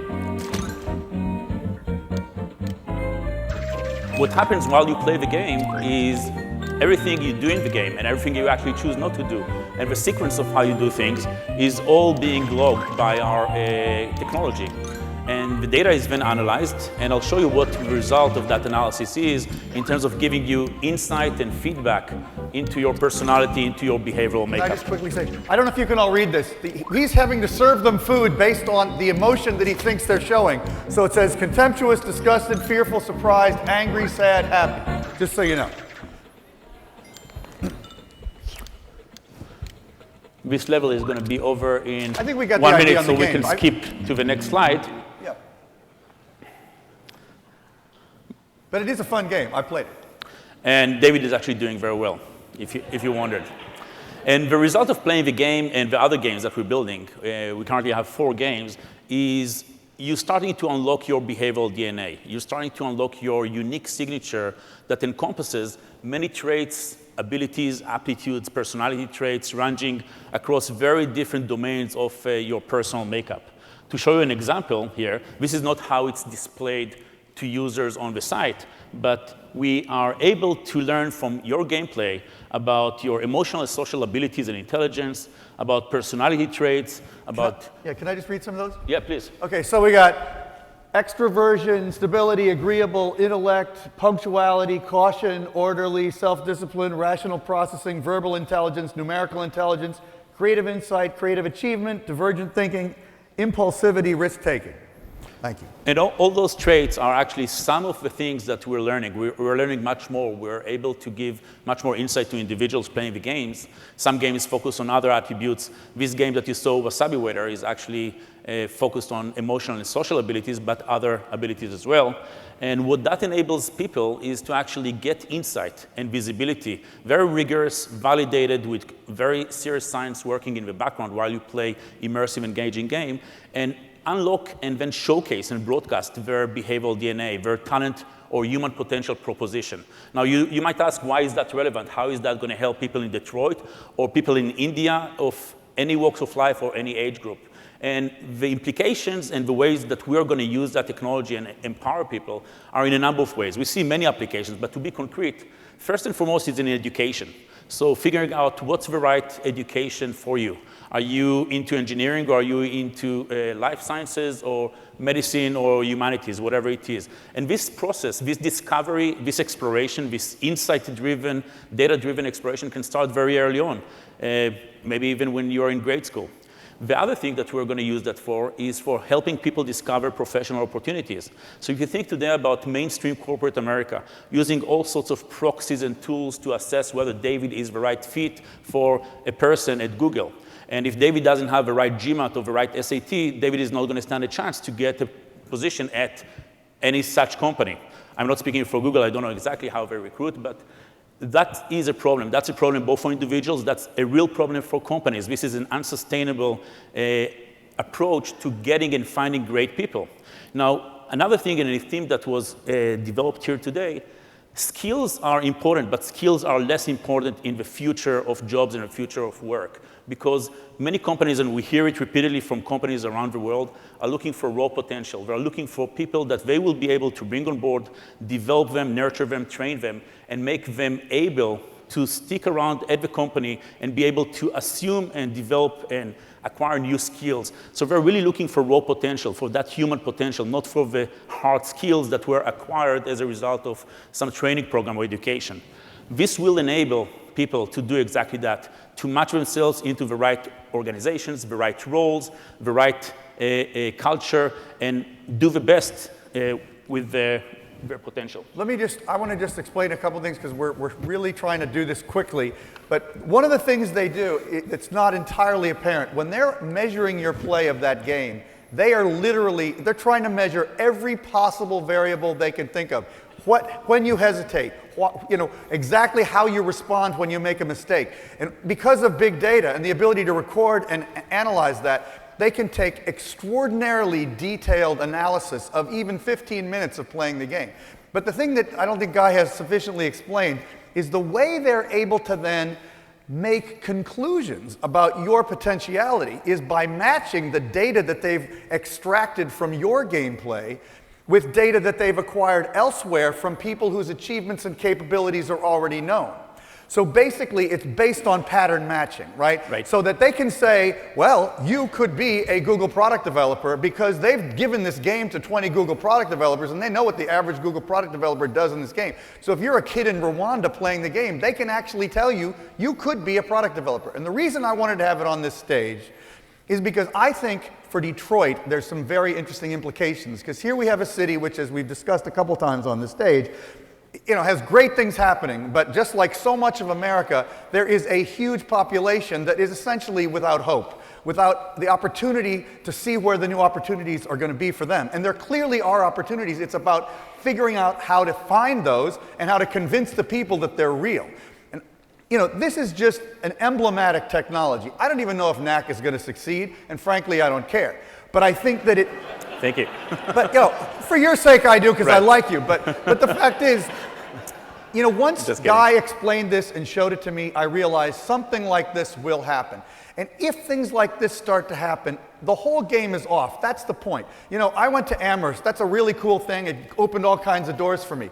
But those kinds of pedigrees could actually begin to be very less significant in the future if, as I believe almost certain, this kind of technology begins to take off. So that's really what we were up here to try to describe. And to amplify David's last point, we believe that the disruptive potential of behavioral computing, that is being able to access and get insight into the behavioral DNA, behavioral makeup of people, and use that to empower people in education, in forming connections, in placing themselves into schools, colleges, jobs, and promoting them, training them, etc. This is actually a very powerful thing that will minimize the importance of pedigree, of credentials. This is going to the ultimate meritocracy of a person. This is not about whether your father has graduated from that school or your mother was a lawyer and therefore you should go into law. This is about really what's your potential and how you do the best in your life to maximize and realize that potential. And we think this has disruptive implications for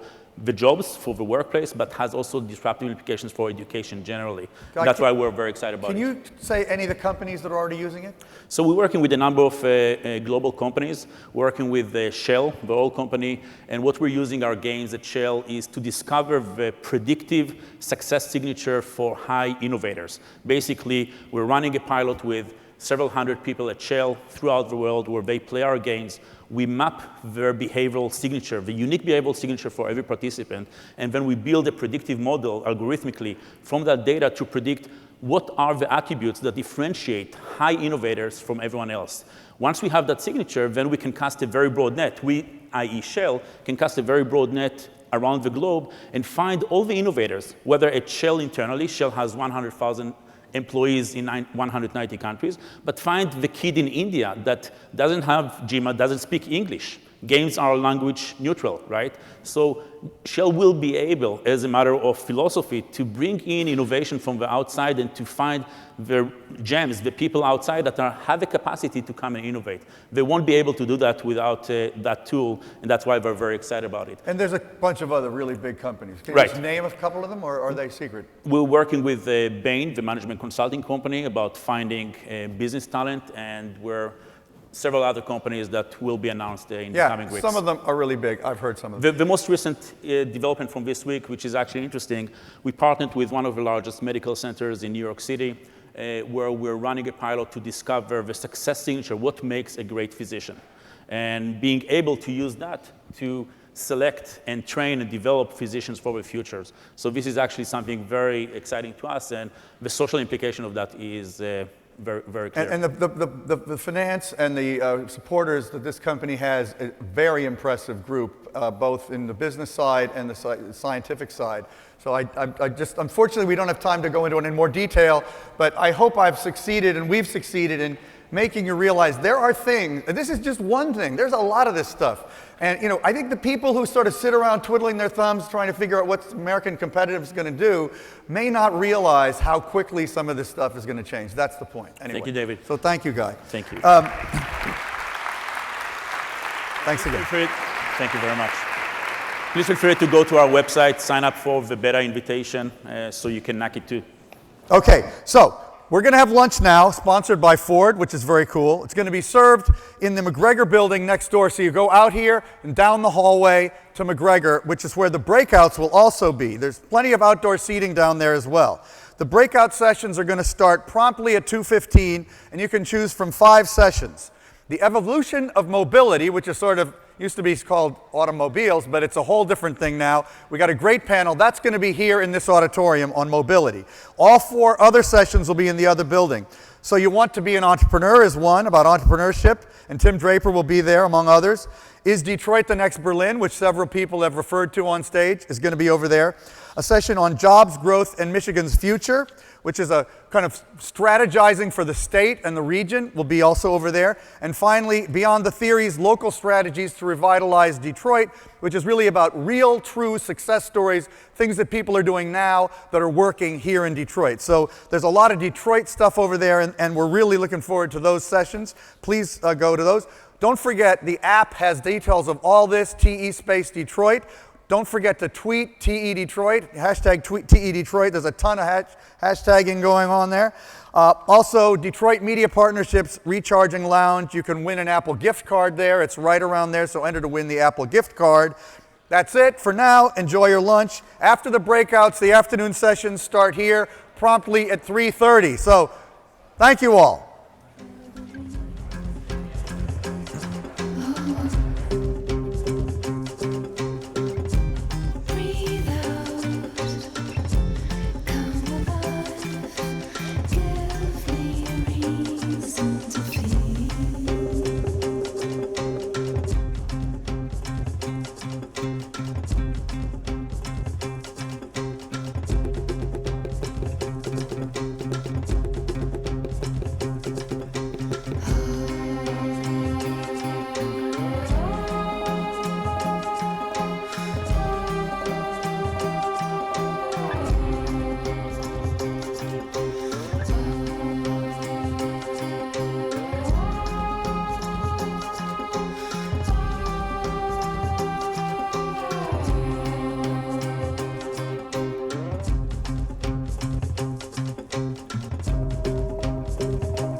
these bags and stuff, just throw them away. They got thousands of those. I'm not worried about that.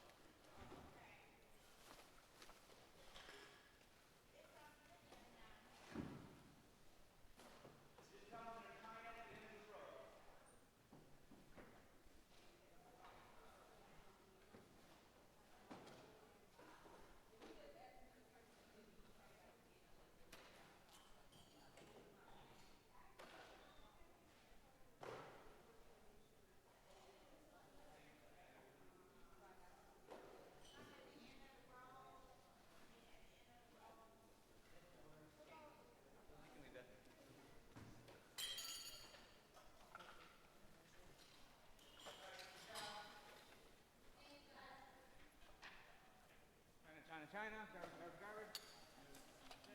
Go. You got it all? One more. We'll put it by the registration desk. We'll do a lost and found by the registration desk.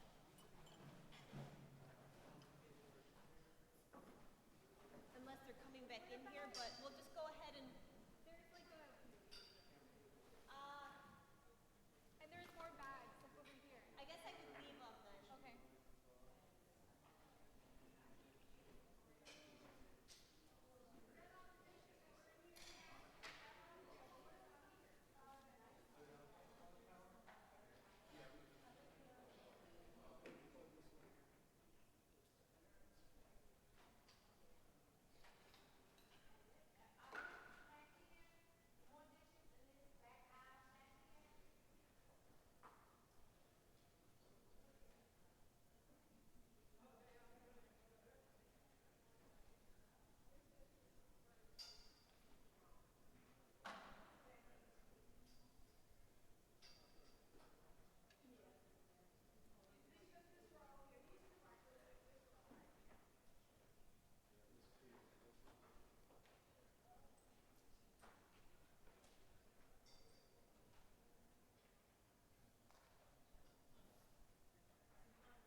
sorry about the order this morning.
some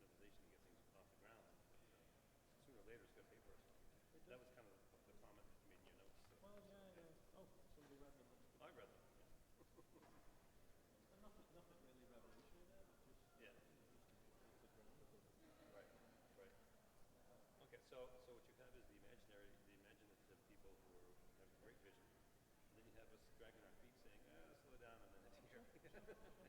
Sure, and I think we'll take the conversation a little bit. So you've got a vision, right? What helps us get there? Oh yeah, you've heard about that, huh?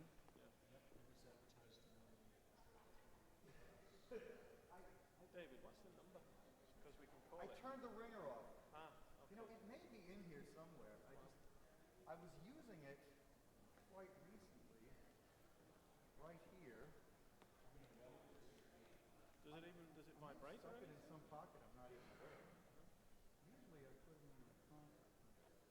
I wasn't putting it in my pocket because of the wireless mic. So no, I had it here. It could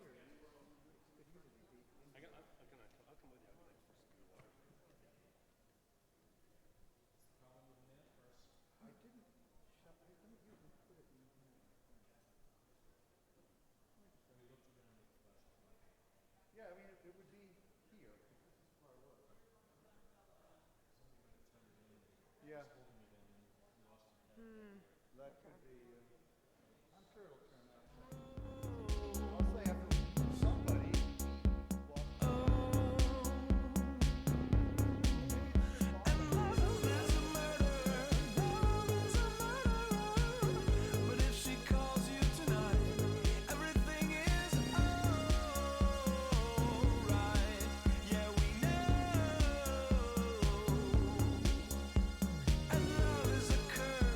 Shout that I heard.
hands on the wheel, let the golden age begin.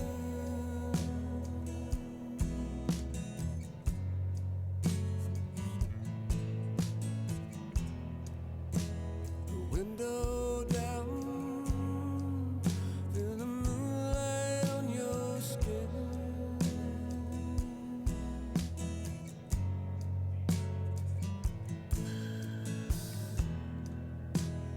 Desert wind, cool your aching head.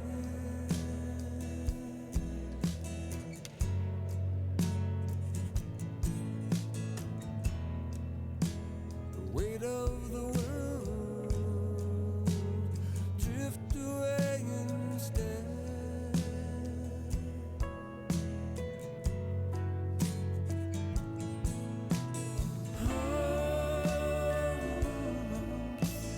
These days I barely get by.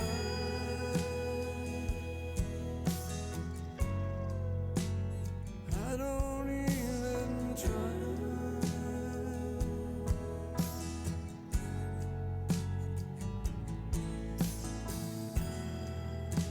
It's a treacherous road with a desolated view.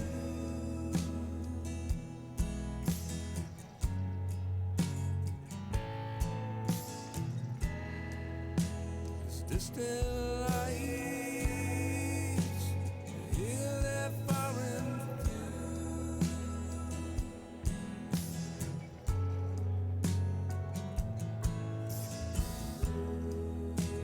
The sun don't shine, even when it's day.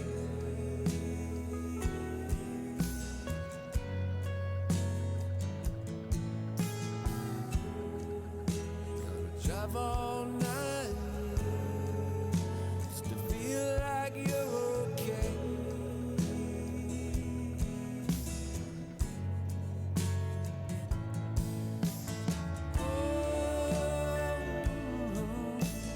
These days I barely get by.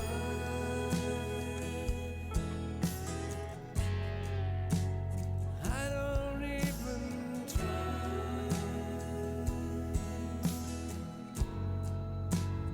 I don't even try.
So sentimental, not sentimental, no romantic, not disgusting yet. Darling, I'm down and lonely. When with a fortunate only, I've been looking for something else.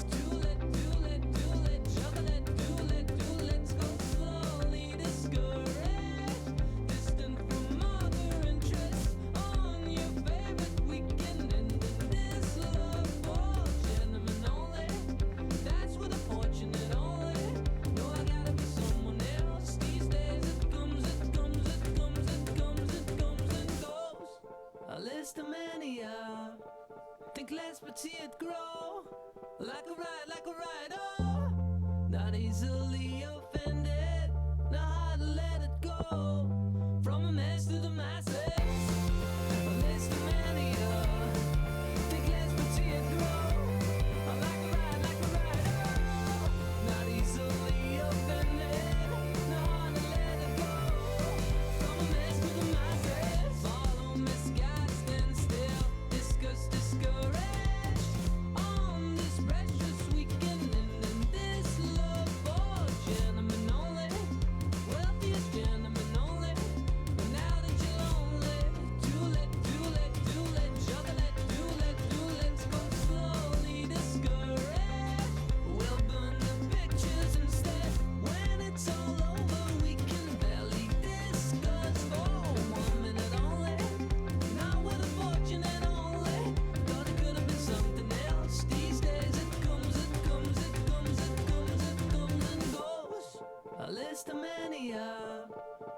less petite grow like a ride, oh, not easily offended, not hard to let it go. From a mess to the masses, a list of many, think less petite grow like a ride, oh, not easily offended, not hard to let it go.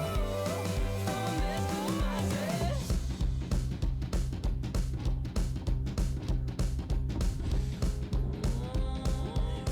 This is showtime, this is showtime, this is showtime. This is showtime, this is showtime, this is showtime.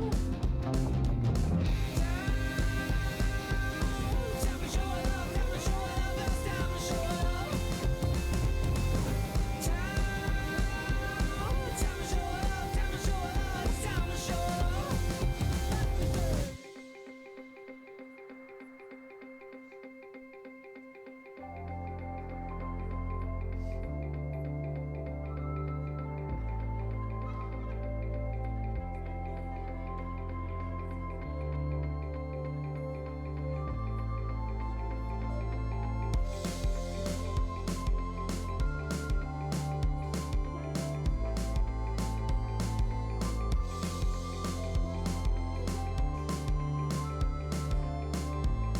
From a mess to the masses, a list of many, think less petite grow.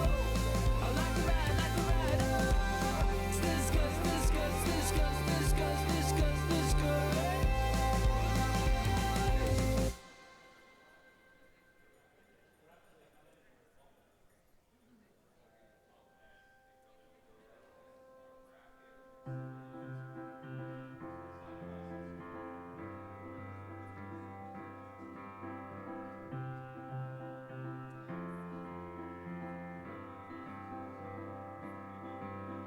Stay out super late tonight, picking apples, making pies. Put a little something in our lemonade and take it with us. We're half awake in a fake empire. We're half awake in a fake empire. Tiptoe through our shiny city with our diamond slippers on. Do our gay ballet nights, bluebirds on our shoulders. We're half awake in a fake empire. We're half awake in a fake empire.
You got some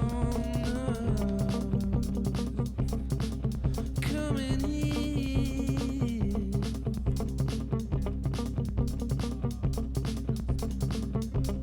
You got some coming in.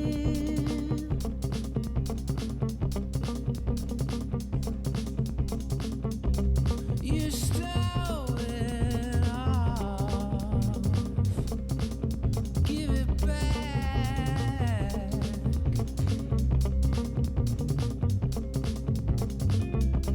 You stole it all. Give it back.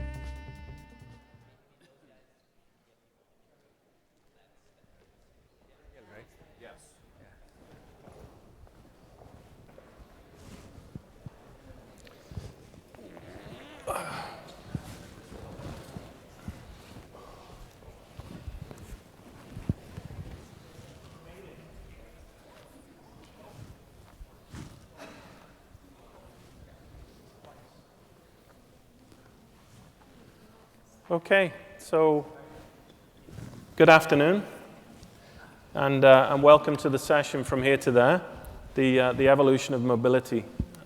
It's kind of relevant because we are where we are. We're in Detroit, and we're in some, as most folks say, interesting times. Just very quickly, I'd like to introduce the panel that we have today, and then give you a sense of how we're going to run the session. We've got about an hour, just less than an hour, and we'll have a little bit of an introduction from each of the panelists to give their perspective on the future of mobility and how they see that panning out. Just a couple of minutes on that. And then we'll actually talk through some of the things that may accelerate that, some of the things that may get in the way of actually reaching that vision. And then we'll talk about some of the winners and losers that may be in that future vision. And then we'll come back and open it up to the audience. So between now and then, please be thinking of some of the questions that you'd like to ask. Again, diverse set of panelists that we have. So to my left, we have Jay Barron, the CEO and president of the Center for Automotive Research, followed by Vivek Kundra, who's responsible for emerging markets within Salesforce.com. We then have Michael Littlejohn, who's VP and partner from IBM Smarter Cities. Then we have Venkatesh Prasad from Ford Motor Company, I think responsible for open innovation, a senior leader within open innovation within Ford Advanced Research. And then we have Susan Zielinski from the University of Michigan, who's responsible for smart or sustainable mobility and accessibility research transformation. Easy for me to say. So great. With that, let me just set a little bit of context, if I may. How do we look at the session is titled From Here to There, and what does here look like? Because I'm going to let the panelists take the softball, which is what there looks like, really, and define that. But what does here look like? And I would characterize it in again, quite succinctly in 3 or 4 words, actually. It's quite congested, right? We've got 1 billion cars or vehicles on the road today, right? Come the next 30, 40 years, that will at least double. So we'll go to something like 2 to 4 billion vehicles on the road come 2050. So again, it's congested, being number one. Number two, it's complex. I don't know if you bought a car recently, but if you buy a car in the US, you can choose from about 280 different models. Fuel types, you've got a couple of fuel types typically on the market today. One of them is gasoline, one of them is diesel. In the future, it's going to be multiple, right? So again, it's complex from a vehicle standpoint. It's also complex from an infrastructure side of things. I don't know how many cities look exactly the same in the world, but I bet that there's not very many. Again, it's highly complex from not only the types of things that we have on the road, but the roads that they run on and the cities within which they run. And thirdly, it's costly. To give you a sense, right, it's costly from an emissions standpoint. Right, at the moment, we tend to cough out significant amounts of carbon and carbon dioxide, which is obviously concerning us and concerning the regulators. And then two, from an economic standpoint, on the transportation of human beings and goods, in 2010 we spent about $8.25 trillion on the planet. So again, the third descriptor would be costly. So it would be congested, it would be complex, and it would be costly. And the fourth attribute would be it would be convenient, I would say. If we look at transportation, it's relatively convenient. Right? Getting from an office downtown Detroit to here literally took me about 3 minutes. Again, it was very, very convenient. So that's my perspective of where we are today. Again, relatively succinct, not necessarily comprehensive, but let's move to the future. What do you think of the future, Jay, and what the future of mobility will look like? Well, first of all, I think what's interesting is we do have this convergence of the electronics into the automobile, which is an interesting dynamic of itself. These two different fields sort of operate on different wavelengths with a different phase, so they're not really in sync together. Software, electronics is outdated much faster than the cars wear out, and so that's a challenge for the auto companies. Interesting, I had to update the software on my radio and basically reboot it. And first of all, you have to leave the car running. It takes 45 minutes. You have to sit there, and the manual says when the radio says it's done, it's not really done. You still have to do some more things. It's a very cumbersome convergence right now, and I think the auto companies will work through these details and try to get these things back into phase. One of the technologies clearly that's here today that is an enabler going forward to this mobility that we're talking about, of course, is autonomous vehicles. And the technologies, by and large, are available today. They're not maybe available for mass market, but they are available, and we have prototypes, and we can make cars drive themselves. I think it'll be a real milestone the day that we can actually have the consumers sit in a car and literally take their hands off the wheel and let the car go down the road. And on a public highway, that's a little ways away. And I think going forward, even though the technologies are here and there are issues around how we deploy those, what really has to be wrestled with is what are the policy implications and what is the business case? Because these two are going to have to go hand in hand in terms of motivating these technologies. Clearly, the two biggest motivators for this type of technology have to do with traffic mitigation, fuel economy, and safety. And with traffic mitigation, we are trying to reduce our dependency on more highways, very expensive cost to maintain highways. We don't want to build more highways. We have traffic congestion. In some cases, we can't get more traffic onto the highways. $1.25 million simply to resurface 1 mile of highway. And how many highways do we have to resurface? So it's very expensive. And then on the safety side, we have the National Highway Traffic Safety Administration that's saying our goal is 0 fatalities due to crash. Well, 0 is really a big hurdle. And today we have, so it's 40, 50,000 deaths a year due to crash. But if you have a car that can drive itself, that means the car also knows not to crash. And if the car knows not to crash, maybe 0 is not such a far-fetched objective.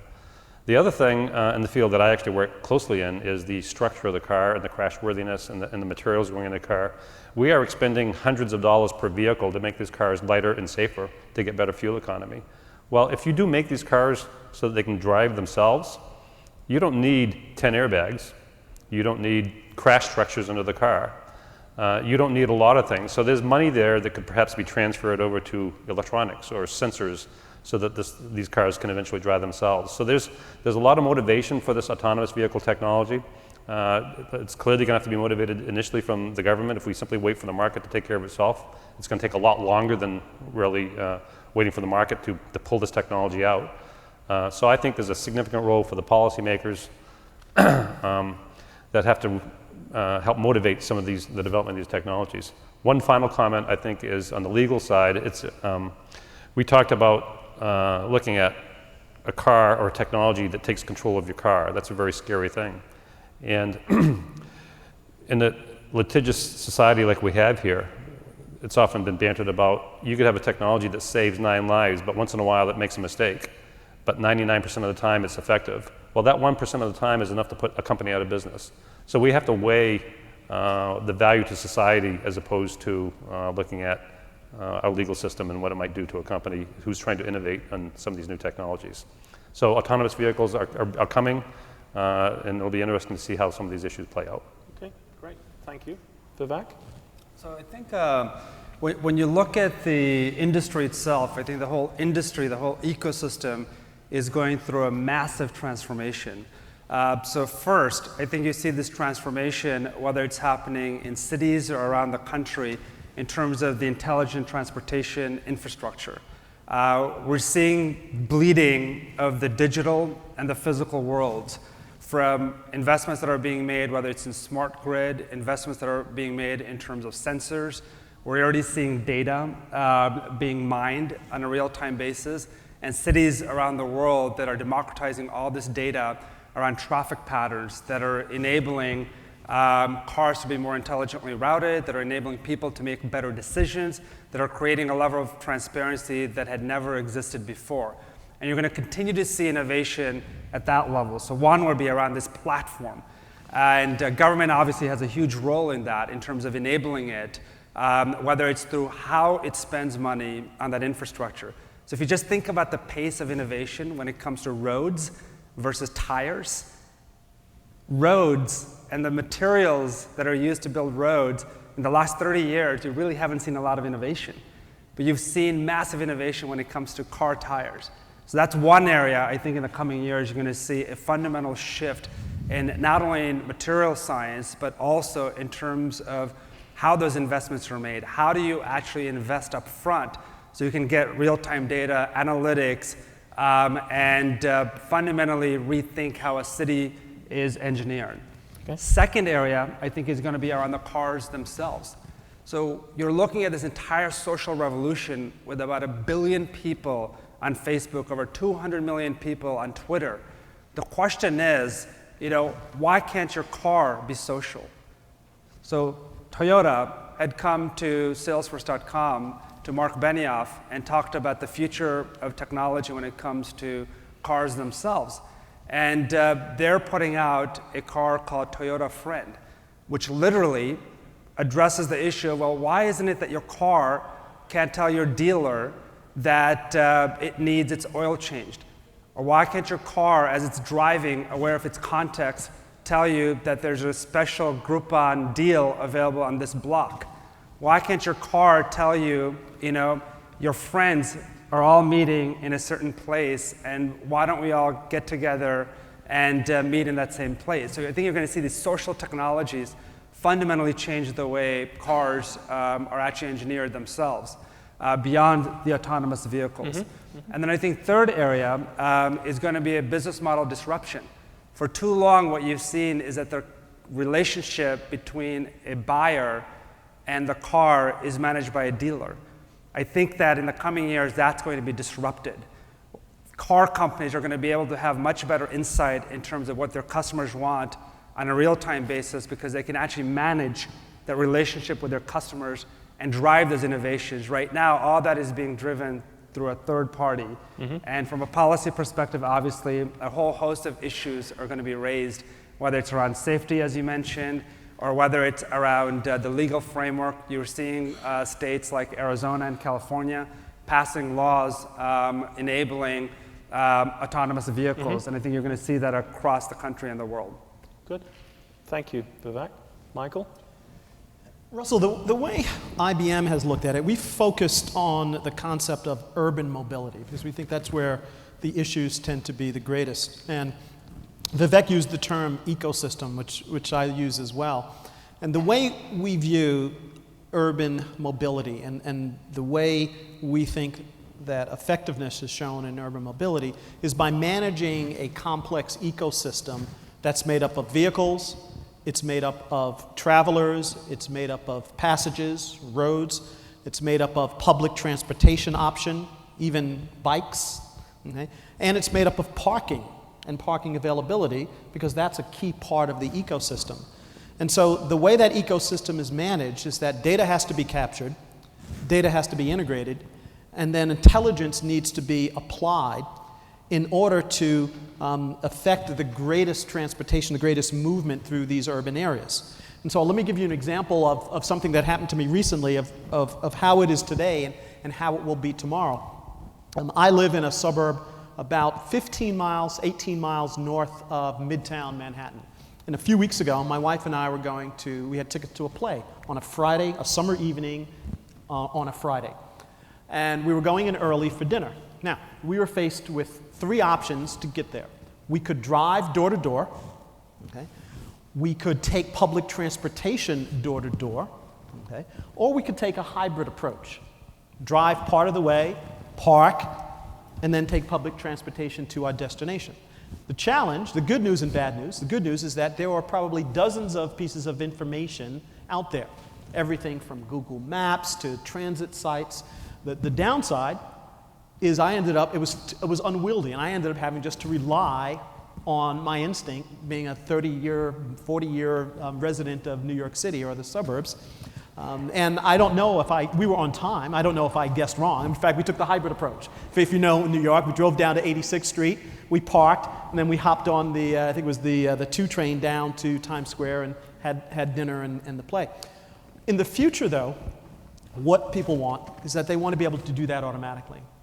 They want the system to understand where are you starting from, where are you going from, and then have that application go out and pull out everything that's relevant. And oh, by the way, allow you to set your preferences. Because if my preference is to get there as quickly as possible, the options may be different than if my preference is to get there as green as possible or as cheaply as possible. Okay? So this concept of urban mobility is all about managing this complex ecosystem, pulling the data, and then adding intelligence to it. Okay, wonderful. Thank you. Prasad? Well, let me sort of start off with a couple of macroeconomic and perhaps historical perspectives. As human beings, we've been around on the planet for 150 million years or so, and so it's been the evolution of mobility from that day on. And we were moving before that, but just not as human beings. And today we are at a point where we have 5 billion plus people moving. Almost everyone moves, whether they need perambulation and help or not, but they are moving. And when it comes to specifically personal mobility and motorized personal mobility, we have, in terms of licensed cars, trucks, and buses, about 1 billion, as you pointed out, Russell, and that number is just increasing. And what's really fascinating is with the linear increase, you could argue perhaps faster than linear increase in the number of vehicles, there's an exponential increase in the number of interactions that vehicles are having with just about everything. Whether it's entities within the vehicle, the Bluetooth phone in your car, or whether it's speaking to a traffic light near you. And so that's, I think, where the real value proposition is. And as you look out into the future, I really see this coming together of motorized and non-motorized mechanisms of mobility. And I don't think we should trivialize the role of non-motorized forms of mobility. These are pedestrians walking, bicyclists. That still is going to be a significant part of who we are and how mobility is going to be managed out in the future. And so I think it's really the dynamics of value propositions for the multitude of services that would be potentially offered at the right value positioning, whether it's through a coupon positioning service or whether it's parking, that's really going to determine the decisions and the sort of participation that you're going to find across the globe. So it's really, I think it behooves us to take a view that's not centered necessarily in Detroit, but looking at what Detroit offers as an immense power of knowledge and wealth in terms of its manufacturing history, its manufacturing depth that we still have here, and take that and translate that to sort of connecting these gears to just about everything else that the world does need and will be needing going out into the future. Okay, wonderful. Thank you. Susan?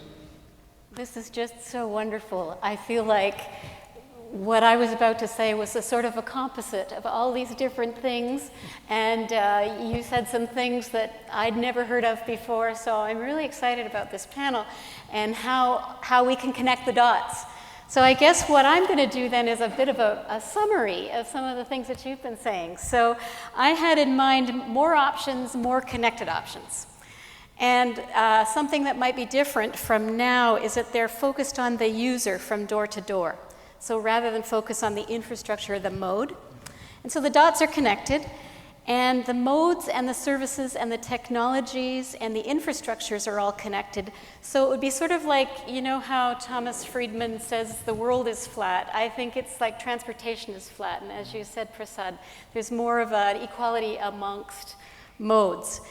Then some of this might be wishful, but I'm going to say it and put it out to the universe.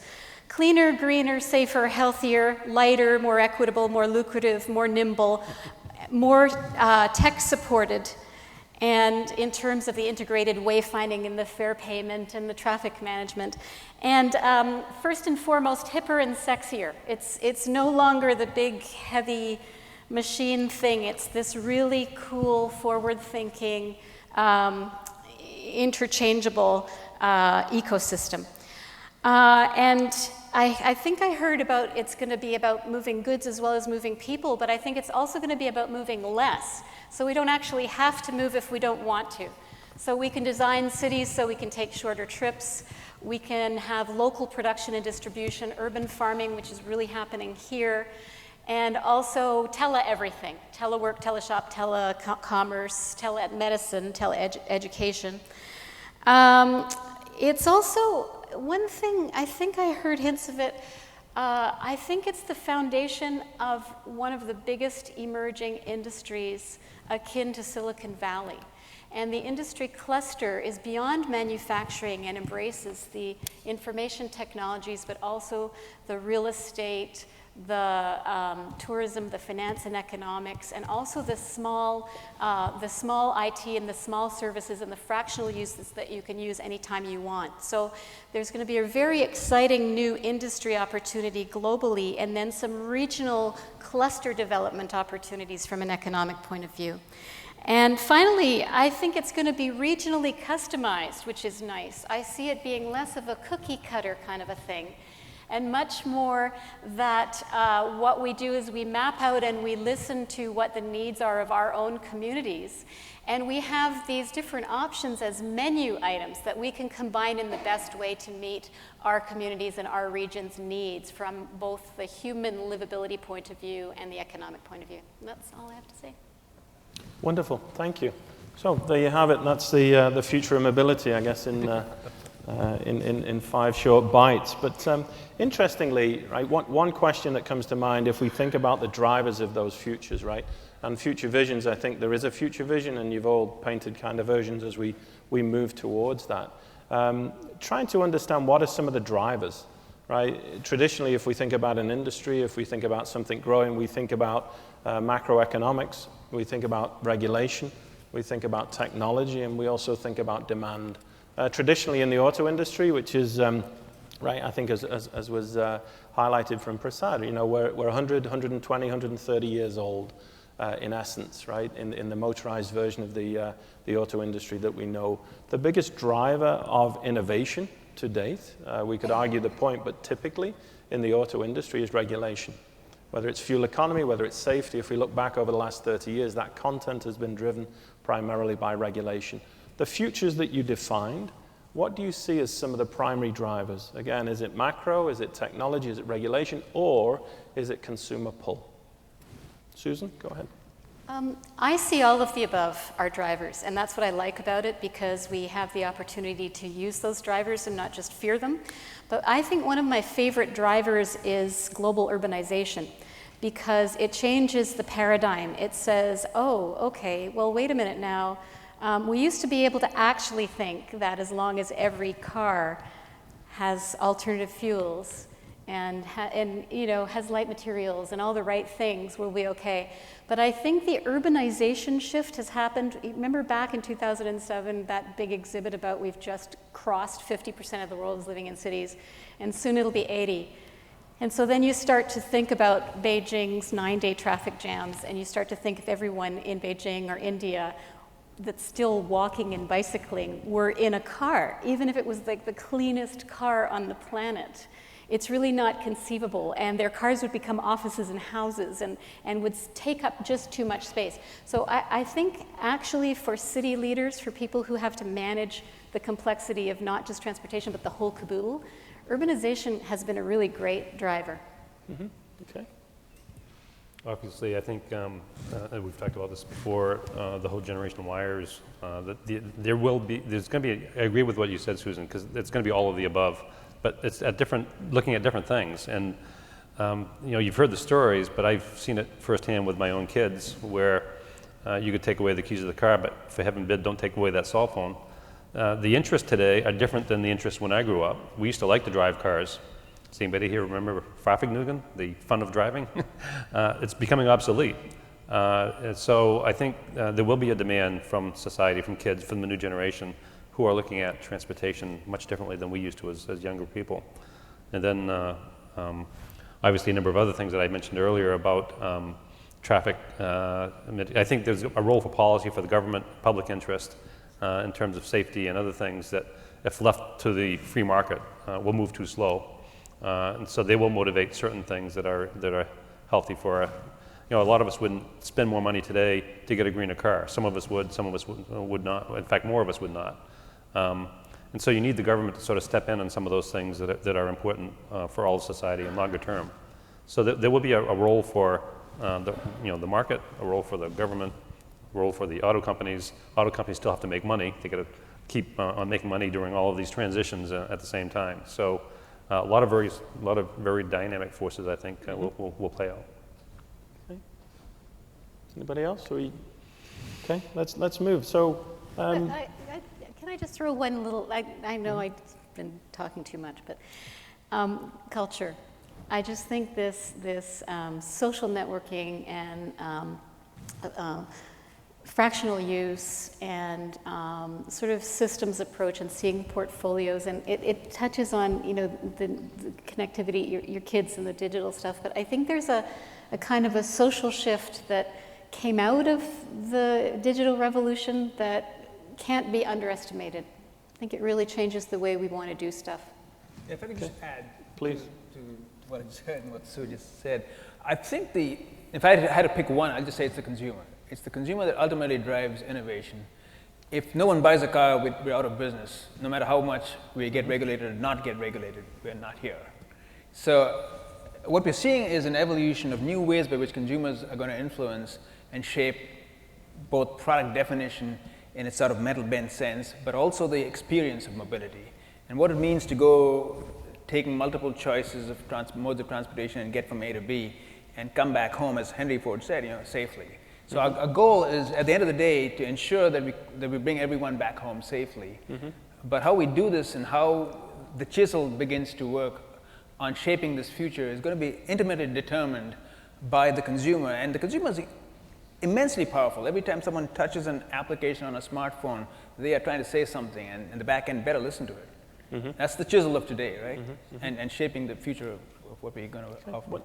Wonderful.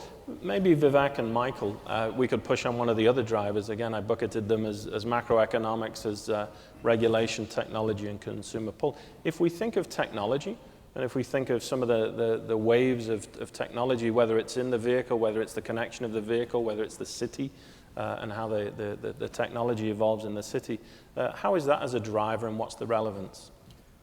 Well, I think, as Susan mentioned, in terms of the social aspects of it, one of the things that's happening is I notice a lot of people who are buying cars now, what they're doing is they're asking really basic questions, given their experience with their iPad or their experience of going on OpenTable and making a reservation to their favorite restaurant, or going to Expedia and booking an airline flight. They're asking, why is it that when I walk into a car, like that experience is so alien? It's almost like you take them back a decade in time. And I think the winners in terms of innovation are going to be car companies that close the technology gap between what's happening in the consumer internet and what's actually happening in a car, and the ability to do so obviously in a very safe way. So, artificial intelligence becomes really important.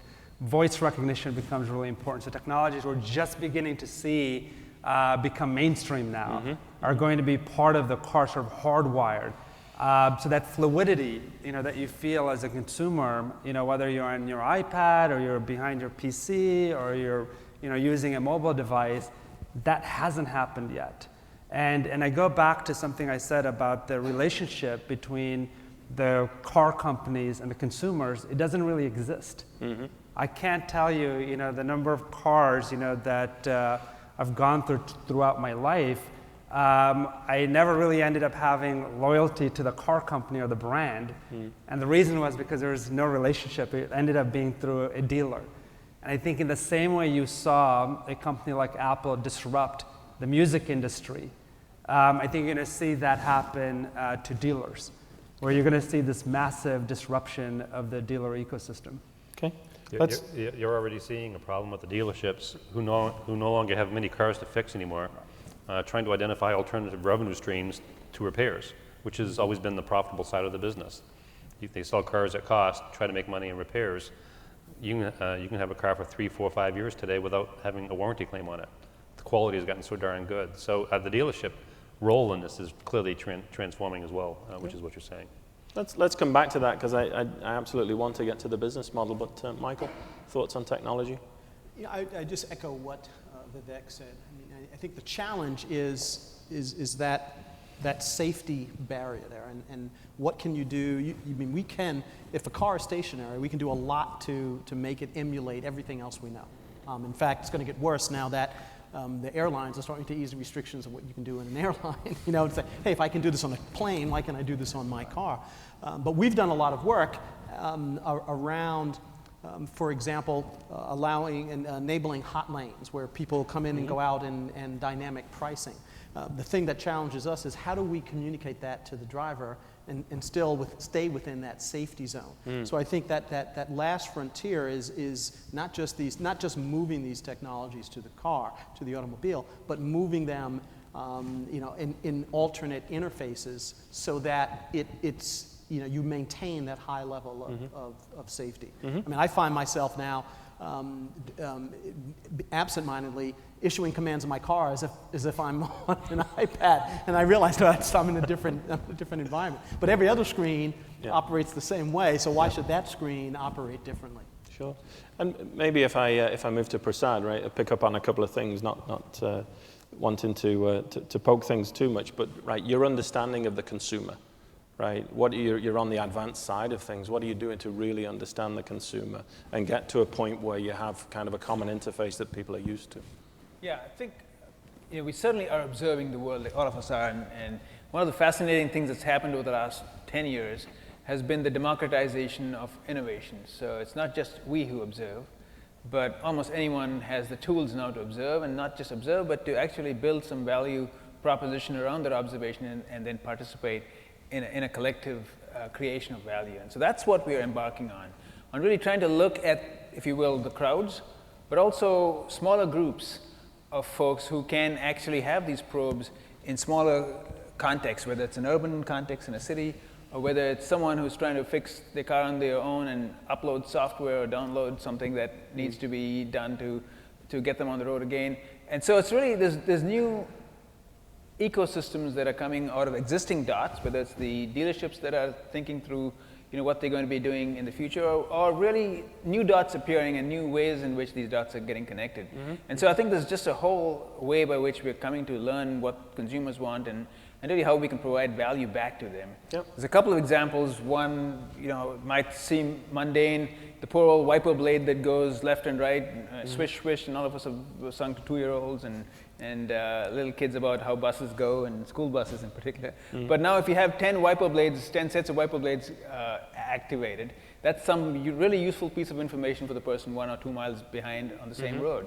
And that's sort of a collective, if you will, crowdsourcing of electromechanical activity there. But that's a piece of intelligence that we can garner, harness, semantically label and usefully present as a value proposition. Likewise, in the context of health and wellness, And if someone has a pollen allergy and you are able to issue that alert by matching up data that exists on the web at 0 miles per hour, it's something that you can't look up when you're driving at 70 miles an hour. If you have the right kind of presentation mechanism for you that issues an alert and gives you a choice of route based on your pre-stated allergens or your preferences to certain kinds of pollen content, you can then take different ways back home and yet come back feeling fresher and come back feeling good and certainly back home safe.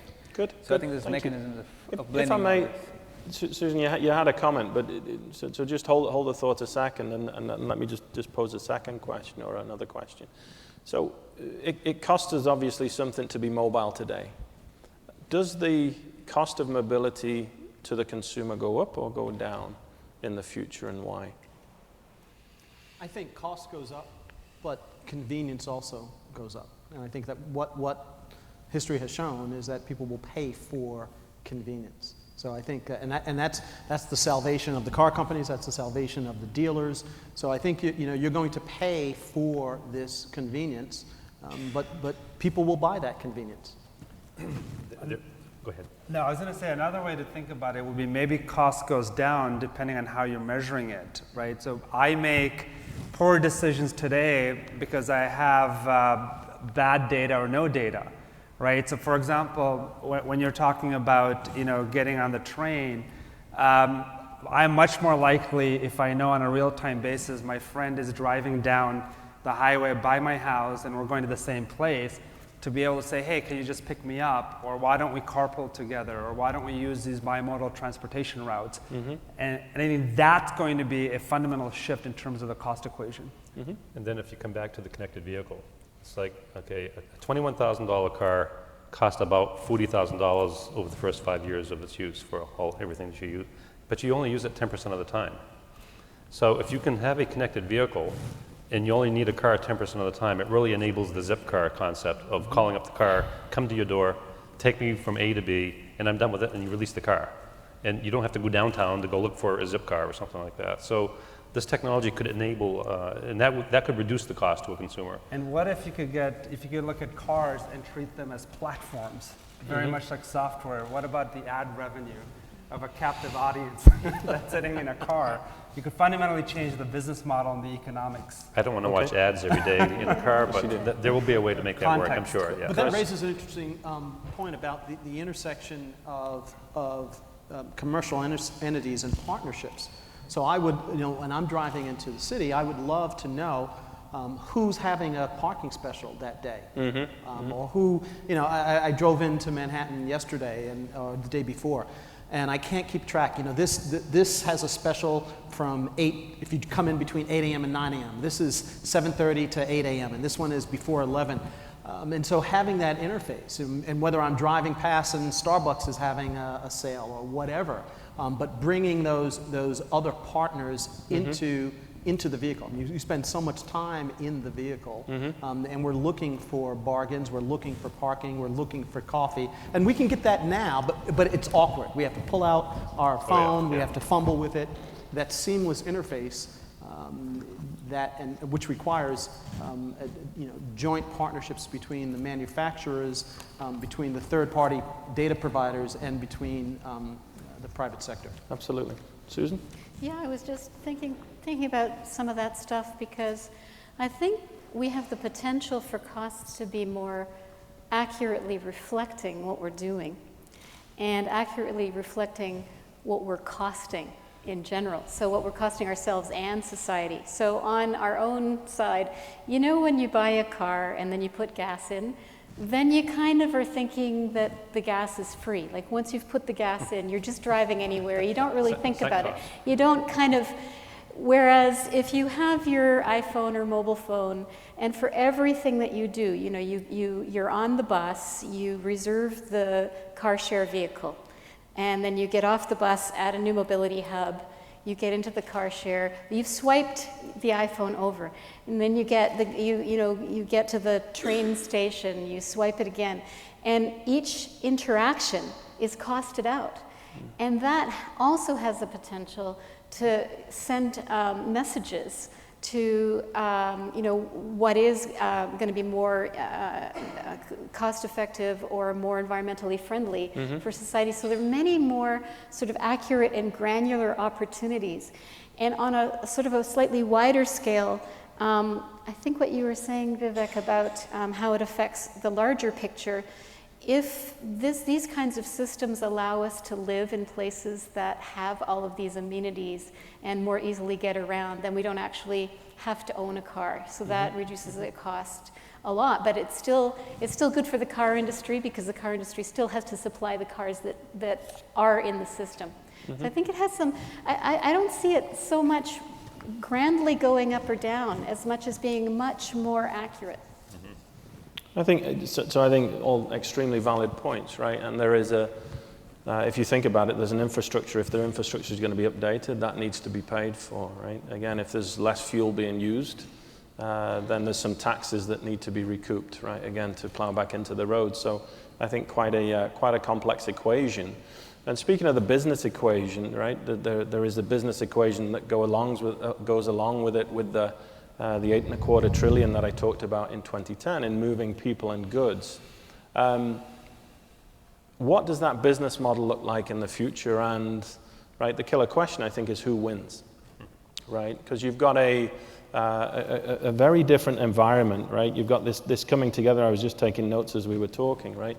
Where you've got the design of the vehicle being very different, right? You can imagine this small, easy to maneuver, needs to be easily parked, certainly in the urban setting, right? As we move more and more towards that, as Susan talked about, you've got this again onslaught of electrification, right? For cleaner vehicles, at least at the tailpipe. Right? The source of the energy is obviously key, and that needs to be cleaner too. So it needs to be charged at any point, right, within that setting. And then you've got the third piece, which is the connectivity, right? It needs to be connected to the city or to the other modes of transport. So in that world where you've got smaller vehicles, which traditionally haven't been big winners in terms of profitability in an auto industry, right? It's highly electrified, again, different sources of energy, so macroeconomics changes, the demand for oil changes, and then this connectivity with, again, many links. You again, Susan, you talk about many links. What does the business equation look like? Who wins, right, in that future state? Susan, you want to go? Yeah, I was thinking about, when I think who wins, I think, well, first of all, what are the general benefits? And for me, the economic benefits are not just for the individual or just for the big auto company. In general, sustainable transportation, if optimized, should really save money, right? So we've got a kind of a conservation side. So that's one economic benefit. Another one is it should create jobs. It should offer the opportunity for more service jobs. There are a lot of kind of connections in this more complex systems. So, and I think actually that's probably a better kind of a job than maybe a short-term construction gig, which is counted into all the job counts, but maybe not as fulfilling as being able to be a sort of a transportation expert or in that service. And also the high-tech side, there's a lot of high-tech possibility for job creation in this field. And then, of course, the emerging industry, from the point of view of how are car companies like Ford and Toyota rethinking themselves? Bill Ford often talks about sort of thinking of it as a transportation company rather than a car company. And how are the smaller entrepreneurs actually getting into transportation in a way that's beyond the darned old battery? And I love the battery thing, but there are so many more things than that for really smart entrepreneurs. There are the iPhone apps we've been talking about, and then there are the small services that connect the dots between the different sort of public infrastructures. So I suppose what I'm trying to say is that everybody wins, because if we're creating a system that serves an economically vital, very livable city, people are going to want to live there, or even a region, not just the city. People are going to want to live there. They're going to be able to get around because it's affordable. More people are going to be able to do it. It's not a matter of you can get around because if you can afford a car, but you're stuck if you can't. There's kind of greater access for everybody. So I see, again, like the costs, like the kind of triggers of measuring the costs, I think the actual benefits are going to spread across if we actually deliver the systems that we need to. Okay. Let me just move along, because Prasad, if you had to pick a winner as opposed to everybody wins, right, which is wonderful. I can never pick winners, sorry. Okay, but if somebody wins, right, again, as an incumbent, you've got a tremendous know-how of how these things are used, right, vehicles are used, but there again, there is, to Susan's point, there's a much bigger pie. Right? Again, is it the incumbent that wins? Is it newcomers that win, or at least take the lead here? Well, maybe at the risk of sounding slightly different here, I'd say there's going to be some big losers. We just don't know who they are. I mean, they just have to be. Mm-hmm. Every 5 years we notice this. Every 10 years we certainly see this, and there's enough examples if we just dial back 5 years or 10 years. And so I think, what would happen is if you take the $40,000 number that J.K. mentioned, and you look at the asset utilization, you say it's 10%, and therefore it's $4,000 of value you're getting for that $40,000 cost of ownership. I'd say it's much less than that today if you factor in congestion, because you're just not moving. So if you're moving at a tenth of the posted speed, then it's a $400 value proposition that you're getting, not a $4,000 value proposition. So it's really, who gets the rest of the $39,600? There's an opportunity that's up for grabs, really. Whether it's services, or whether it's the car makers, or whether it's the folks yet to be identified right now. But I think that is really a prime opportunity. Okay. There's $39,600 waiting per car. Multiply that by the number of billions of cars coming ahead of us, and that's the opportunity. Huge opportunity. Michael? I agree with Prasad. I think I think the winners are we don't see them yet. I mean, I think it's going to be a whole cottage industry, to take advantage of ride sharing, car sharing, which is different than ride sharing, asset sharing, purchasing as a cooperative, and I think there's going to be an influx of providers at the intersection of data handling and social media. I think that's going to take advantage of this. Okay, cool. Vivek?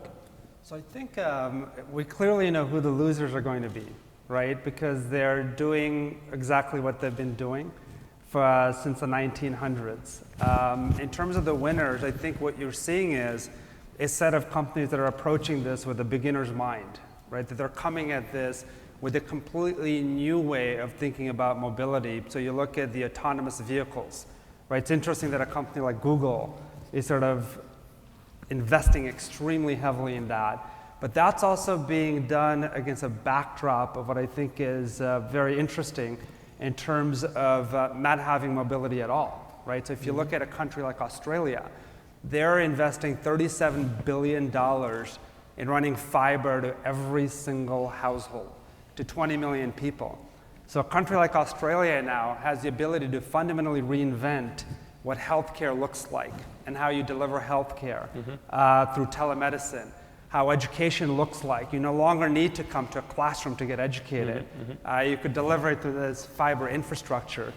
So I think that, if I had to pick a company or a set of companies, I would say, it's the companies that are, one, coming at it with a beginner's mind. Two, we've already seen this movie play out in other industries, like Amazon versus Borders, right? Where you've kind of seen a beginner come in and say, there's a different model, there's a new model, we need to fundamentally hit the reset switch and disrupt the status quo. Okay, good.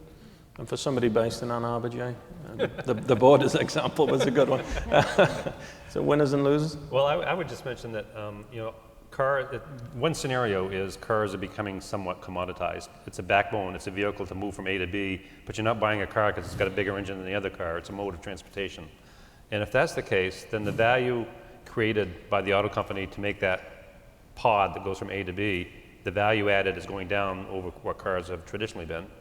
So that's going to open up new value on the electronic side in terms of the information management, the apps, all these various services that support the system. And auto companies obviously would wisely start migrating into that field. They obviously have to deal with HMI, the human-machine interface, and all those things. But that's going to become standardized, somewhat standardized across the industry. That's not a differentiator.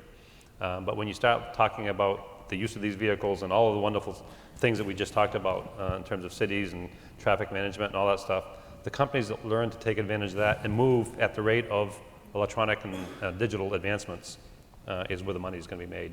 And so, and the other countries are not done. They're going to move into that field somewhat as well and try to protect some of that. So I think it'll be a dynamic Good. undertaking. I want to open it up to the audience now and see if we've got questions. I can't quite see where the mic is. Over to this side. But if we have a question, please. Yep. Yep, you're on. Hi, Adrian Pittman with Detroit Creative Corridor and Module. The question is really to the entire board. Of course, the discussion with mobility and transportation often steers more towards the automotive, but obviously multimodal, as was brought out at the very beginning, is an important part of that growth. A lot of the data that is being disseminated along the mobility route that has to do with things like couponing and other value-added propositions, it's privatized largely, so it's very limited in its scope. The question is, how do you feel about the community, for instance, the city of Detroit or the state of Michigan's involvement in creating a centralized location for that data so that these platforms could be more useful to the audience? Yeah, I'm not sure that is a municipal responsibility. Someone has to do it. I think that there are other ways that the city of Detroit, I think, can play a more central role. For example, I'm working with a few cities who are focused on putting forward this vision and tying it into parking. Okay, and essentially what they want to do is that they want to capture this information. So there are all of these entities, information entities that the city controls, whether it's on roads, on projects, on status of subway trains or buses or everything else. Okay?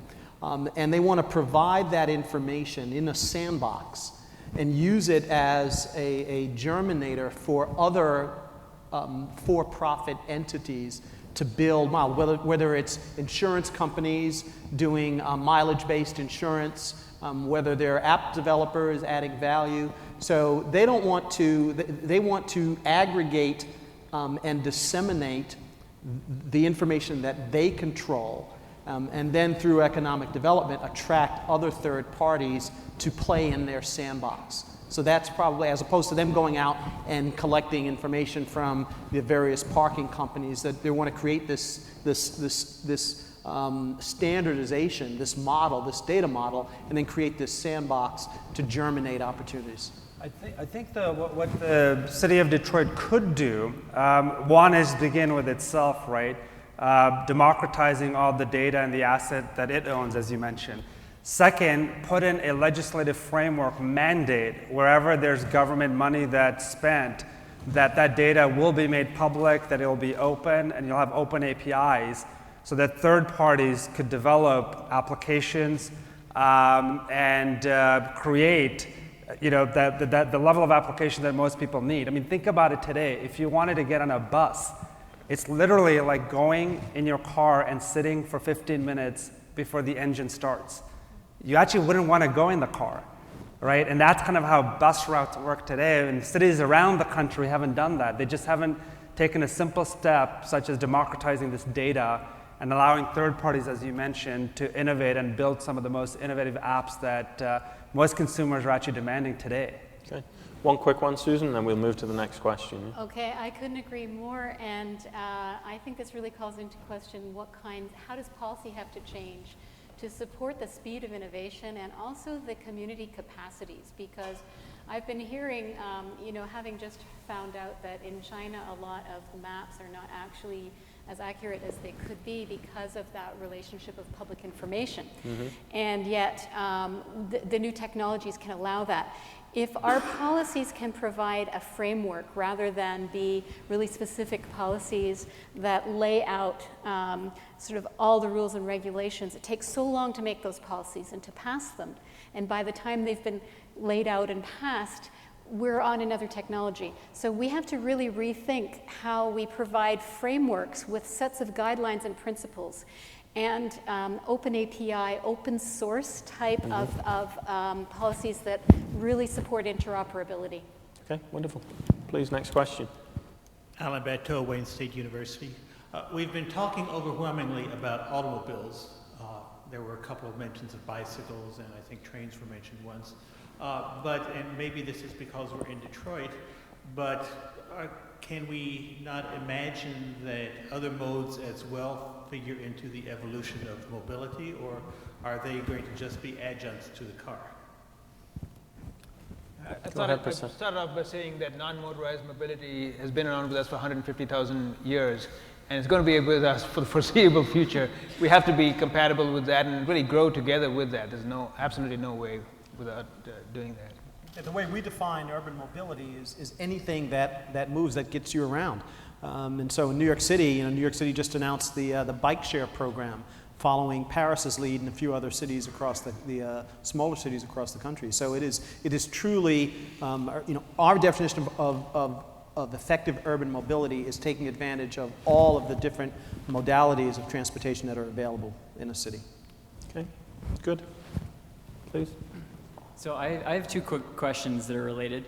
The first is, if this information revolution comes about in new automobiles, how do you gather similar data from non-linked automobiles? Like, how do you retrofit them to fit into whatever comes? Because regardless of which technology wins, you're going to have that sunk cost, which is going to be 99% of the infrastructure for the foreseeable future. So how, number one, do you gather data from cars? Is there an opportunity to input like third-party systems into existing infrastructure?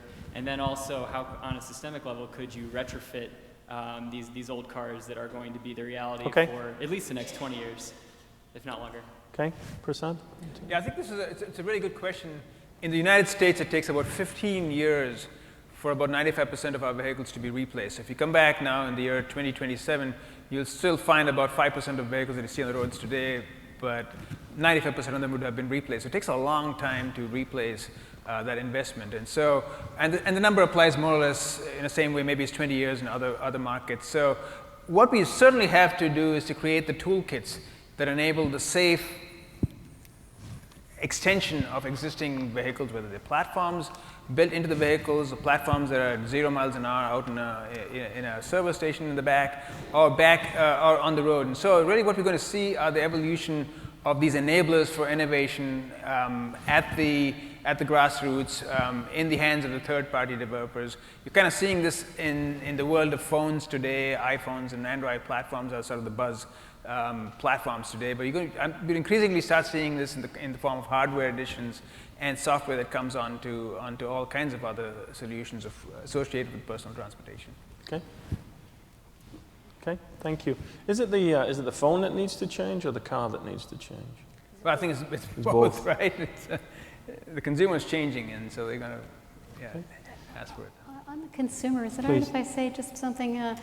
We're doing this study on how consumers are changing, and part of it is that we make consumers be a certain type of consumer up until now. So a lot of the research on transportation is what's better, buses or cars or bicycles, and it becomes a food fight across modes. And it becomes something that means, it's sort of, I have this story about how, or I imagine a story of how if God were to say, do you want a heart or a lung or a pituitary gland? And you'd say, I want all of them and I want them to work together. But it's so difficult to understand how people choose a system of stuff, like a portfolio of things, versus one mode. So how could you either get out of your car or move towards a whole system of things? So this work that we're doing is looking at the consumer from that point of view, that they're doing many different trade-offs. And I think once we start doing work that looks at the consumer that way, it will continually allow the consumer to be more that way and continually allow us to produce more things that suit those needs, those multiple needs. Right. Wonderful. Last question, please. So one of the really exciting things about this conference is talking about how technology is enabling all kinds of new solutions, and talking about big data, digital technology. And when you think about it in the context of mobility, it's bringing together vehicle OEMs, infrastructure, electronics companies. They're not necessarily stakeholders who have a strong history of working together. So when you think about the sophisticated technologies or products and services that will need to be developed in order to bring these concepts into a marketplace, what needs to happen to bring all of these diverse stakeholders together? And are there new mechanisms for collaboration that need to evolve and be structured? And who are the right people to create those mechanisms? Yeah. So let me just preface it, because we've got literally 1 minute left, so we can have 10 seconds each. So my answer is yes, we do need new models. Jay? Well, the auto company owns the car today and owns the real estate inside the car. And they are going to be looking for partnerships and relationships to bring people in to work on that together. So I think at least at the onset, it's going to be the auto companies looking for partnerships and bringing in the players. And that may evolve or change over time, but initially I see that as being the model. Vivek, sorry. I think the market forces are already well underway to make that happen. And secondly, I would say that this notion of a beginner's mind and companies that are looking for the more innovative path is what's driving them because of the educated consumer. Michael? You have examples in other industries of this collaboration. You look at intelligent buildings and the collaboration between companies like IBM and Cisco and Siemens and Johnson Controls. So the precedent is there. We've been building cars for 109 years, and we're proud to be building great cars, but we certainly recognize that our future is more than just building cars, so we're looking for collaborations. And what a beautiful question, because much of the work that SMART does at the University of Michigan is to, until this coalesces, to act as a link tank in cities in India, South Africa, Brazil, and the Philippines to bring together private sector, both small entrepreneurs and big businesses, academic institutions, all levels of government and NGOs to map out the grid and to together work on not only how to make the transportation system improve, but how to develop economic opportunities around it. Okay, wonderful. Thank you for the question. Thank you very much to the panel.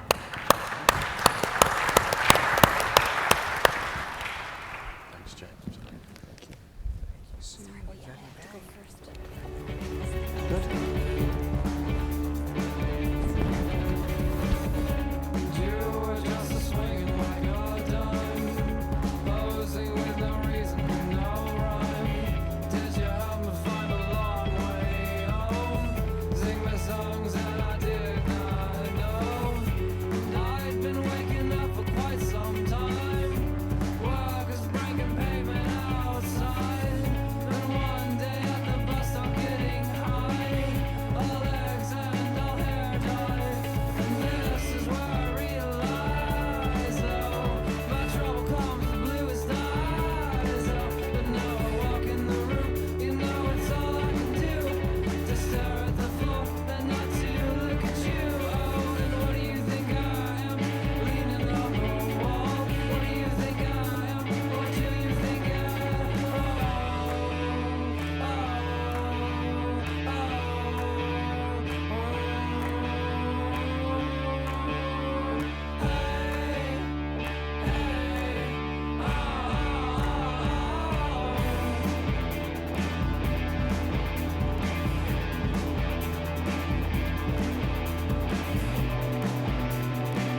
shake my back, pull my strings and cut my rope, ride my frame and shadow my ghost. And if I can't get back in line, they gotta break me down till the broad daylight comes through.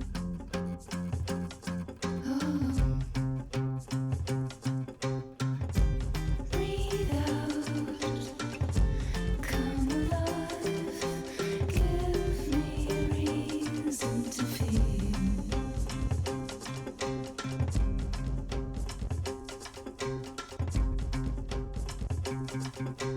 Take my eyes and paint my bones, drill my brain all full of holes, and patch it up before it leaks. These memories come 2 by 3, and if I catch these master's hands, gotta spend my days on a discount revelry.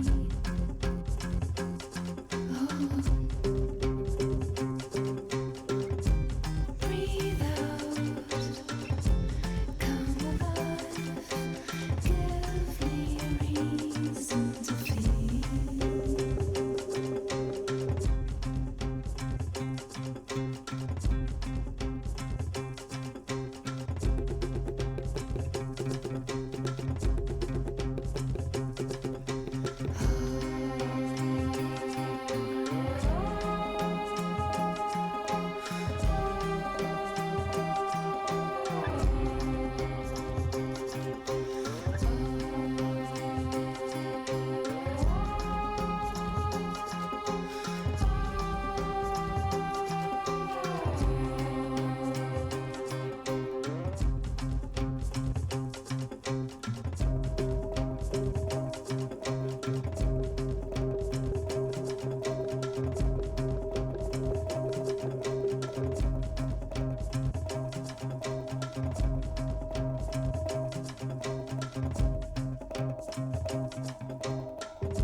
Looking for my place on assembly lines, fake prizes rising out of the bomb holes. Skeleton boys hyped up on purple, smoke rings blow from across the disco. Banknotes burn like broken equipment, looking for shelter, readjust your position. Thought control, ghost written confessions, 2 dimensions, dumb your head down. Duck, don't look now, company missiles, power is raunchy, when the cops are watching. Make your dreams out of paper mache, cliche wasted, hate taste tested. Hell yes, now I'm moving this way, I'm doing this thing. Please enjoy. Hell yes, now I'm turning it on, now I'm working my legs. Hell yes, now I'm calling you out, I'm switching my plates. Please enjoy. Hell yes, now I'm cleaning the floor, my beat is correct. Stretch to the limit, attention span, snap back, retract, collapse into laugh tracks, noise response, applause and hand claps, floodgates open to the sound of the rainbow, breaking points on the verge of pointless, fools anointed to the followers' fanfare, look for the common, not superficial, cold red cola or conformity crisis, perfunctory idols rewriting the Bibles with magic markers running out of the ink, lives in whiteout, turn the lights out, fax machine anthems, get your damn hands up. Hell yes, now I'm moving this way, I'm doing this thing. Please enjoy. Hell yes, now I'm turning it on, now I'm working my legs. Hell yes, now I'm calling you out, I'm switching my plates. Please enjoy. Hell yes, now I'm cleaning the floor, my beat is correct. Yes, yeah, that's it. Let me see. Yeah, that's it. Let me see. Yeah, that's it. Let me see. Yeah, that's it. Let me see. Yeah, that's it. See me see. Yeah, that's it. Yes. I like your bass. Yes. Your beat is nice. Yes. Hell yes. Hell yes. Hell yes. Hell yes. Yes.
City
You got some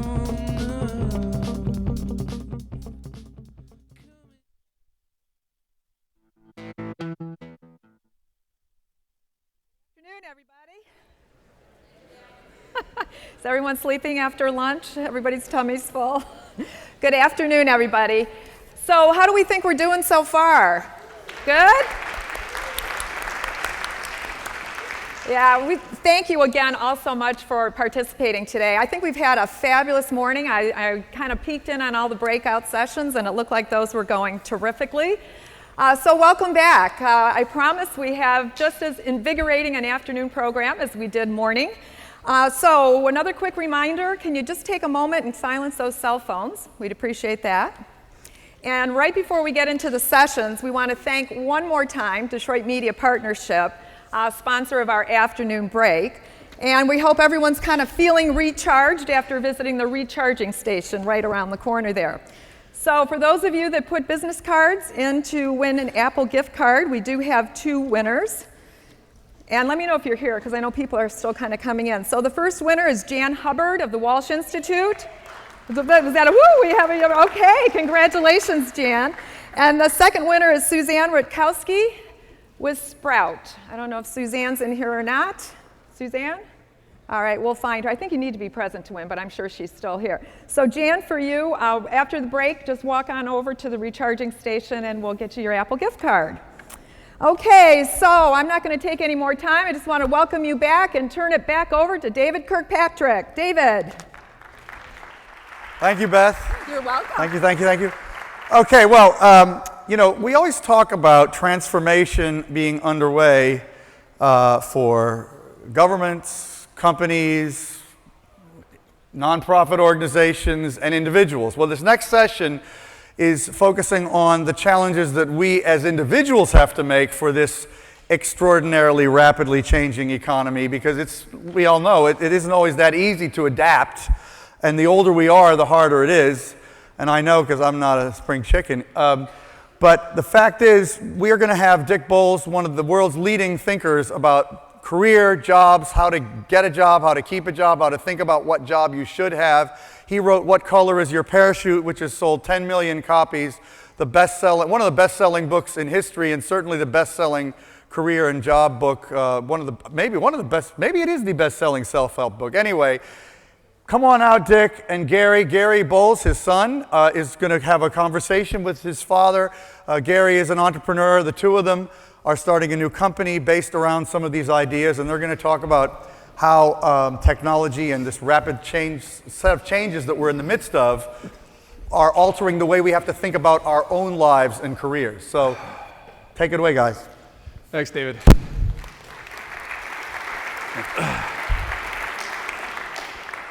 As my father would often say, thank you, optimists. Good afternoon. Oh, come on, I know you're out there. Good afternoon. All right, thank you. So I'm the Gary, he's the author. We're going to explore some of the different ideas I think about, have been reflected in earlier discussions today about some of the changing dynamic nature that technology has brought to the work arena. I'm glad to be back in Detroit. I actually am a recovering event producer as well as a recovering journalist. I produced an event here a year and a half ago called TED at Motor City for the TED conference folks.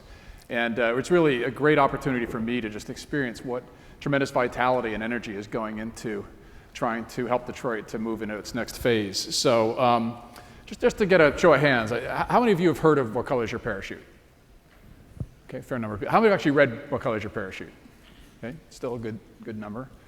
Wonderful. So here's an opportunity, I think, for us to explore some of the ways in which people can become more empowered in this era, the way job hunters and employers can think differently. So Mr. Bowles. Yes, Mr. Bowles. Earlier today, Steve Case was talking about the need to be able to source talent more effectively. Vivek Kunjar was talking about the need for people to sort of retool themselves. How do you characterize the 21st century job hunt? What's changed in the 40 years since you originally started writing Parachute? Well, the most obvious thing to people who look at the job hunt now versus, say, 30 years ago or even more recently is the internet. They think the internet has dramatically changed the job hunt. Actually, what's different about 21st century job hunting is the roles of the employer and the role of the job hunter has altered, but they're still trying to operate in the way they did back before the internet began. The employer increasingly in the 21st century has to be, at least as part of their job description, they have to be an educator. They can't just wring their hands and say, I can't find the skills I need. They need to start thinking out how they might help produce or find such people or train such people. And the problem that they run into is they're often very impatient. They want results produced immediately. If you have to train people, it takes more time. And then the job hunter, in the 21st century, if they're going to be effective, they have to see it's been a shibboleth for years that finding a job is a job. Whether they're going to look for becoming an entrepreneur or whether they're going to look to work for somebody else, the job of finding a job in the 21st century compared to before the internet and all that, the job of the job hunter is to be an entrepreneur. We've got to train job hunters how to go about hunting in a way that's appropriate to the 21st century, which may mean they have to take some responsibility for getting trained with courses on the internet and things like that, even if they can't go back to school or go to college. Right. So Reid Hoffman, the founder of LinkedIn, has a book called The Startup of You, and he talks about sort of entrepreneurial thinking, I guess, for our careers. And Steve Case was talking about not just entrepreneurial thinking, but actually becoming an entrepreneur. It sounds like we're not talking so much that everybody has to go out and start a company. It's more, you're going to be more self-reliant. You've got to be more entrepreneurial in your thinking, right? Well, here's a good example. The government produces 2 reports every month. The first report is called the Current Population Report. It comes out on the first Friday of each month. It reports the change in the size of the working workforce compared to 30 days ago. So this month it'll be 96,000 more jobs are in the active workforce than a month ago. They produce another report, which is called Job Openings and Labor Turnover. Nobody pays any attention to that. And that tells you how many people found jobs during that month. When the workforce is 147 million or more, inevitably people die, people move, people get sick, people retire. And it turns out in the second report, which nobody pays any attention to, it turns out that about 8 million jobs get filled each month, or there are vacancies waiting to be filled during that 30-day period that the report everyone pays attention to is depressing people. They're saying, oh, the job unemployment rate is terrible and so on. There's a distinction to be made between the social problem of jobs in America and the problem of the job hunter. It's a social problem. If you before the recession began, we had 8 million people out of work. Before the recession. Right. It's a problem when you have that kind of a disparity in any society. It's a source of unrest, changing political parties, all the kinds of things that we see as a result of that turmoil. But that speaks nothing at all to the individual job hunter. Right. Because if 8 million people are finding jobs each month in this, even when the economy is really crippled, then the question for the job hunter is, why aren't I among them? Right. And how could I be among them? And that's why I say in the 21st century, the job hunter, our whole society has to start thinking about the job hunter in a different way, that they're helping to create the economy. Right. They're partners with the employer, not just in an antagonistic role versus the employer. Right. I mean, we definitely come from, I think, a more sort of industrial kind of mentality, I think, in a lot of the ways that our economy has worked, where the employer sort of creates a slot and then a person is a peg that goes into that slot. Yeah. And instead, it sounds like the mentality is more, and I think it's true for every individual here, whether we're working, not working, student, that the mentality is self-inventory, better self-knowledge is the key initially, and then being more entrepreneurial in your thinking, right? More Right. self-reliant. Yeah. Right. Go ahead. Well, there are three characteristics of the 21st century job hunter, or should be. One is they need to be much more familiar with the methods of job hunting, which ones work and which ones are terrible. Many job hunters can't find work today because they're still job hunting the way they did back in the 1990s, and they expect to get the same result. If employers are desperate to find people, they will post jobs on their own website. They will put out, they'll have the HR department actively searching and so on. So in the period before the 21st century, job hunters would go and they would look in these familiar places for jobs and they would find them. Now they go to those places, they don't realize the employer has changed their strategies by and large. So, because the employer's dominant concern is always low risk. If you look up cost of a bad hire in the search engines, you will discover it ranges between 1 year's salary for the bad hire up to 5 years, depending on what their expertise is. So we have to get, first of all, the mentality that you've got to become more familiar with what really works in the 21st century. It's one of the reasons I revise my book every single year. And the second is they've got to understand that the successful job hunt in the 21st century begins with self-inventory, begins with their figuring out more about what it is they have to offer. Our job training I was called over to Spain a couple of years ago, and they had huge amounts of money for retraining people, but the problem was they would take an ex-construction worker and they would train them to do one thing, let's say repair television sets. We need another concept of training for the job hunter, whereby we help the job hunter to identify the building blocks of what it is they are talented to do, and then teach them different ways to rearrange those building blocks so they are being trained for a variety of possibles, maybe 2 or 3 rather than just the one. That's been the defect of training in the 20th century. Right. So if that's the way that the job hunter needs to think differently, that really they're looking more for their, you'll often talk about transferable skills and their special knowledges and the things that can be used in different situations so that they can be more open to different opportunities, but then obviously trying to find the things that they love. What's different about the mentality for an employer? How should an employer be thinking differently? And I mean, you'd think employers would be ecstatic because the internet allows them to be able to put out a request for resumes and they just get flooded with opportunities with candidates, right? Well, one of the things the internet has done that's good is that you can contact a helper if you're a job hunter. You can contact a helper, be they called career coach or career counselor or whatever, wherever you are. You could be in China, you could be in the remote regions of Tennessee, you could be anywhere, right, and you get access. The problem that goes along with that is that there are 1 million people on the internet that don't know what they're talking about.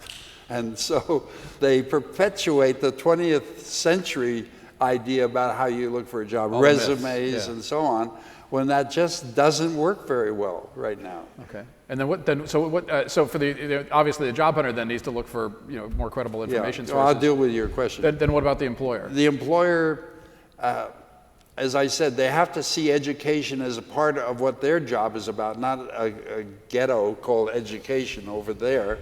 And secondly, they have to get less fuzzy in their vocabulary. You will hear employers say, I can't find somebody with the skills I really need, when they're using the word skills in the haziest fashion, because they may mean, I'm looking for somebody with certain experience. Well, that might produce skills, but the old joke about I had a job where I learned for 10 years, and I had a job where I learned 1 year's learning for 10 times. The idea is that when the employer is trying to be matching what they have with the available pool of applicants, the vocabulary used by the job hunters and the vocabulary used by employers needs a lot of help. We need to find a way to use the internet to adopt a mutual vocabulary where each can understand that when one says skills, they mean transferable skills. I'm good at systematizing, I'm good at analyzing, or whatever. And when the other person, the employer, says skills, they mean experience. It'd be wonderful if we could use the internet to create a lingua franca for the two of them so they understand what they're both talking about. Right, and thank you for setting up exactly what we're focusing on with eParachute, with our startup. So I'm going to, thank you for the commercial. I'm going to open it up to questions in just a minute, so if anybody wants to come up to the microphones, I'd love to see if you've got some other questions to ask my father. One of the challenges, it sounds like, is the internet has enabled, I think, us to sort of replicate some bad practices. Where do you put online social networking, the LinkedIn's and Facebooks of the world? How is that useful or not for the job hunter, and how is that useful or not for the employer? Well, I mentioned earlier, what the internet has done is it's changed the form of the job hunt, but not the substance. Right. Job hunting today in the 21st century is exactly like the substance of job hunting in the 20th century, which is it's more like dating than it is like buying a used car.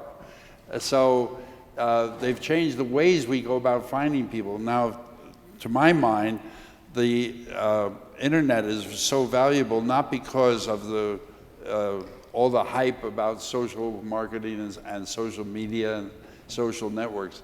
It's wonderful because it lets you do the things you always wanted to do and do them better. If for example, we've talked for years and years in job hunting about networking. What's the key to finding a new career or a new job? And we've always said networking, networking, networking, which has turned into a thing like baseball cards, whereby I collect people's business cards, and if I have a high enough stack, that's going to make my job hunt work really well. Instead now, with sites like LinkedIn, you can go find somebody who is, I don't like the word contacts anymore, I like the word bridge person. Okay. You want to find somebody that knows you and somebody who knows them, whoever you've chosen as the place where you'd like to find work. And a bridge person is easy to find on LinkedIn in a way that it never was during the 20th century. Right. So many of the people in the audience are, I know one of the populations that's been significantly affected by the current economic challenges have been young people coming out of colleges. Yeah. Any different advice for them, or ways that they should be thinking about sort of the steps that they take to come into this current economy and this job market? Self-inventory, self-inventory, self-inventory. I mean, there's no getting around it. We've studied job hunters now for 40 years, and we found out the people that sit down and do a self-inventory of exactly what their gifts are and what their knowledges are that they've picked up along the way are infinitely more successful in finding not just work, but meaningful work, even when the job market is really tough. Right. Well, a lot of the discussion today has been around some of the sort of higher level policy sorts of things. And we keep using the phrase job creation. I think especially the current presidential candidates tend to use it a fair amount. If you had the two presidential candidates here with us today and this topic of job creation came up, how would you want them to think differently? What would you want them to do from a policy level? I would want them to help the internet become a broadcast station for the idea that both the employer and the job hunter have to rethink their strategies in the 21st century. A lot of people are out of work today simply because the technology, I'm not talking about the way we normally use technology, but as a metaphor, the technology of job hunting has been broadcast for decades as a certain form, and you got to do this, you got to write a resume, you got to do networking and all of that. if we could change people's consciousness so that employers knew there was a different way they could go about finding more apt candidates, if we could change the thinking of the job hunters so they understand they have to put a lot more work into their job hunt as the entrepreneur of their own job hunt. They did a survey in 2009. I haven't seen more recent statistics, but in 2009 they surveyed all the job hunters who were college grads, couldn't find work, and went back to live with their parents. Asked them what was the average amount of time they were spending on their job hunt, and it turned out to be 1 hour a week. I couldn't find a lost dog in 1 hour a week. Job hunters have to spend a lot more time, but first we have to frame the conversation, and the internet could be a very powerful way of doing that, where we raise the consciousness of both employers and job hunters as to what the real task is if you're going to be successful in the 21st century, and that would cut down a lot on the unemployment. It really would. Yeah. So I'm going to assume no questions from the. Oh, here we go, David. Do you have? I got one. I don't need that.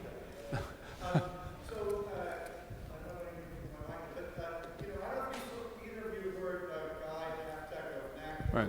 Because, if Dick's point about understanding what you're really capable of is so key to when you're out searching for a job, that kind of technology could potentially make a lot more people more actively and effectively aware of what they're really capable of. I'm just curious whether that sort of thing is provocative and interesting to you guys. So actually, I'd like to take that one first, if you don't mind. So, as an interviewer, I'm not supposed to have a perspective, but I'll go ahead and offer one anyway. So, one of the tremendous advantages I think that Guy can bring is that we're all extremely richly multifaceted people. Each of us is individually unique. There's a unique mix of different attributes of each of us, and they tend to fall in a couple different categories. What Guy is going to hopefully be able to uncover is more sort of in the context of traits or characteristics of ourselves. There's also what we can do in different arenas, which are often called transferable skills that can move from one place to another. If I'm good at working with people, or if I'm good at analyzing things, I'm probably good in a variety of different situations. So those transferable skills won't come out as easily from Guy's research, at least not initially. And then there's also our special knowledges. Those are the rooted pieces of information. We know brain surgery, we know bike repair, we know things that are sort of rooted in different arenas. And so actually, there's two other legs of the stool, I guess is what I'd say. And those two legs of the stool are where we're more focused. So I think they're very complementary in that what we're going to find is that technology, I think this is a great period. We're at a great inflection point. Technology is going to provide us with the opportunity to learn more about ourselves, to uncover these different characteristics about ourselves, but the base requirement that my father was talking about, that we have to commit to that, we have to commit to that kind of self-inventory, is absolutely critical. The technology will give us some of that information, but we have to want it in the first place. So, yeah, well, Guy's games, or whatever we call them, are very useful for identifying traits. In my book, one of the things I do is I have a flower as a representation of the kind of information you ought to be looking for in your self-inventory. And in the self-inventory, one of the 7 pieces is people environments. Traits speak to people environments. It speaks to 1/7 of what a job is all about. It becomes terribly important when an employer is trying to hire somebody that fits in with their culture, because then that's when the traits become key. But it's not the whole basis for choosing a job or choosing a career. Never has worked and never will. Well, it's useful information, it's just you need more. Yeah, it's a part of tremendously important information, but only a part. Yeah, so. Well, it looks like we're out of time. I just want to thank you for coming on the dais. This is actually one of the more fun things I've done in a long time. So, we actually talk to each other outside these kind of venues. Yeah.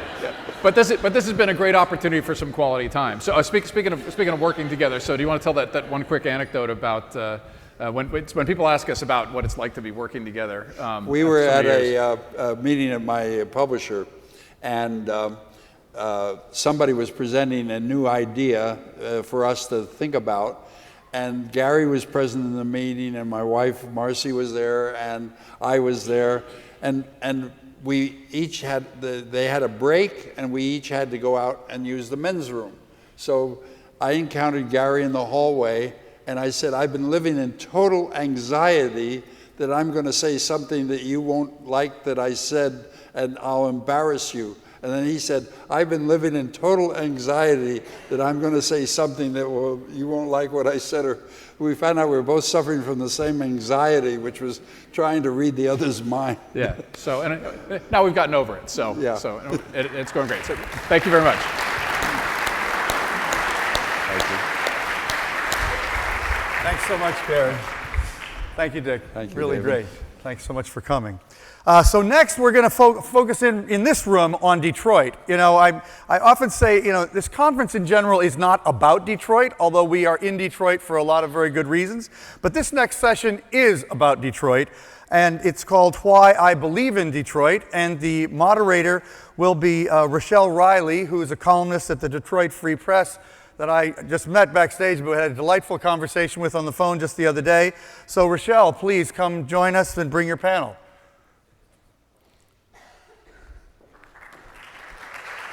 Thank you so much. Hey. How you doing? Okay, I don't know if you know this about Detroit, but if somebody asks how you're doing or they ask how your mama is, you got to be a little loud with it. How's everybody doing? Really? Excellent, excellent. I am thrilled to be joined by some wonderful people and some wonderful causes. The Skillman Foundation is changing Detroit a neighborhood at a time through its schools, parents, and children. The architect of its 10-year, $100 million Good Neighborhoods program is its CEO and Vice President, Tanya Allen. She's a native Detroiter. Please welcome her.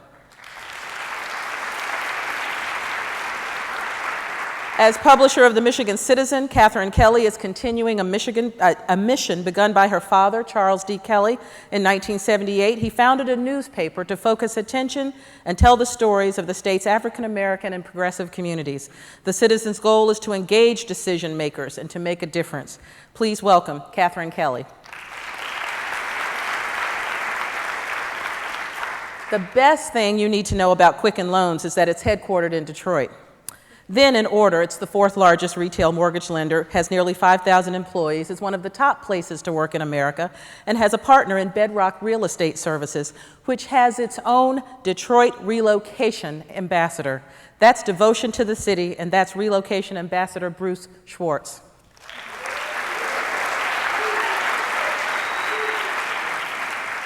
The Digerati are the elite of the computer and online worlds, derived from digital and literati. The class includes famous computer scientists, tech magazine writers, some bloggers, and Brian Balasia, who runs a company, who leads a movement whose warriors believe that any problem can be solved. That is our motto in Detroit. In Detroit, Digerati stands for the team that he leads that maps business operations for clients and studies current technologies, existing software, established processes, and available human resources to make things better. Please welcome Brian Balasia.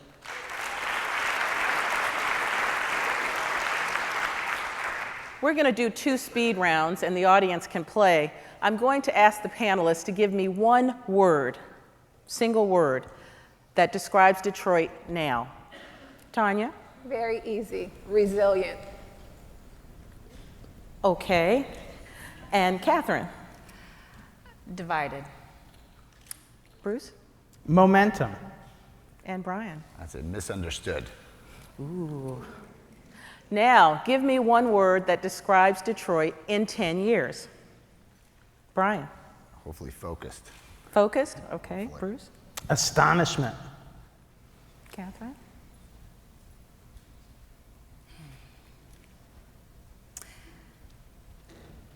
I'll come back to you because I know Tanya has one. Come back. Come back. Interesting, interesting. Now, just out in the audience, whether you're a Detroiter or a Seattler or Dallasite, I want you to just yell out a word that you think describes Detroit right now.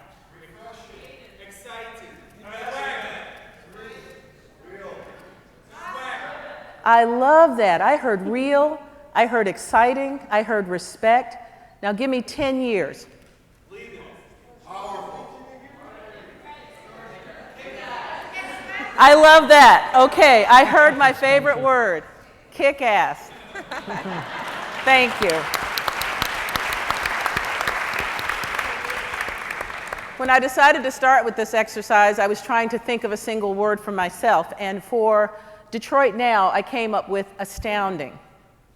And for Detroit in 10 years, I came up with astounding.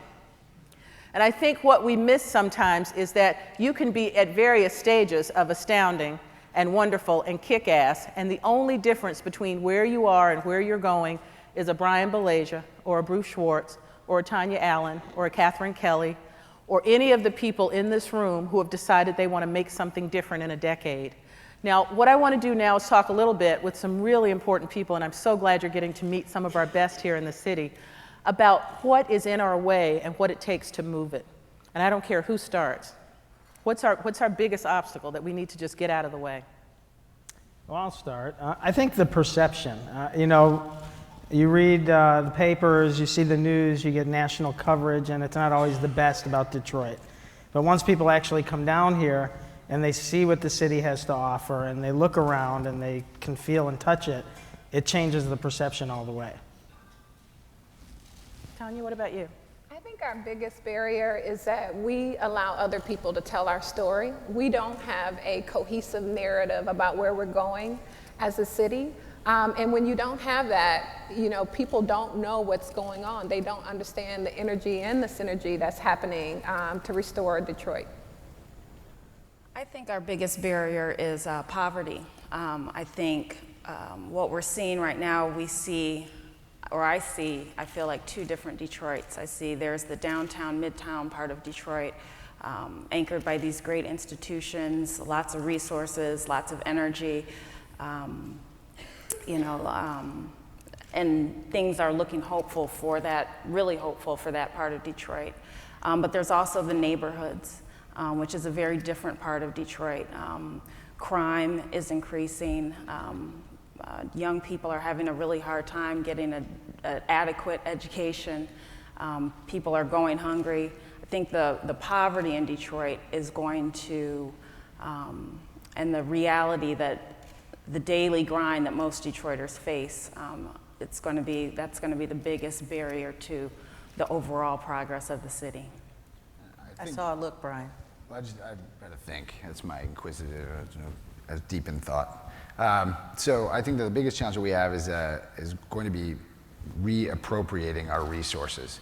So the city of Detroit, I mean, even though we have thousands of people flooding back into downtown and midtown, we still have 700,000 some odd residents stretched across a very large landmass.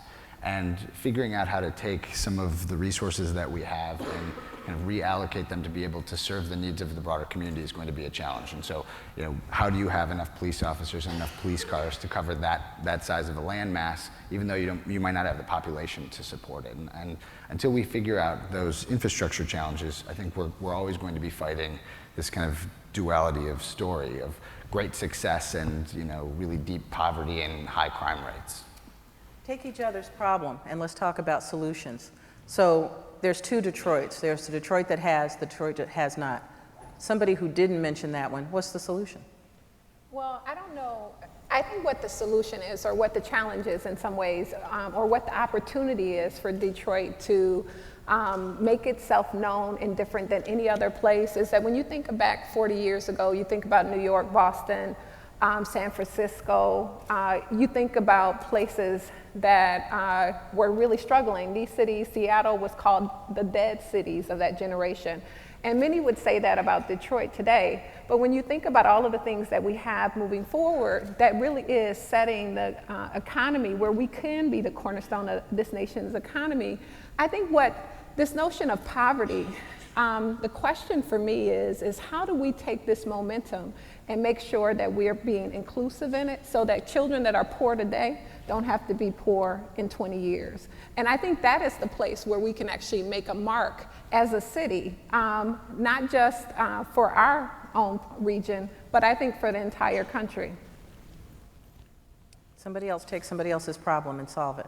Well, I think that there are groups that are doing a great job of retelling the story and starting to reframe it, whether it's Quicken and Dan Gilbert's company is bringing new people into the fold and really starting to show off the gems of downtown, or the foundations starting to reach out into the neighborhoods. I think the foundations have made a concerted effort to engage the broader community, but also to tell the brilliant stories that are occurring in the neighborhoods every day. And that work just has to continue, and the story is changing. Detroit has a great deal of cachet around the country, and I don't know if Detroiters have recognized that yet.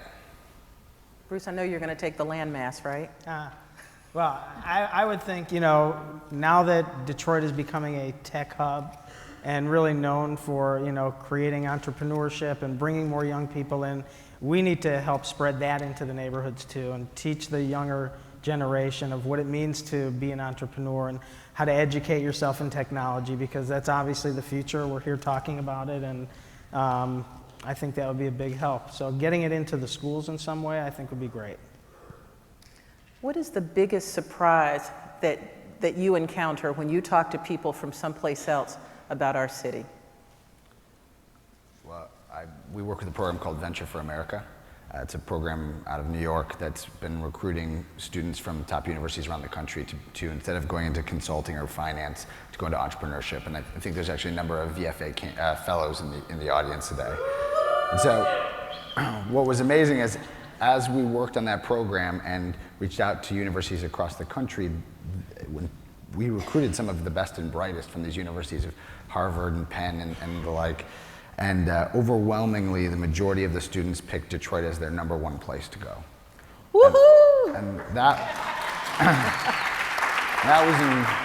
was incredible. And what we heard over and over again is that there's this great set of opportunities to get involved and to mean something and to build a company. And this wasn't just for social innovation, but people were really excited about the entrepreneurial opportunities that they have in the city. And that's something I'd never seen that broadly. You know, I've heard it in little pockets, but to see students coming from around the country all with that same message was pretty impressive. Catherine? One thing I love about Detroit, and I think sometimes people are a little bit surprised about this, is the level of sophistication. Detroit is a real city. You know, I can remember growing up, just, you know, you think of the cultural innovations that have come out of Detroit, you know, from George Clinton, you know, you think of the local jazz station. I mean, the culture and art scene in Detroit is huge and important and known worldwide. I mean, you know, when I lived in New York, or when you travel, when you say that you're from Detroit, there's just an instant level of respect that you get. Do people just bust out with the Temptations like they did when I was in Amsterdam, right on a street corner? Bruce? Well, I think there's, again, a few different thoughts. You know, one of them is that perception thing again, where people don't know and they only hear one side. But then there's a buzz, and it's all around the country, and it's out of the country. In fact, I was speaking to some people here at Techonomy that were saying, you know, when they said the event is going to be in Detroit, people were excited about it. They wanted to come to Detroit. They heard a lot of great things about it. So, again, getting the people here and showing them is going to be, you know, 1 inch at a time, a way to help, you know, create, you know, a new perception. Tanya, surprise? It reminds me of a quote that the Berlin's mayor says about Berlin, is that we're poor but we're sexy. And that's what I think people are thinking about Detroit, that, you know, it's a moral imperative. People want to come because they believe we have grit. I like that word as much as kick-ass, grit. We are becoming a technological and digital hub, which people probably would not have thought 10 years ago would happen. Where's that headed? How do you see that in the schools, in communications, in real estate, and in the universe? Well, I would say that we're seeing a lot of what you call blended learning platforms in education, and actually our governor just established a recovery school district, which is very similar to an effort that has gone on in New Orleans. And this school district, which is called the Education Achievement Authority, their entire platform, they're taking over 15 schools this fall. The entire platform is technologically driven, where students are driving their own learning. Teachers are using that technology to deliver curriculum in a different way. And it pushes responsibility on students, parents, and teachers to be investors in the education process, and we're seeing that's what's attractive and the new buzz in educational reform across the country. And I'm really pleased to say that I think that what we have in this platform in Detroit through the EAA, that we have, I think, one of the best in the country. And so if anybody wants to come see it, I'm happy to make sure you get a chance to tour or to look at that software, because it's pretty fascinating. It's interesting that you bring this up, and this is kind of a local but very frank, real conversation.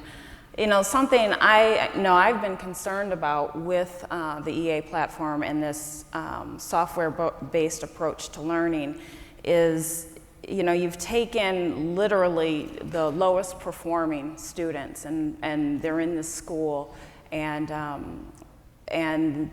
a large amount of their time is going to be spent with the computer. The software is driving the learning process. And I'm just a little concerned about that, in the sense of, are we taking the most disenfranchised, the most separate child who may need a little more attention, or maybe another kind of learning environment, and putting them in front of a computer? Is that the best? There's this tension sometimes with technology also in poor communities. So, right. Well, what I would say to that, Catherine, is that I think it's the whole notion of blended learning is not that technology drives it, but it organizes it. And so I think what you'll see in this particular technology is that it's not about sitting kids in front of a computer and then they're going to get smarter. It's more so about how do you use that technology to help you drive education. So it's not about kids sitting in front of computers the entire time. It's about pulling your assignments and being able to customize the kind of education that you will want. It's about, in my opinion, when I think about education and you compare that to what I would say a medical environment, do you want your teacher to be the doctor, or do you want them to be the office assistant? And right now, or the nurse, I want teachers to be doctors. I want them to diagnose, provide kids with the tools that they need, and technology allows that. Without that, in a traditional classroom, what you're getting is basically translating that teacher into a nurse or an office assistant. They're doing things that they should not be focused on.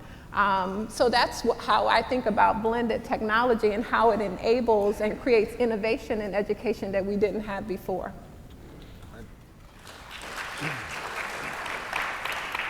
I think going back to the original question, the Metro Detroit region has, I can't remember the exact stat, but there are more engineers in Metro Detroit than I believe in any other region in the country. And at some point when the auto economy was slipping a little bit, I think that we realized that we could use that engineering prowess to be able to create diversity in our industries and the next generation of companies. And that's happening now, and that's going to make our auto industry better, and that's going to make the local economy better. And that power of having so many scientists and engineers in such a tightly defined region is an incredible engine for innovation moving forward, and something that we should really capitalize on. I think you're starting to see that happen. It's about time. Bruce? We have some of the best and brightest young students here in the state of Michigan, all these great universities. Obviously, the internet's catching on a little, so people want to get involved and create and bring more to the technology world. And a lot of the people that are coming through these great universities are focused on bringing great ideas. Many of you may have listened to Josh Linkner earlier from Detroit Venture Partners, and our goal is to find some great people that have great ideas, help fund them and give them the resources they need to grow these ideas, and the next thing you know, we'll have the next Groupon or Facebook or Twitter coming right out of Detroit. So again, it's catching on. People from around the country know that Detroit's becoming the hub for technology, And I see, you know, many more people flocking to the area for that exact reason. The title of this panel is Why I Believe in Detroit, and I'm glad that the title is I and not we, because sometimes we hide behind we and say what's expected by the Chamber of Commerce or by groups of people, instead of individually why it's important to you. So tell me why you individually believe in Detroit. You guys could be anywhere. You guys have been places, but you chose to be here and to do what you're doing in Detroit. Why? Well, I'll start, I guess. I mean, it's got such a great, rich history. People from around the world know about Detroit. I'm sure it's gone through its hard times, but the infrastructure is here, the people are here. It's a great place to bring your family up.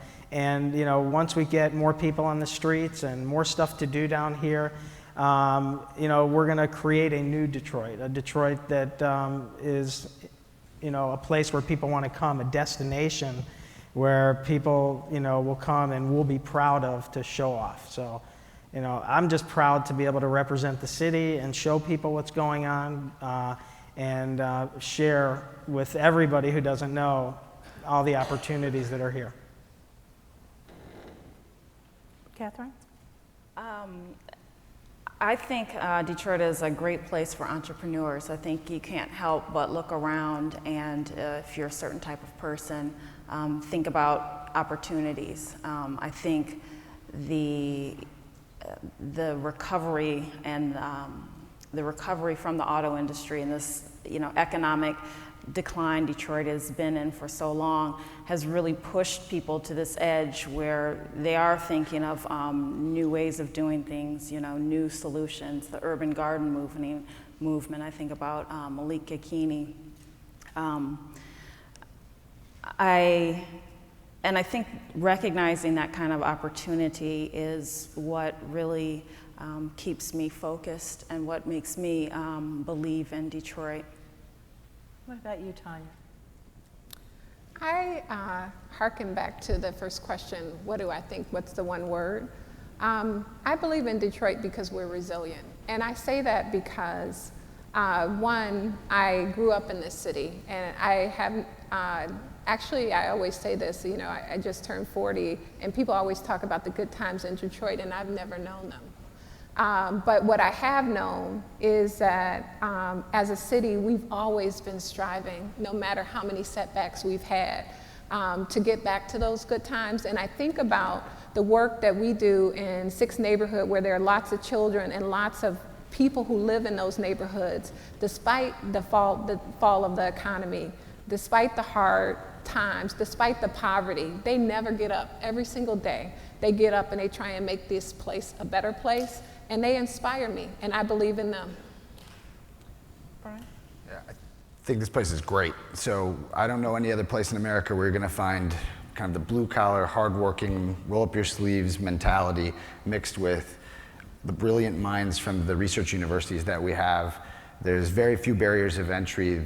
Costs are low, and it's a small enough pond where you get to, you know, kind of interact with everybody, but it's a globally connected marketplace.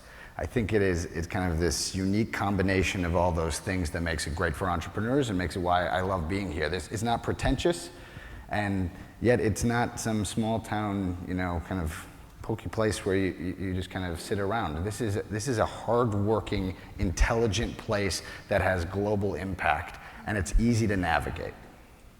Go ahead, do it. Yeah, it was. Okay. You know, one more thing. The citizens of Detroit, they believe in the city. They're not victims of what's happened. They're not complaining about it.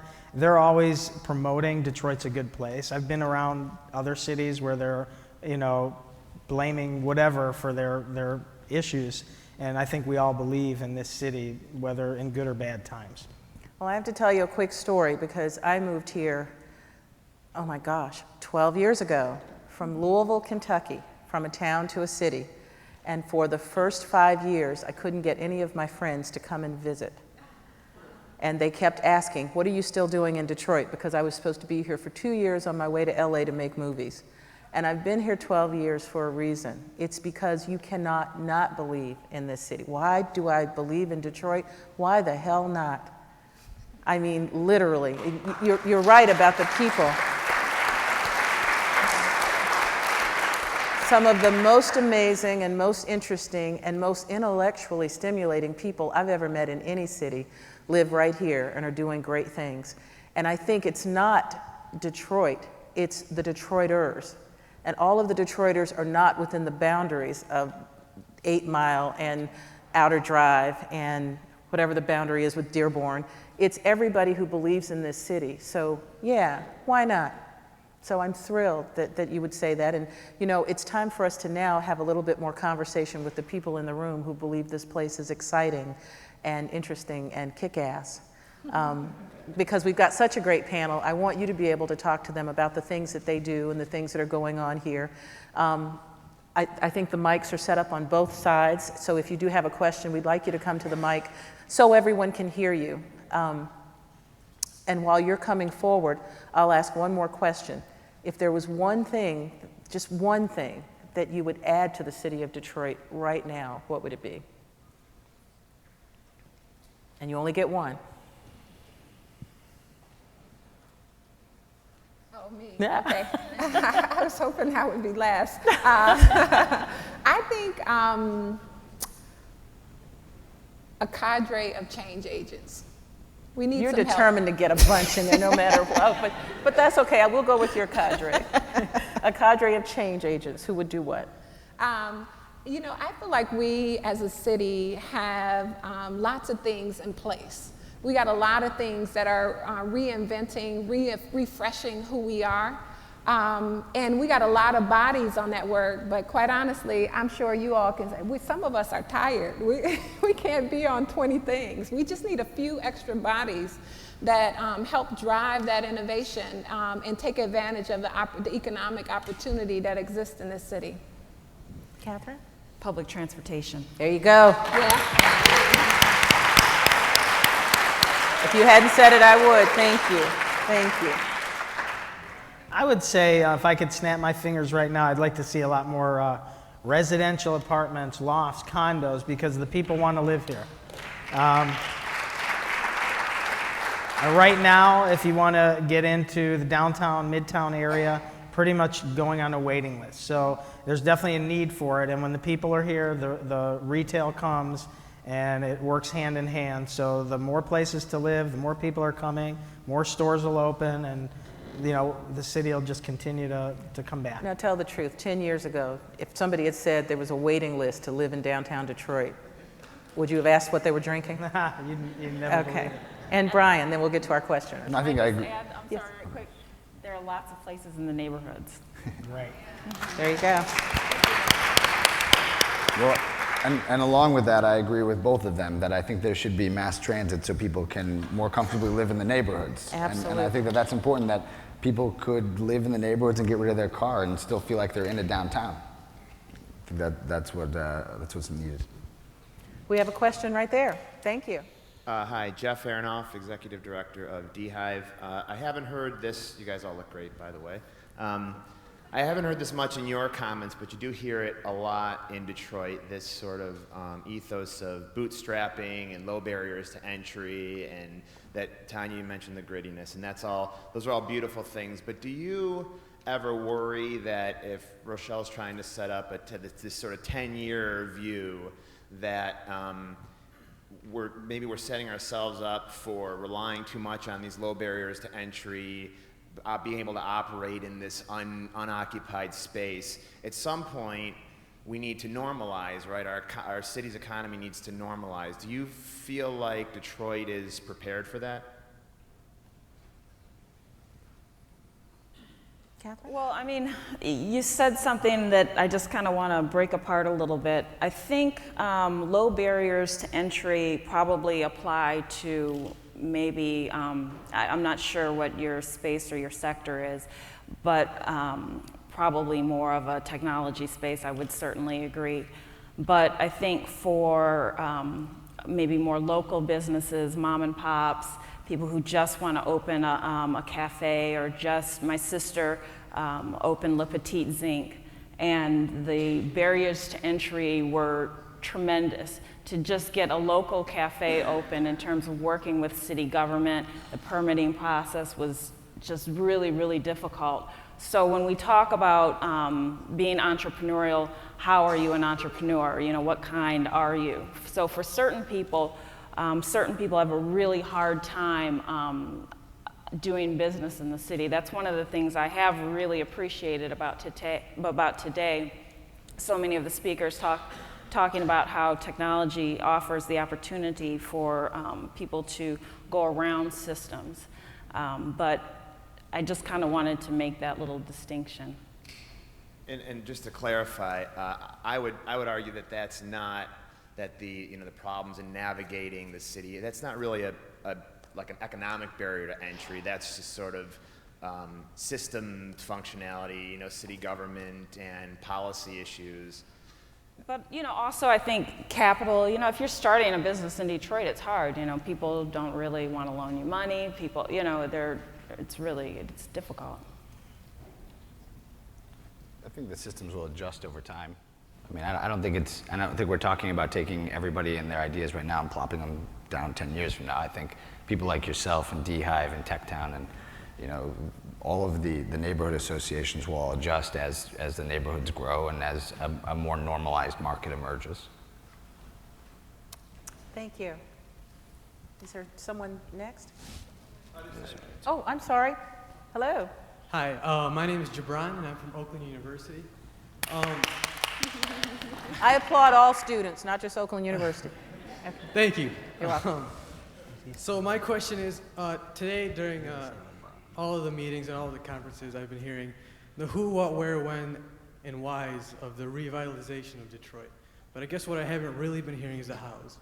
And so I guess my question is that how do you start at how do you start at the grassroots level and have grassroots participation in the revitalization of Detroit? How do you get that level to want to change Detroit? Well, as one of the two journalists on the panel, I'll take a question and then turn to the panel. One of the most important things in the history of the city for the past 95 years happened last year, and the residents and voting residents of Detroit decided to change the way they elect the city council to electing them by districts, 7 districts, instead of all at large, none totally and fully responsible for a particular area of the city. It is possible, if it's done right and if people take advantage of this opportunity, to change the way people view the area around which they live, so that they see that that parcel of property and that area of town is something they're responsible for, that they help make better, that they help keep clean, that they help fight and lobby to bring things to. If that happens, then all of a sudden you've got these stronger neighborhoods that we were talking about. And then when you get some mass transit so people can get to them, it can help a lot. I would like to, I actually would challenge your assumption that the grassroots aren't engaged in the turnaround of the city. So Midtown and downtown doesn't exist if the people in these neighborhoods haven't lived here and fought to keep this city alive, because they could have left just like everybody else.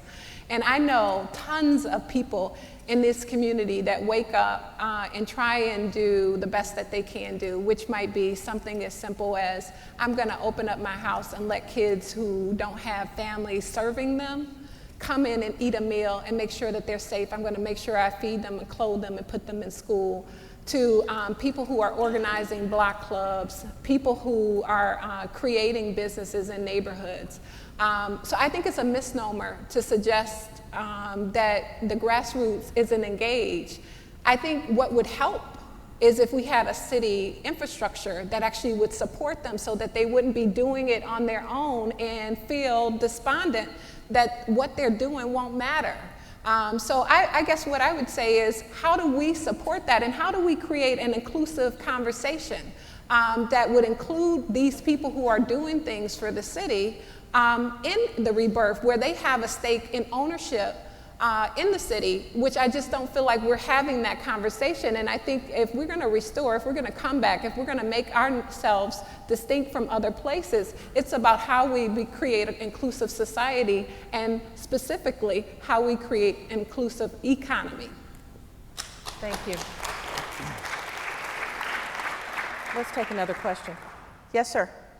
Hi, my name is Eric Williams. I'm an assistant law professor here at Wayne, and I run our small business legal clinic and our patent clinic. So we help small businesses, form, and we help them do patent applications. All our services are free, publicity. And we also go and we make presentations out in the community. One of the things that I've noticed as we're out there talking to, aspiring entrepreneurs in the community is something that has kind of gone unmentioned today, and that is sort of the division between the city of Detroit and the immediate suburbs. And so I've noticed a difference in, with my clients, I've noticed a difference in the level of sophistication, familiarity with the process between those operating in Detroit, particularly in the neighborhoods. And I grew up West Side, I'm a native Detroiter myself. And those that are coming from, not just the immediate suburbs, but further out. And I have to say this, there isn't the tension that was here. I mean, I've been in New York for the last 15 years. I moved back last year. There's not the same tension there was, 10, 15 years ago. And the people that are, coming from the suburbs, I see an investment and a love for the city I never thought I would see. I'm like, God bless them. I never thought I would see that. But what I'm wondering is, as the city develops, right, as entrepreneurship becomes a more important part of the economy here, do you see it exacerbating sort of the suburban city tensions, or do you see it as something that has the potential to clear away something that's been in place far too long anyway? Thank you. I think that we've seen a change already where the people in the suburbs are recognizing the city's making some changes, and they want to be more involved in it. At Quicken and Bedrock, we've had many, many people coming from not only the suburbs, but all over the state and the country, but they want to be part of the revitalization. They want to lend a hand or say, what can I do to be involved? So, we're just at the beginning of this, and with the momentum that we have and the interest from people from the suburbs and around the state, I think we're already seeing that change, becoming reality. We're going to go to this side. Yes, sir. If you ask your questions quickly, we can take two. If not, we have time for one more. Good afternoon. I'm Antonio McCoy. I am an Oakland University student studying sociology. Thank you.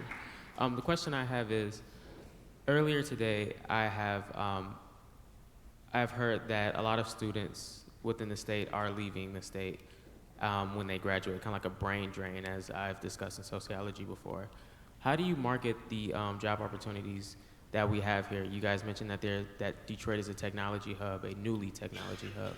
How do we incentivize students to stay here, especially within the public sector, that we need their education and we need their skills to help revitalize the city?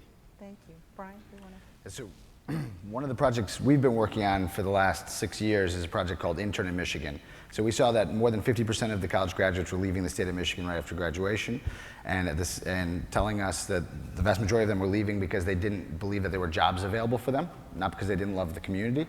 At the same time, the #1 complaint from employers in the state of Michigan is that they are struggling to recruit college-educated talent. So we have a broken market. Students want to stay, they can't find jobs. Companies want to hire students, they can't find students. So we realized that internships were the best way to do that, and we created Intern in Michigan that the foundation's funded to help connect students with internships, because we found that if a student interns in a region, 83% of the time they stay there, and 70% of the time when they get an internship, they get a full-time offer from the company that they intern with, which is an amazing stat when you consider that most students aren't seniors when they intern.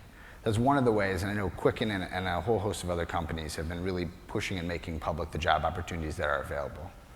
And if I could just say one thing as well, in terms of young people between the ages of kind of 15 and 18, we have a movement going on here around growing Detroit's talent. Young people who are here, making sure that they have access, and we need these technology startup companies, all of these new industries to make available access for young people to get jobs during the summer and understand the industries as well, even before they go to college. And just a plug for that is $1,500 a kid a summer, so let me know if you want to support that. That's pretty awesome. You know, just to piggyback on that, because last summer, 2 summers ago, we dipped our toe into the intern program. We hired 250 interns, and we programmed the summer. Not only did they have a great job, but plenty of stuff to do. This past summer, we had over 600 interns sprinkled through many different companies. And when they left, without soliciting them, we got tons of testimonials about, my mind has changed, I love what's going on in Detroit. And again, it goes back to once you see what's going on, you become a believer. I want to thank you so much for that question. Stay in touch with me. If you can't find a job, you let me know. And I do mean that, because I'm going to tell a quick story, because we're out of time for questions. I'm so sorry, ladies and gentlemen. About 5 years ago, a young man that had been on a high school roundtable that I hosted at the Detroit Free Press told me that he was going to Harvard. He was a student at Renaissance. He was an awesome kid, lived on the east side in a bad neighborhood, and he said, I'm not going to die, I'm going to not just survive, I'm going to thrive and go to Harvard. Well, I was doing a program at Harvard on C-SPAN, and when the cameras turned off, this young man walked up to me and said, hi, Miss Riley, I told you I'd get here, I made it. And his name was Brian Hargrove. And 4 years later, he called me up. He said, I left Harvard. I had opportunities in New York and Atlanta, but I wanted to come back here, but I can't find a job. So I wrote about Brian. He got 16 job offers. He's doing awesome. There are jobs. It's just a matter of connecting great, raw, beautiful talent with people who are looking. We need to make sure the lookers are looking harder.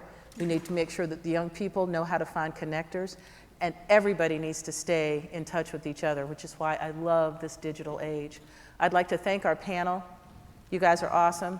Brian Balasia, Bruce Schwartz, Catherine Kelly, Tanya Allen, and I'm Rochelle Riley. And thank you so much for being here for this awesome panel. Tell them we want to do this again. Thank you so much.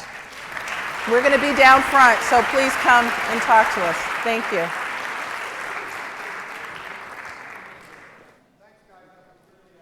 Fascinating too. Michelle, thank you. Thank you. You're a really good moderator, by the way. So now we get to the really fun part, if it hasn't been fun already, which I hope it has been. So Dan Gilbert, come on up. I don't know, I know you're in this room. Please join me. You know, this double whammy of Dan Gilbert and Jack Dorsey that we're going to serve up now. I don't think you've seen anything quite like it. I hope it's as good as I think it's going to be. You know, Dan, there he is. How about that? Thank you, man. Come sit here. He has been a big supporter of this event, I got to tell you, and I appreciate that it continuing. They were selling these shirts outside. I bought one. So, you know, what do you think about us trying to do this thing in Detroit? This conference? Yeah. Well, I think it's great. I think that any time folks, especially from out of town, can come to Detroit, talk about technology, talk about all the great things not only going on here, but that's going on nationwide, to give us some framework to what's happening. I think it's a great thing. Hopefully this is just the beginning. Awesome. I mean, you know, you told me that Quicken Loans, well, you have a line about it. I don't know if I want to feed it back to you, but what kind of a company you think Quicken Loans is in terms of technology. And well, I'll just say, you said, Quicken Loans is a technology company that just happens to do loans or something like that. Did I say that? Yeah, I said that? it's a nice line. But so that is a really good thought, and it's interesting, like MasterCard has a similar thing, they say, where a technology company happens to just do credit cards, and Chevron's been advertising it. I mean, it is a very smart way to think about any company, but it is still a quite rare way to think about companies. So, I mean, if I were to summarize why we're here, we want more companies to think that way. Yeah, I mean, absolutely, especially a company that is not necessarily selling a physical good or something. I think there was a panel earlier where people talking about manufacturing, actually, you know, the need to make things and to sit in things and to look at things and to drive things. That's still a very important part of the economy. But when you're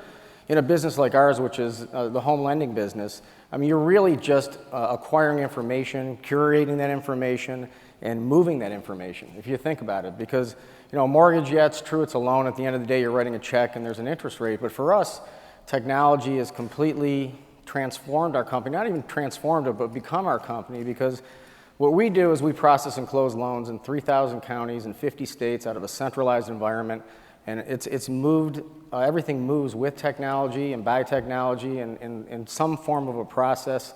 And the better we can get at technology, we have, I believe, 700 or 800 and growing technology, full-time technology people right here in Detroit, just on the Quicken Loan side, and we're hiring a bunch more and looking for a bunch more. So we grow through technology. What we sell is a commoditized product that's not a real physical product, and so we're going to beat everybody by having a great experience for our clients, which is definitely pushed through by technology. What do you think about the idea, though, that there's hardly a company around that doesn't need to have some version of that mentality? I believe that. I mean, I believe it's true. I think that, not having the focus of your company, whatever it is you're doing, beyond technology, not willing to invest in it, is absolutely going to be a killer thing for you. If it's not going to be next year, it'll be the year after or in 5 years. But, you don't mean killer in a good way. You mean killer in a bad way. Yeah, killer. Here in Detroit, killer's a bad. We say, you don't say like, in West Coast they have certain terms. People. I've gotten caught that way before because people say words and it means the opposite.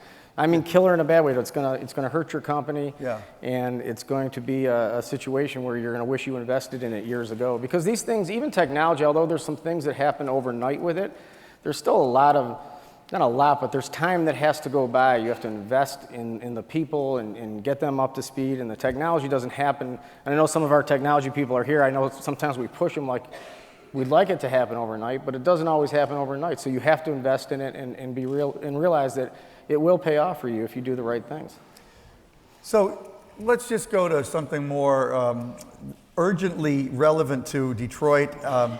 One of the things that has blown me away, I have to say, since we started coming to Detroit and talking to your people and researching what was going on here, is the incredible commitment you personally and the companies that you operate have made to this city. And I guess a lot of people who are from Detroit may have heard this before, but I'd like you to explain here for our national, we got 1,000 people on the live stream last I checked, by the way. Why have you made such a big set of commitments to downtown Detroit? And give us a summary. I heard somebody today say you had 3 million square feet. Last I heard it was 2 million. You must have just bought some new buildings. Well, it's actually 2 million of office space and retail, and it's 1 million square feet of parking, but I don't think everybody always uses parking in the square footage. No, they don't, actually. Yeah, but it sounds good to say 3. Go ahead. It does. But I think it's something like 2's 40. not bad. Yeah, 2 and 4,200 parking spots, which we all know in Detroit, it's in any big city, they're always in demand, parking spots. But anyway, our commitment really comes from 2 different places. I mean, one is myself and a lot of our people, leadership, as well as just people who've been at the company for a long time, and even some new folks have been born in Detroit, raised in Detroit, or raised around Detroit, if not in the city. My personal situation is my father and my grandfather were both born in the city and had small businesses in the city. And so there's a definite affection for the city and a huge motivation to see Detroit become something very, very special, and especially in light of what's happened here over the last several decades. So there's that piece of it. But the other piece of it is not so much from the altruistic standpoint. It's from a competitive standpoint, from a business standpoint. Like I told you earlier, like you asked, we're a technology company, and if we're not a technology company, we're a marketing company, and then maybe after that, we're a lending company. So if you want to attract the kind of brains, and a lot of them are around this area, and whether they're coming out of Michigan State or University of Michigan or Wayne State or the dozens of other great universities around here, or they're just people maybe who didn't even graduate, who also are just technology-minded folks, they want to be in an urban core. I mean, it's no secret, and it's nothing special to Detroit that people in their 20s and 30s and coming out of the universities and elsewhere want to be in a vibrant, exciting urban core. And so our view was, look, we're not going to be as competitive to get those kinds of folks in our business if we're in a nice building in the suburbs here. It's just not going to happen because this generation coming up and even older, that's not where they want to be. So it's twofold. Well, I know you also have a belief that, first of all, it's rarely been a case where one person has had the ability to sort of, or the will to have such an impact on creating an urban core. I mean, you had an incredible palette of raw materials here that were being seriously underutilized. But I mean, the degree to which you've sort of taken that bull by the horns, to mix some metaphors here, has really been incredibly impressive. I mean, you told me on the phone about, the real estate thing kind of happened almost as an afterthought. You first just wanted to be here, and then, right. I mean, talk a little bit about how you got to be so big in Detroit real estate after you decided to move Quicken Loans into the downtown. So we originally came down, believe it or not, it's only 25 months ago, and in some ways it seems like 25 years because we've all been so busy, all of us. But we came down originally in Pete Carmanos' building, CompuWare's building, which is a beautiful building built in 2003 with another technology company there. And if it wasn't for him, there's just no way we'd be down here because he helped in recruiting us, and he had that great, attractive building. So just like he had that attractive, nice, newer building with a lot of action going on, that was attractive to us to come down. We felt to continue to grow and make sure that all of our thousands of people who were at various locations in the suburbs would be excited about coming down here, we better get our hands on some of the real estate. Now, the good news for us was there was a skyscraper sale going on, and it only happens once every 100 years or so, and a few of them were on eBay, and so we bid them up a little bit, but they were there. They were beautiful older buildings built by some great architects that just needed a little bit of love, and we were fortunate enough to be in the right place at the right time, so we bought these buildings, and in no short time our great team was able to redo these buildings on the interior. We're doing some things on the exterior, some things in the lobbies, and make them into something that's 21st century technology, and we moved everybody down. So what's the next stage for downtown and Detroit more broadly? So a lot of people ask that question a lot, and we think about that a lot. And I don't necessarily look at it in terms of stages. I think that every day we're just trying to improve things. Every day we're trying to take advantage of opportunities and inches, as we like to call it, that are around us. And if there's other real estate that is available, we might look at that. If there's a way to convince others that have nothing to do with our businesses of why it's a great thing for you to be downtown and great for your business, we'll participate in that. What's good and what's even a little bit surprising to me is how much our people right away, and we have 6,500 people downtown here, and most of them around Campus Martius, and the way they've engaged Detroit and the community, and not just what we're doing, but the other things that are happening, to me is just a testament not only to what kind of great people we have, but how if others were to come down here and join us or move parts of their organization here or open up their next new office down here, how much they're going to be ahead and how much we're all going to be ahead, because that's how it works. I mean, capitalism and free markets are a great thing, and when people can get in at a fairly decent price and they're not restrained from creating things, great things can happen in a short period of time. I don't know if you were here earlier when Tim Draper was talking about, he's a great entrepreneur and financier and a venture capitalist, and he was just saying we have too many rules. And he was talking about a bill. He didn't actually explain it quite this way on stage, but he bought this old hotel in San Jose where he's building a school for entrepreneurship. He calls it the Draper University for Heroes, I think, which is kind of a funny name. But he was telling me on the phone, and he mentioned it in a different context, that because he's changed the usage, he's got to widen the elevators by 7 inches. And that could cost him, like hundreds, maybe millions, just to do the elevators, because it's no longer a hotel, now it's going to be a school. And he really was railing about the problem that he encounters and that he thinks the U.S. economy encounters with overregulation. And now, you had said that there were some instances where you've bought buildings and then discovered there were some restrictions on their use you didn't expect. Yeah. So, I mean, is that an idea you share? Well, look, this has been going on, unfortunately, in our country for way too long. And what happens is that people take out the big, broad brush, right? So, some regulation of some things may be needed and may be the right thing, and 99 out of 100 people would probably agree to do it. But the problem is the folks who are sometimes enforcing these and coming up with more of them just view the regulatory environment as a broad brush, and they just sweep the whole thing in, and then silliness happens, right? I mean, I actually go through a few examples of this in our isms class that we give every month to new team members. I mean, the Chicago school system to this day requires blind kids to pass driver's education, driver's training to graduate. That's still a thing today.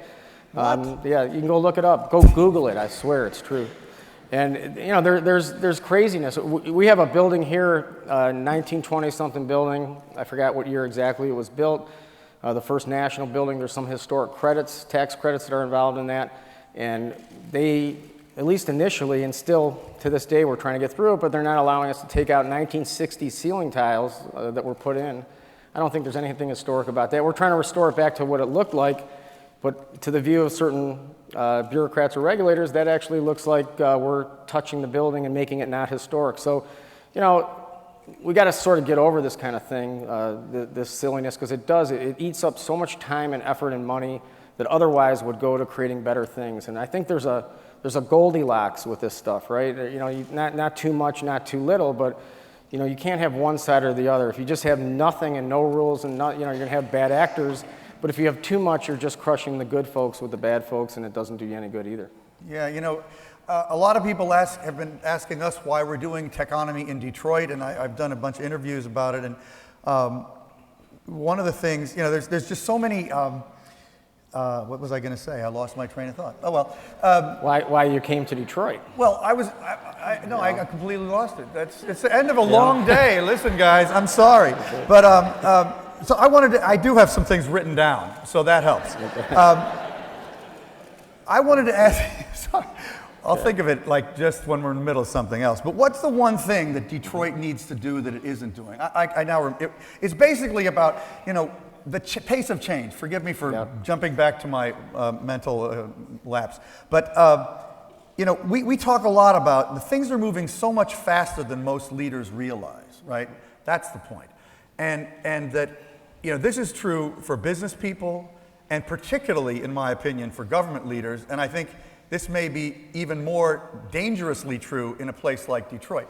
That do you worry that with that kind of regulatory issue and overload, effectively, that, you know, the things that are happening uncontrollably because of the incredible progress of technology and the empowerment that it's giving to individuals and the ability to organize things regardless of what government wants, and plus the fact that some other countries understand this stuff better than we do, that those sorts of sort of gridlock problems are going to put us in a really bad situation. I guess that's what I'm trying to long-winded. Yeah, you know, when I was listening to your last panel here, the young lady talked about what I think a friend or a sister of hers had to go through to open up a coffee shop in Detroit. Well, that's crazy, right? I mean, there shouldn't have to be, you know, hundreds of steps or 50 steps or useless things that people have to do. It should be about the ends, not the means. In other words, if the means aren't going to be any benefit to the city, the community, or the business owner, or the customer, or anything, just because, you know, some regulation, when it's read in its strict context expects you to do this and this, then it should be stricken and it should be gone. And you know, again, I think there's a balance, but it's going to have to take a different sort of philosophy, a different philosophical approach that, look, good businesses, I mean, most business people are good people. You know, there's sometimes you watch the movies in Hollywood and they characterize the corporate greedy people and all that stuff. Obviously, there's a handful of them, but most people want to do the right thing. Most business people are good actors and care about their community. And we just have to have a philosophical understanding and change that, you know, business is what creates jobs. Business is what creates a tax base. Business is what builds residential properties. Business is what creates technology. So, you know, I think it's come a ways in certain areas. In certain areas, it's gone the other way. But over time, business people are pretty adept, and they find ways around things, and they figure out how to get it done, even if it takes longer and costs more.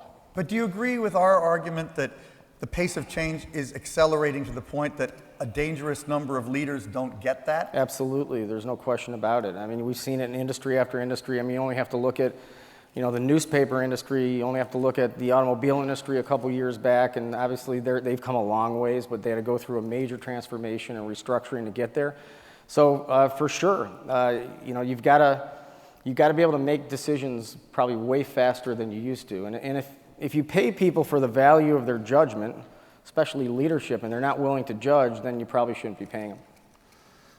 By the way, I want to just explain the way we're procedurally going to do this. We're not going to take questions now for Dan, because we're doing it sort of talk show style. And when Jack Dorsey comes up, he's going to be here. We're going to do questions for both of them later, and we're going to have some conversation with Dan and Jack together, which I'm looking forward to. One of the things, Dan, that you told me is that you don't think somebody has to have a college degree to work for you, and you sort of alluded to that earlier. Can you explain a little bit your thinking on that? You know, technology people are in such demand today. They're so much of a hot commodity that if there's a technology person that is, you know, skilled at a certain part of it, whether it's a database person or a web developer or somebody who understands mobile or whatever it might be, I mean, college degree is just an irrelevant thing. If they have that skill or have the experience or have the know-how and the motivation, for us it wouldn't be something that you have to check the box in. It just wouldn't be. And there's a lot of people, not a huge amount, but there's a lot of people who don't have college degrees who have taught themselves. I mean, a lot of these guys in our company today have just, somehow they were, whatever you want to call them, computer geeks growing up, and they taught themselves, and we'll hire them in 2 seconds flat without worrying about the college degree. But if they're from Michigan State degree, then we really give them more money than they otherwise would have. So, that's good. So one of the things that did come up in the last panel was this issue of the neighborhoods versus downtown, right?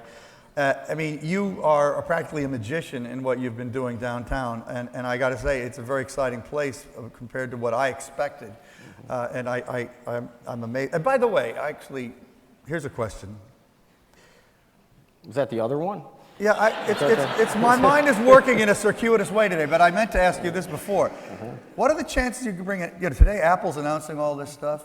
What are the chances of getting an Apple store in downtown Detroit? It's funny you asked that. So we have on our whiteboard in several of our rooms where we brainstorm and saying, this is our wish list, right? Certainly Apple is right there near the top. We've made some inquiries, but we're doing a few other things that I wish I could talk about right now, but I can't, that once they get to a certain place, we'll be able to put them all together and hopefully convince a company like that, which would be a great store. And plus, I think the store would just be tremendous for them and be one of their top-selling stores. I truly believe that, by the way. And there's a few others like that, too. So we're working on all that. In fact, when you asked what's next, retail for us is absolutely huge because you have a lot of folks who have this belief now that the downtown in Detroit is much safer than people thought it was and their preconceived notions.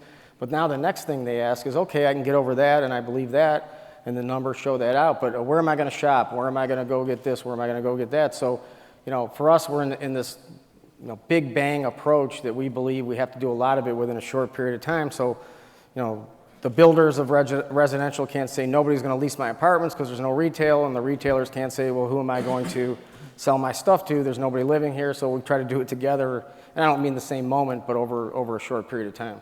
Yeah, one of those statistics that blew my mind when I first started checking out Detroit was the idea that there wasn't a single real grocery store in the city. And then Whole Foods becomes the first one. Like that is a testimony to a changed demographic landscape, but it's still not the full solution. So going back to the question I started to ask. Well, if they're Whole Foods, they would be the full solution, right? No, that's whole. Think about that, right? Just for that. I mean, they would say that, right? I think they would be the solution if they were really Whole Foods. Okay. But anyway, so the idea of so you're really saying that there's what you're trying to put together is some kind of aggregation of simultaneous sort of retail innovations that maybe could be presented on a silver platter and maybe bring everybody in at one time kind of thing. Yeah, and it's not just us. I mean, Capitol Park is going to be developed. We met with those developers recently. They've got financing ready, and I don't know if you know where Capitol Park is, but it's very close here to downtown, in downtown actually, and there's a whole plan there that's going on. There's some talk of some other stuff that, just north of us. The Broderick Tower, which has nothing to do with us, is opening very shortly, which is a great new residential project. So yes, it is us, but there's more than us, and there's more coming, and that's the one thing I want to sort of express more than anything is that there's a lot of capital around this area in the suburbs and some in the city that really should be put to use for their own good and for the city's good. It's going to be a great return. They're going to make a lot of money in the long run and maybe even in the medium term run by an investment in the city. You can feel the energy. The companies are here now and more are coming and jobs are coming. So, we're all the time trying to talk to residential developers and retailers to get as much down at the same time, because the demand for sure is there. It's there. One of the things I found fantastic when I first met Bruce Schwartz, who was on the previous panel, who's working for you, is he handed me his card and it said Detroit Relocation Ambassador. And I thought, wow, to have an employee whose job is to just bring other people here is a really nice way to think about it. So I have to congratulate you for the mindset there. But going back to this issue of the neighborhoods versus the downtown, how do you see that playing out over time? Yeah, I don't know if it's a versus, neighborhoods versus downtown. There's a lot of people doing a lot of great things in the neighborhoods and engaging in the neighborhoods. Clearly, there's some major challenges that are not just from the last couple years, but they're decades-old challenges, if not even longer than that. So there is some huge sort of ingrained challenges, and we all know what they are. I mean, their education and their crime that comes from maybe not having as much education as we need to, or as a good of an education system as we need to. But these are being addressed. I think the main thing here from the city of Detroit standpoint with Mayor Bing and the council is that finally, right, we are addressing the financial cloud that was overhead for years and decades that was never dealt with before. And although it's not completely addressed yet, it is really finally happening and being addressed, because without getting the city's finances in order first, none of that other stuff can start to happen and be addressed. But our view is, and our mission is, downtown, the heartbeat of the city. I don't think neighborhoods could flourish in any big city without a strong downtown. I just don't think it happens. I ask people to point me to one example, and nobody can. So to me, it's not mutually exclusive at all. There's a lot to be done in both places, and of course they work hand in hand, because a strong downtown is going to create more and more jobs for folks who will live in those neighborhoods or do live in the neighborhoods now and want to live in those neighborhoods. Well, and one of the things also that came up in the last session was this question of, tension between the suburbs and the city, and the idea that it's not as bad as it used to be, but it's still pretty bad. I mean, and then there's this whole issue of sort of, I have to say, as a New Yorker, where I think we've done a really good job in New York of getting beyond some of this racial stuff, there is still a sort of racial tension overlay to some of the politics in Detroit. And I guess I'm curious whether you think that is going to go away in the near future, because wouldn't that be so great for the city if there was more of a collegial, working together kind of spirit here? So first, I guess I'll address the suburbs and the city thing. You heard, or I've heard in the past before we were engaged in Detroit, about all this suburb city stuff, and I just personally, and I don't think our people either have noticed so much of that today. We had 600 college interns in downtown Detroit this summer, and they represented 157 colleges and universities from all over the United States, but still, the majority of them were from Detroit and the suburbs of Detroit, probably 80% of them. And so there were black people, white people, Asian people, men, women, you name it. And not only is it never an issue within you don't even hear about that kind of stuff, whether racial stuff within our company or even around our company, but people are focused on the same goal. People want the same things. And I just haven't noticed, everybody had always talked to me in the past, when you get down there, you're going to see this racial thing and white and black.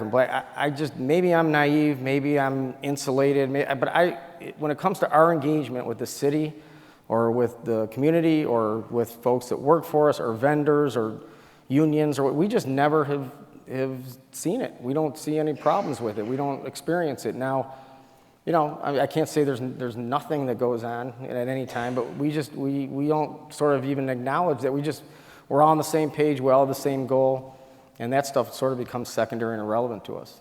Well, that's really good to hear. I'm glad you said that. And actually, Josh Linkner said something similar in one of the panels earlier. Now, we have a Linkner issue, but that's a whole other thing, so you want to know. You guys work pretty well together, it seems to me. I don't know if Jack Dorsey's within earshot, but if he's ready to come out, I'd love to get him out here. Yeah, there he is. Come on out, Jack. So what we're going to do is I move over like Jay Leno thing. Okay. How are you doing? How are you? Welcome. I'll move over. Jack, thank you. I am holding it against you, Jack, that you did not put a T-shirt on, but that's all right. So this is like Jay Leno. I just move over and sort of once in a while I say something. Yeah, no, as much as you and want. just sit back here. That's okay. Yeah. I got it. You can take my seat if you want. No, I don't want to. I'm No, good. I really hope that you guys say a lot to each other because, frankly, you have a lot more to say than I'm going to ever think of. But thanks so much for being here. Let me just start by saying that. Because, I will say Jack's commitment to be at this event and be at this event on September 12th was the reason we were able to make it happen because his commitment allowed us to build a lot of stuff around that. And, he understands what we're trying to do here, I think. So what do you think we're trying to do here? And why were you so enthusiastic about this idea from the first time I mentioned it to you back in January? Well, we've had a lot of conversations about the American city, and I come from St. Louis, Missouri, and my parents are here somewhere. They're right over there. We love that your parents are here. Definitely good. Do your parents tweet? They do. They were some of the first. Okay, it's good. Just curious. They really do, yeah.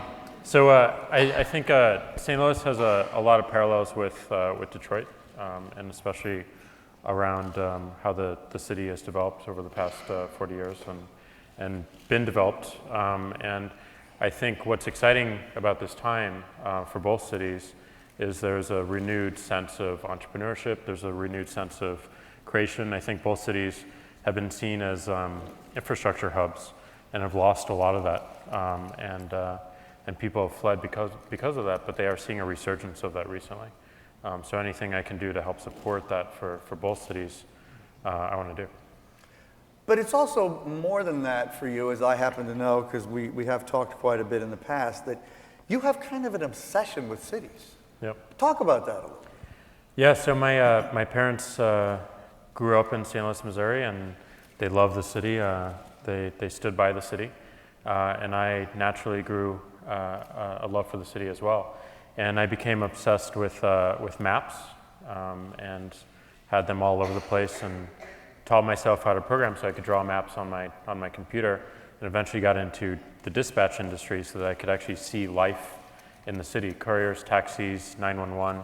Moved to New York and got to work on dispatch in New York City, which was amazing because you could actually see the city living and breathing, and at every intersection you could see what was happening. Dispatch being the systems that communicate with taxis and police cars and ambulances and things like that. Route them around. So Twitter was just an extension of that idea, but giving those tools to citizens, to normal people. And that was the one key missing part of that picture, was where were the people in the cities, what were they doing, where were they going, what do they care about? And now with Twitter I can see the entire world, what the entire world is doing, and also what the entire world cares about in real time.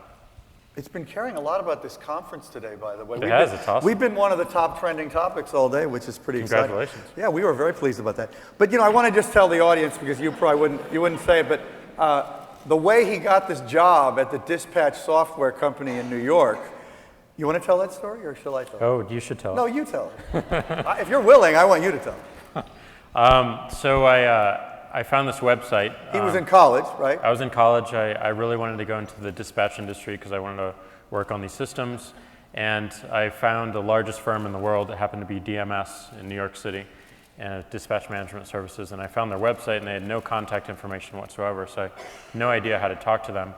But I found a hole in their web server, and I was clever, and I managed to get into that hole. I found their corporate email list, and I found the email for the CEO and for the chairman, and I said, I found the security hole in your web server, here's how to fix it, and I write dispatch software. And then a week later I was flown out and I took a job there.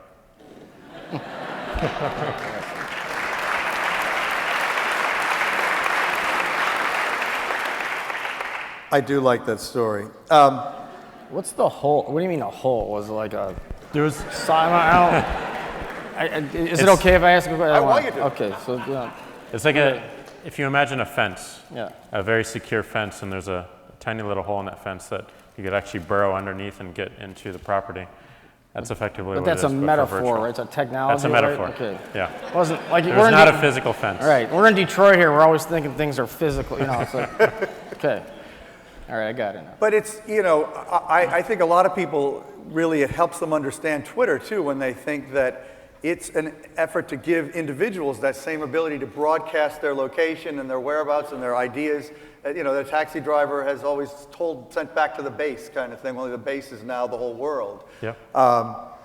And we're not really going to talk at great length about Twitter or Square today, but talk, you know, you are running two companies, so you're kind of co-running Twitter and you're running Square. Talk a little bit about how you think of Square as in relationship to cities. And first of all, tell people, if they might not know what Square is. I think pretty much people are starting to know that. But. Well, Square is a credit card reader. And it's this little tiny device that you plug into your phone.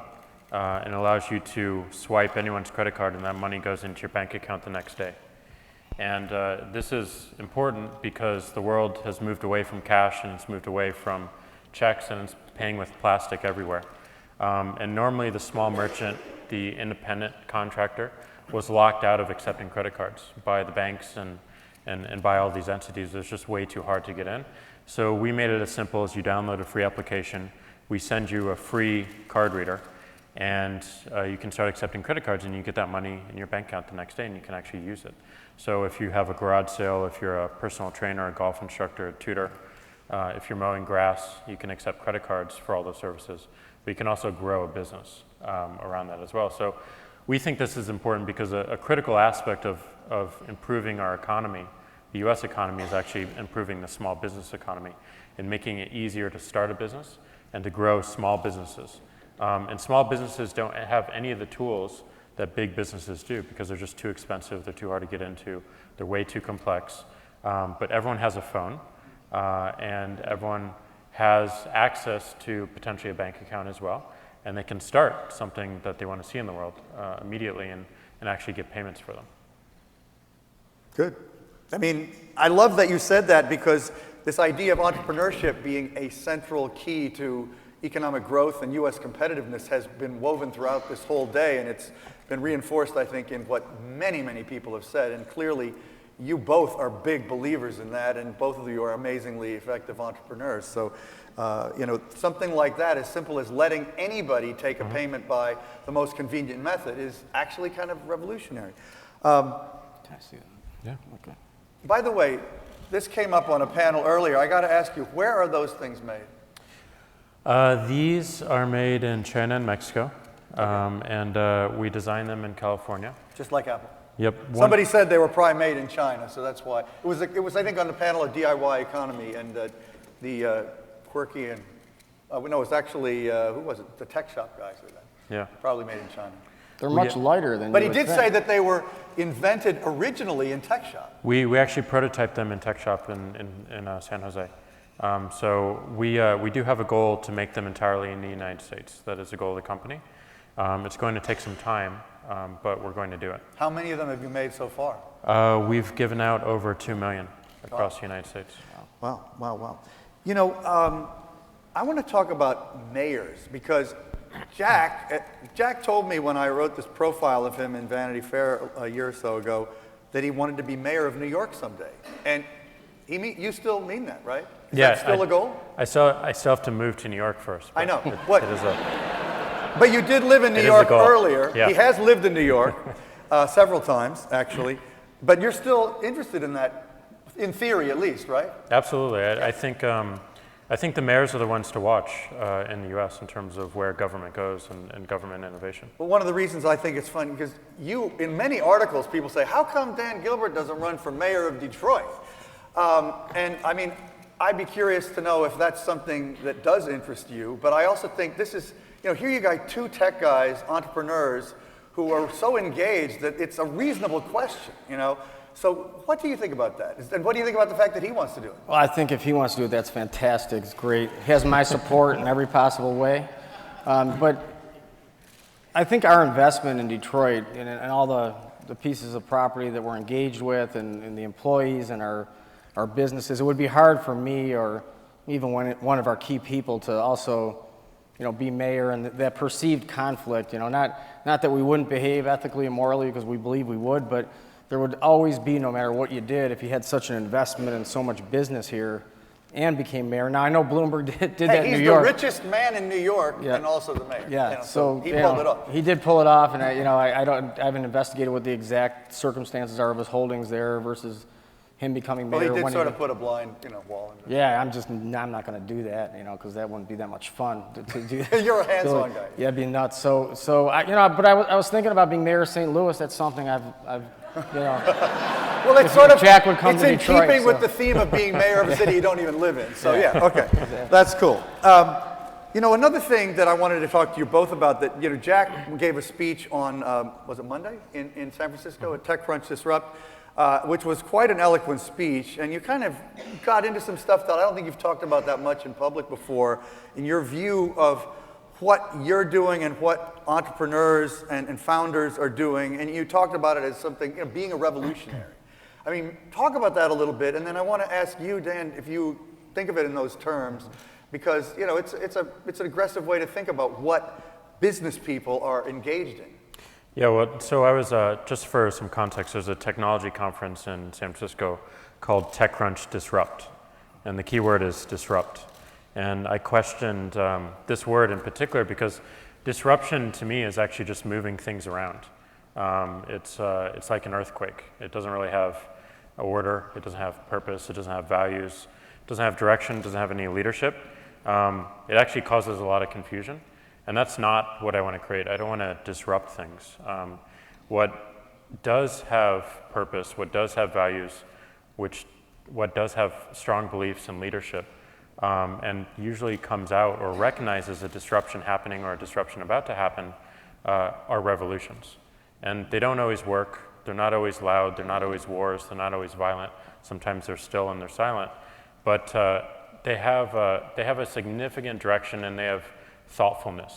And my plea to the audience was to really rethink the concept of disruption and really be more thoughtful about how we approach technology and what we're trying to do in the world, and also to cooperate a little bit more. We don't all need to start our own companies to do this. And in fact, entrepreneurs, you don't have to start a company to be an entrepreneur. It's just an attitude. The definition is someone who operates or organizes a business who takes significant financial risk to do so. But the key word there is risk. And that's really the attitude that one takes on as an entrepreneur is you're going to take big risk and you're going to move things forward. And the same is true for founders. We place so much emphasis on the founding moment of an organization like our nation or a company, but it ignores reality completely. There's multiple founding moments in a company. There's multiple founding moments in this nation, in this city. And it's a long-term view. So, and to prove this, I mean, you can just look at the founding of our nation. We had some good ideas, and the best idea was that we got behind this phrase of a more perfect nation, which meant that this was not finished. It will evolve. There will be other people who had impact to it and change it and evolve it. And the door is open. And then you had presidents like Lincoln come in and JFK and really make their mark and have an impact. And also the people who created revolutions and changes within the government, within the structure. So my other plea was that don't consider entrepreneurship to be a job or founders to be a job or just a title, but more of an attitude. It's taking on a big risk. It's doing everything it takes to see an idea in the world and make it happen. And that can happen at any stage, and we don't all have to compete with each other to do that. You're getting more eloquent, by the way. What do you think of that? Well, I think Jack makes some great points because I don't think you heard until maybe the last, 7, 8, 9, maybe 10 years, the term entrepreneurial company, right? You used to hear about entrepreneurs, but if you think about it, it's sort of a oxymoron. You theoretically don't have, if you went by the strict definition of an entrepreneur, an entrepreneurial company because the definition itself sort of begets like a person, an individual, or a couple individuals taking on risk. But I think he's absolutely right. I think that philosophically and culturally, that the companies that take on this entrepreneurial attitude, and it doesn't have to be companies, by the way. I happen to be on the board of the Cleveland Clinic, and this is a hospital nonprofit, and I would consider them very entrepreneurial. And we've seen schools that consider themselves very entrepreneurial. So, and you see it all the time. Of as long as people's, you spoke about regulation earlier, and it's not just government regulation, but it's bureaucracy and corporate regulation and the silliness and craziness that goes on inside institutions, big and small. If you remove that and allow people to create and innovate, whether they're inside of a company or inside of a nonprofit or inside of government itself even, you're going to see great things happen because, smart people, when you take the shackles off and you take the handcuffs off, they can get a lot of things done. And they can, it's almost like a whole new day for them when that happens. A lot of people come from other companies, and maybe you've experienced this, but, we get people from other institutions who are smart, hardworking people, and once they get in our shop, first it takes them a while to realize that they could, tap their shoes like Dorothy and actually, they had the power all along when they get here. But, once they get through that and realize it's okay, they come up with stuff that they've been sort of harboring inside for years and even decades, and we benefit by it by just removing that crazy kind of constraints that a lot of places put on people. Well, and Jack, you went back to Twitter like 2 years ago or so. I mean, have you tried in the course of, with Dick Costolo as the CEO, to instill more of that spirit in the company, which is a big, growing company, that people, despite how big the company is now, can have an impact individually and don't have to ask too much permission to get stuff done, just like Dan was saying? Absolutely. I mean, the first thing I said when I came back to the company is that an idea that can change the course of the company can happen anywhere in the company. And we're looking to all of you to help us change the course of the company. And you need to speak up and act like an owner of this business instead of just an employee. And that's a very, very different attitude. And it just recognizes reality. I mean, if you base everything on one founding moment, if you base everything on one founder, then you're limiting the company or the organization by a lifetime of a human instead of building something that's truly timeless and that lasts. And we want to build something that's timeless and that lasts and has impact over generations rather than just one. And I think this whole set of attitudes that you both are so clearly believers in is part of what we talk about in a techonomic thinking. And I think because of the pace of change and because of the pace of technology's evolution, even going back to the basics of Moore's law, it really gives company little choice but to view things that way, because the landscape shifts so quickly that if you don't empower your people, as you were saying before, it's going to be a killer moment in the negative sense. So I just love that that's a theme that we've hit on so hard here. David, I'd even take it further. I think that thought, thinking, and innovation and creativity is literally the currency. It's almost the currency that companies will trade in and build wealth on in the future. If you look to manufacturing, and here in Detroit, we all know about that for decades when it was good. Everything was homogenous. You couldn't have individuals on a line, come up with individual ways to do things and change things. But that's all gone today. So if you have that kind of thinking and you bring it into a 2.0, if you will, for lack of a better overused term, but a 2.0 type of economy, and you have those kind of constraints, the very currency that will grow your organization and create jobs and create wealth is squashed, right at the cultural foundation of it. So it's almost, I think Jack's expressed it too, it's almost like everything, right? I mean, to miss that moment, there could be a brand new person that starts tomorrow that has no college degree and could be the receptionist. If it's about the what and not the who, you're much further off, in my view. So we want to hear from you guys, so start lining up the mics. I assume people here have questions for these guys or comments. But before we get to that, and this is actually something that either one of you could answer, although it was intended for Jack, radio station WXYZ ran a contest in preparation for this session using Twitter to find out what would be the best question to ask you here in Detroit. And the top question that emerged, they had some kind of way of rating them, and I don't know how that happened, but was, you invented Twitter out of the conviction that cities can work more efficiently, so how can Detroit work more efficiently? Well, I think the first thing to do is just what I find compelling about cities and government in general is just a question of velocity. Change happens so slowly. So how can we actually speed up the change? And one way to speed up the change is to over-communicate and to make more available and more transparent the data, how the government is running, what needs to change, why it needs to change, and really focus on the answer to the question why. It's the hardest question to answer, but it's the most compelling, and it gets everyone on the same page. So simply talking about the issues in a very public way, in a very fast way, but in an actionable way that people can actually see an endpoint on, is I think the broadest thing. That has been the true success of Twitter. If I just look internally in the company, the entire company is on the same page because we have a lot of transparency within the company.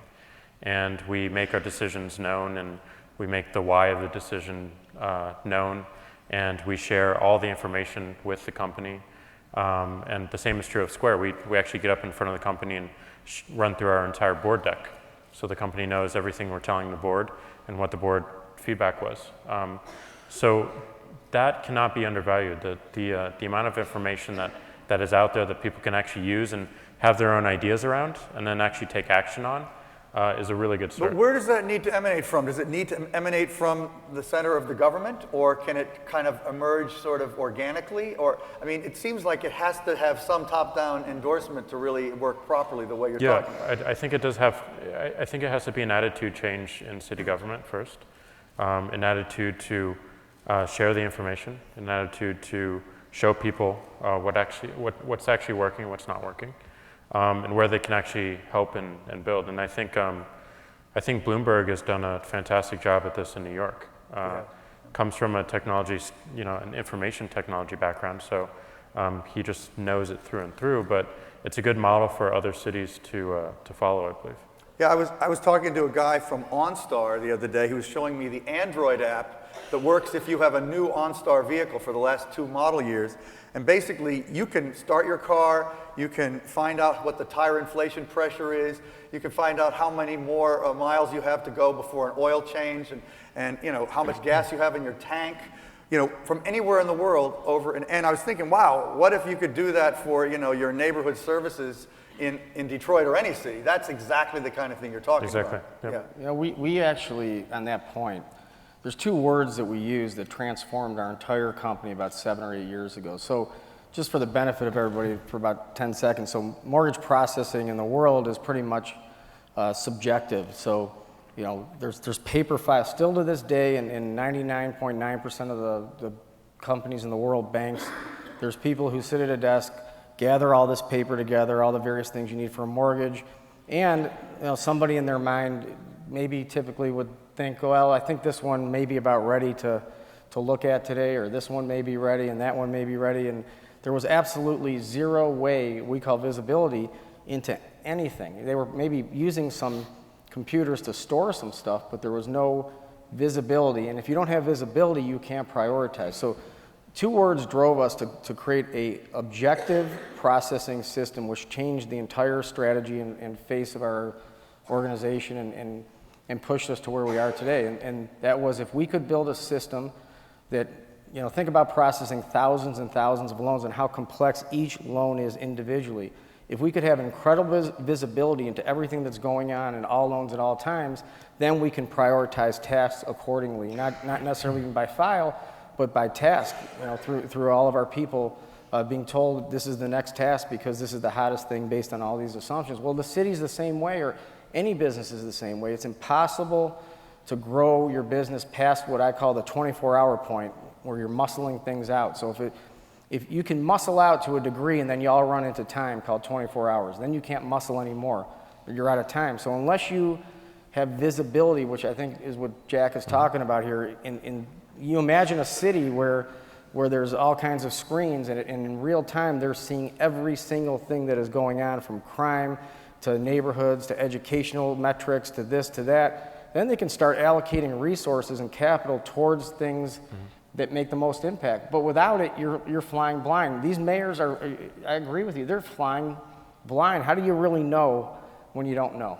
This ties back to the morning, because Carlo Ratti, who's an Italian guy who teaches at MIT, showed a slide of the Ferrari racing team's control room, which was like 30 guys and women in front of monitors. And he said, 25 years ago, a race team just needed a really good driver and some hot engines.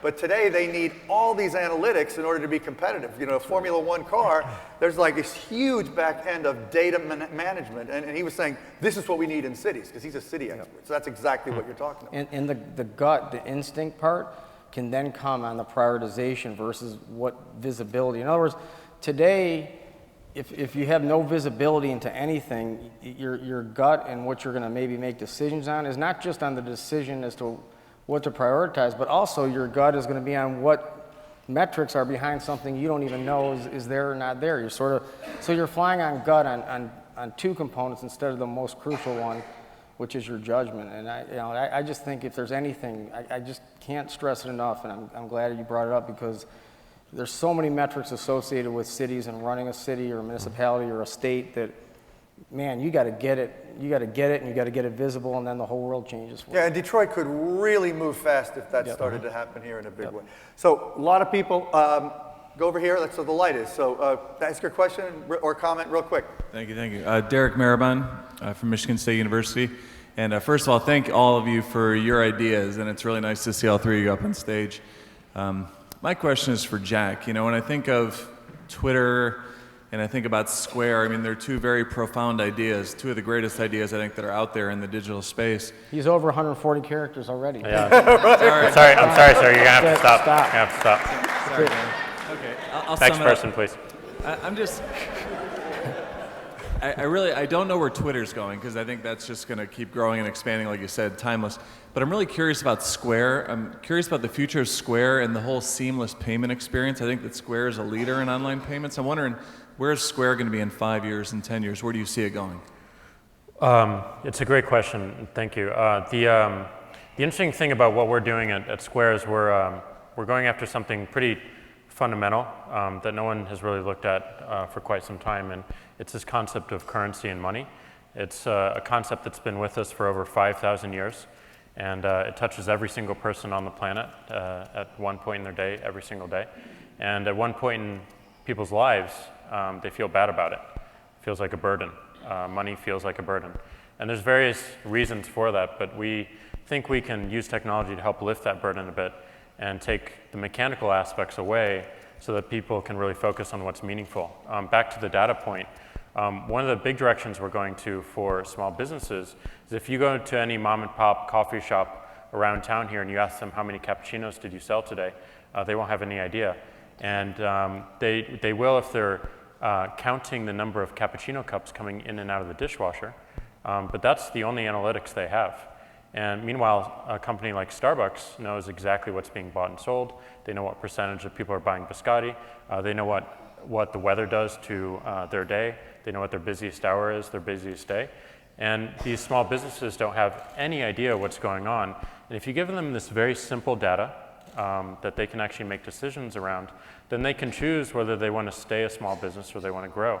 And this is something that we take for granted in the web world, is web analytics. We can tell when people are visiting our sites and what they're clicking on most, and if they're bouncing away or they're really deeply engaging. Small businesses can't. They have no idea, and they're going off gut. And sometimes that instinct and gut is right, and then they'll get to a point where they can actually invest in the analytics. But why not just make the analytics free for everyone immediately so that everyone can get to that point and make a choice for themselves? So we want to make sure that people have access to data in real time so that they can make their own decisions. And certainly that's on the business side, on the merchant side, but it's also on the payer side. The other thing that we want to do is remove the burden from unhealthy behavior around your finances. And the credit card industry has created a lot of unhealthy behaviors, and it's purely because of lack of data. It's based around ignorance, and it's criminal, and they're encouraging people to do bad behavior to reap more fees, and it needs to stop, and we're going to stop it by giving people more data. You mean to take on more debt than they can handle, for example? Absolutely, Yeah. absolutely. And it's very simple controls, and if you have a sense of what your means are, then you can have a healthy relationship with how you spend within those means and where you can make choices on whether to get loans or not, or whether to take money that you don't Yeah, have. start to So- see you guys could like do Well, some kind of deals here. Actually, I was gonna, there's a little exciting growing company right based in Detroit here called Quizzle that addresses a lot of what you're talking about and gives the consumer the power because of the analytics. It shows them on the liability and debt side, not so much on the asset side, because consumers can get a lot of information on the asset side, right? They're always getting, their bank statements or their stocks or their bonds, and that's mark to market, and they can see it. There's a lot of programs, but on the liability debt side is where they sort of fly blind, and there's a company we got to hook up. We gotta figure that out. Okay. Good. All right. Okay. I guess we got to move. There's a lot of there's a lot of people on both sides. So go ahead. Got a question for Jack. I'm Andrew Coper. I'm a cyber entrepreneur and social entrepreneur here in Detroit.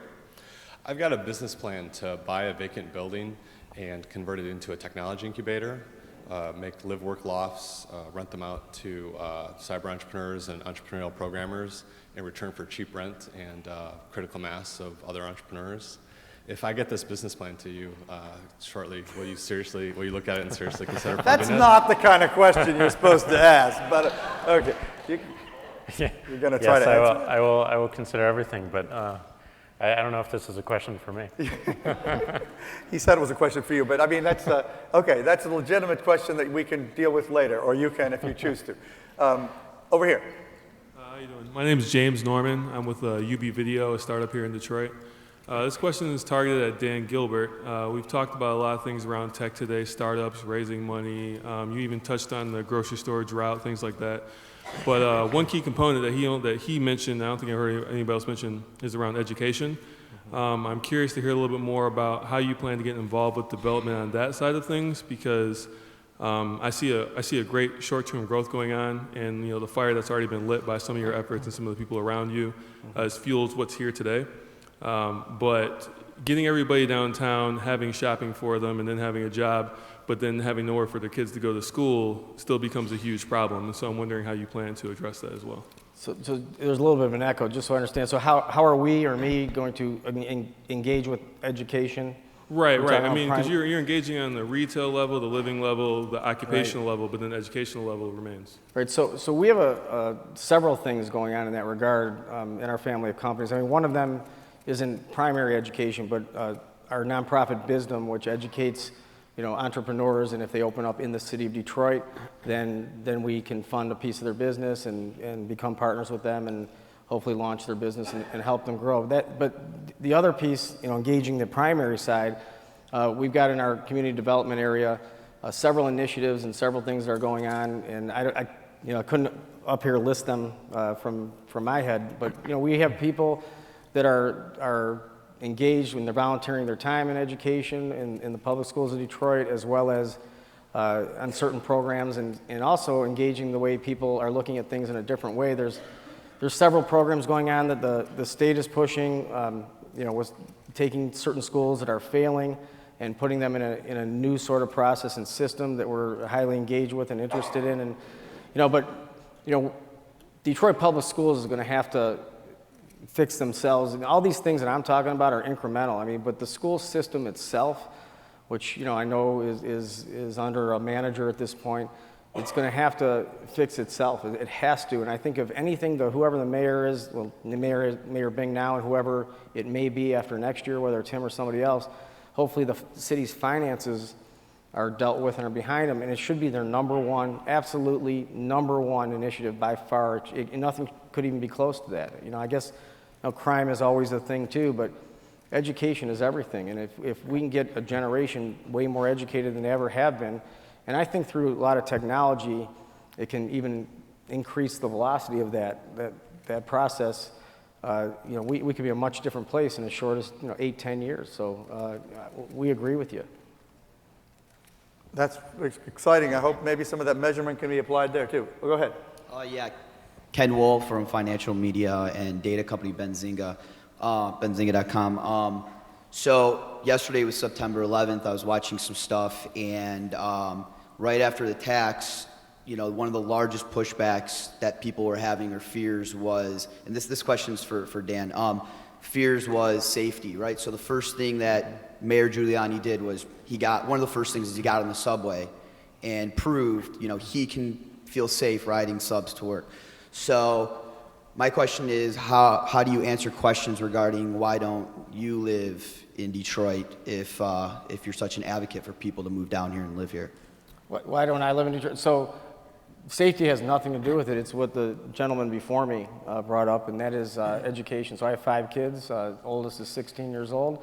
And if there were incredibly good public schools or even incredibly good close by private school, public school options, that may be a consideration. But that would be it. Crime, I don't, especially in the areas that we're in, and even if you look at the CBD, the Central Business District crime statistics, Detroit is, in that sense, in the Central Business District, a safe place. It's one of the, it's up there in one of the safer downtowns, believe it or not, around in compared. So I believe it's safe as well. I'm just saying Giuliani did it to prove the point, and I'm not saying you have to move to prove the point, but it's just something that I feel like people bring up, and it's something that it's like kind of walk the walk kind of thing. Right. Thanks a lot.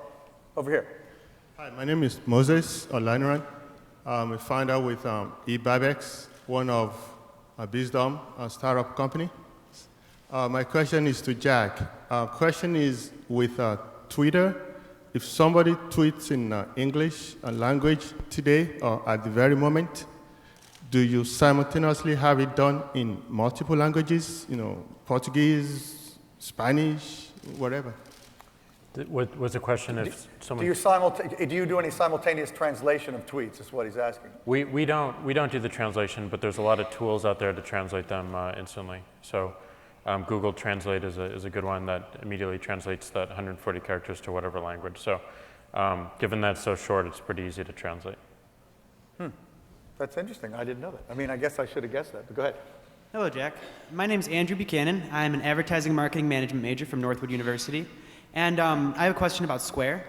I actually use Square in my small winemaking business, and I think it's a great tool. But what I'm curious about is, how did you take your dream and turn it into a physical reality? Did you have to reach out to an investor, or how are you able to make the leap? Yeah, I mean, this is what I love about entrepreneurs is if you have an idea, you do whatever it takes to make it work. So I knew nothing about the financial industry, and I knew nothing about building hardware. I knew a lot about building software. But we learned very quickly with the help of Tech Shop and just reaching out to people and asking them what mistakes they've made and what we need to look at on how to build hardware. And then with the financial industry, we took kind of a different approach because we're getting a lot of no's, you shouldn't do this, and no, you can't do this. So we took on the approach of, well, we're going to ignore all that, and we're just going to engineer what we want to see in the world and build it and prove that other people want to use it. And therefore build a company around that, and that tended to work out. So we sought out a bunch of folks to talk to on the hardware side, and we built what we wanted to see in the world on the financial side. And yes, we needed to get investment to do that, so we talked to venture capitalists in Silicon Valley after giving them a demo. But you have to show something tangible and show something real. So we learned enough in a month to build hardware, to build software on the client, and to build software to process it on the back end to actually show someone and give demos. And I could go around and say, do you want to see my new product? And they would say yes. And I would say, give me your credit card. And they would say no. And I would say, well, you're not going to see my new product then. And then they would give it to me, and I would charge them $50. So it worked out for me wonderfully. Amazing. Amazing. Thanks a lot. Can I ask Jack 2 quick questions? Please. So did you think of Twitter, was it just like a moment thing, or was it something that evolved in your mind? And why did you name it Twitter? Where did that come from? It was definitely an evolution over many, many years. So the real conception of the idea was in 2001, but the technology just was not there. So 2006, SMS got really big, and that was our moment. So that's when we built it. Yeah. Text messages. Yeah. Text messages. And then the word, we wanted something that was tangible. And you could actually feel. So when you got a tweet, the phone would actually vibrate, so it would kind of twitch. So the original name was Twitch. So it was Twitcher or Twitch? It was Twitch. So you would tweet if you had Twitch? Yeah. And this is why we did not name the company Twitch. I see. I get it. Okay. And we looked in the dictionary read the TW words and found the word Twitter. And Twitter means a short, inconsequential burst of information, chirps from birds. So it was perfect. Great, interesting. Nice. We're on this side, right? Yeah. Hi, I'm Walter Evans. I'm the COO of the Barthel Group. We're a management consulting firm based here in Detroit, but with about 25% of our employees in the Bay Area. And so I have kind of two related questions. Jack, you know, your new Twitter headquarters is in probably the part of San Francisco that most resembles downtown Detroit, or kind of what downtown Detroit is starting at. So how did you decide to move to that area? And Dan, I would say, what are your recommendations, given that I would guess that some of your employees have safety concerns and other concerns about where they're going to get their lunch and things like that? What advice would you give to Jack as they open this new headquarters? So we both Square and Twitter are in the same neighborhood, which is a pretty rough neighborhood. A lot of homelessness, a lot of drugs around the neighborhood, a lot of violence based on those drugs, and you know, it's not the safest place to walk around in broad daylight. So our employees are in some threatening situations often. And we decided that we wanted to change that, and we wanted to show that we wanted to change that. So we made sure that we were stationed there, that we worked there, and that we were good neighbors, and we tried to improve the neighborhood at the same time. So with Square, the neighborhood is definitely coming up, and one of the recent developments is every Wednesday and Friday we have these food trucks that go into the alley, and it just takes over the neighborhood, and people just come from all around to visit these food trucks, and it really has done amazing things for the neighborhood.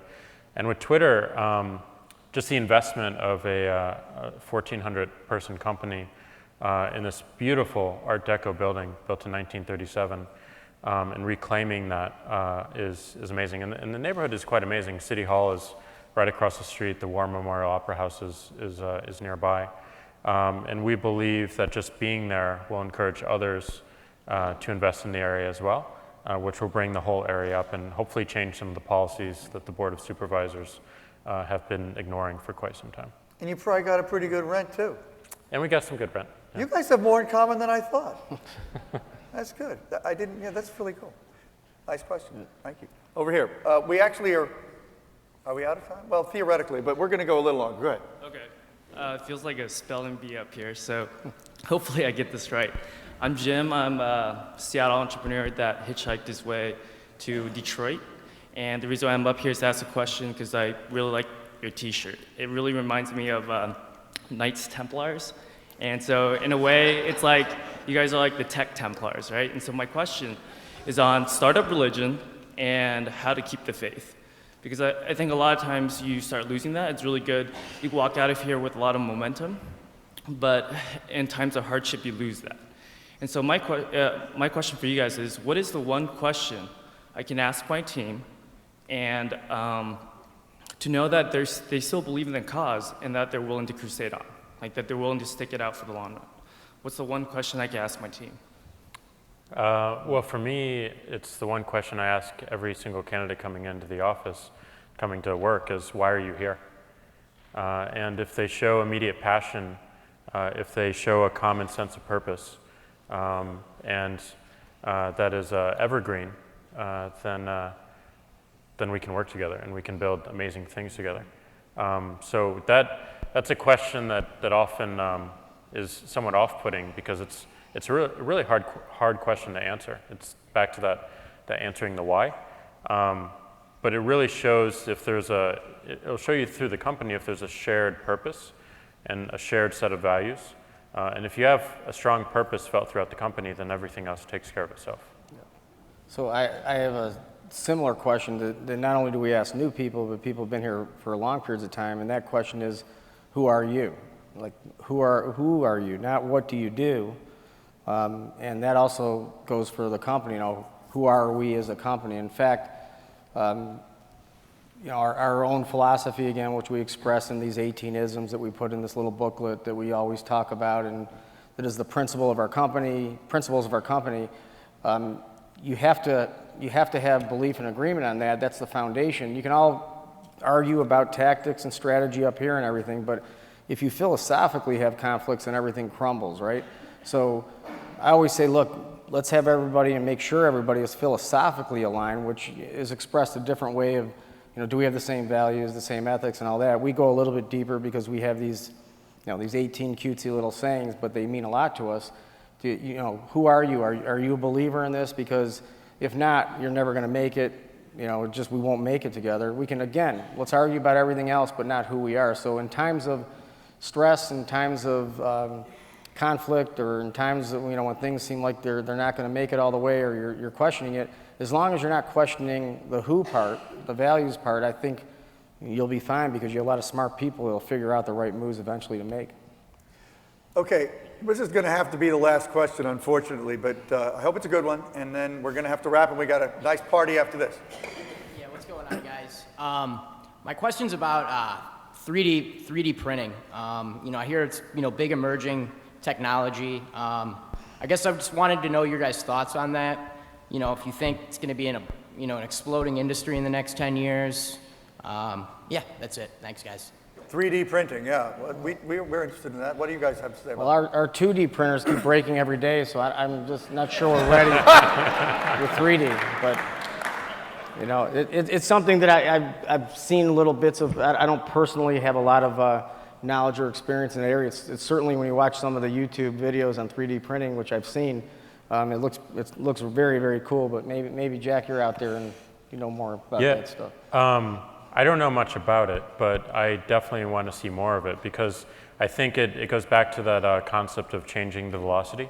So hardware is really hard to develop because there's such large lead times. If you make a mistake, it's another 6 months before you can correct it. And the more we can do to prototype and test on a faster basis, the faster all the developments are going to move. So we would certainly want to invest a lot more into that and make sure that's a massive tool that we can use to develop things. But it's really just a question of velocity and allowing us to really test some concepts and ideas. Yeah, we wanted to have more 3D printing stuff on this program, but it was just one of those things that didn't quite gel the way we wanted it to, or print or something. But I think, and Techonomy believes, and we've written about it a lot and done videos on our site about it, we think it's a really, really big deal. And I think it came up a little bit on the DIY economy session earlier. Unfortunately, this is great, but we got to wrap it. I thank you both so much for your support and being here, because you two guys really are the ones who supported this more than anybody. So I really want to thank you. Thank you. Thank you. And you, Jack. So thanks so much. Now wait. Are you tonight?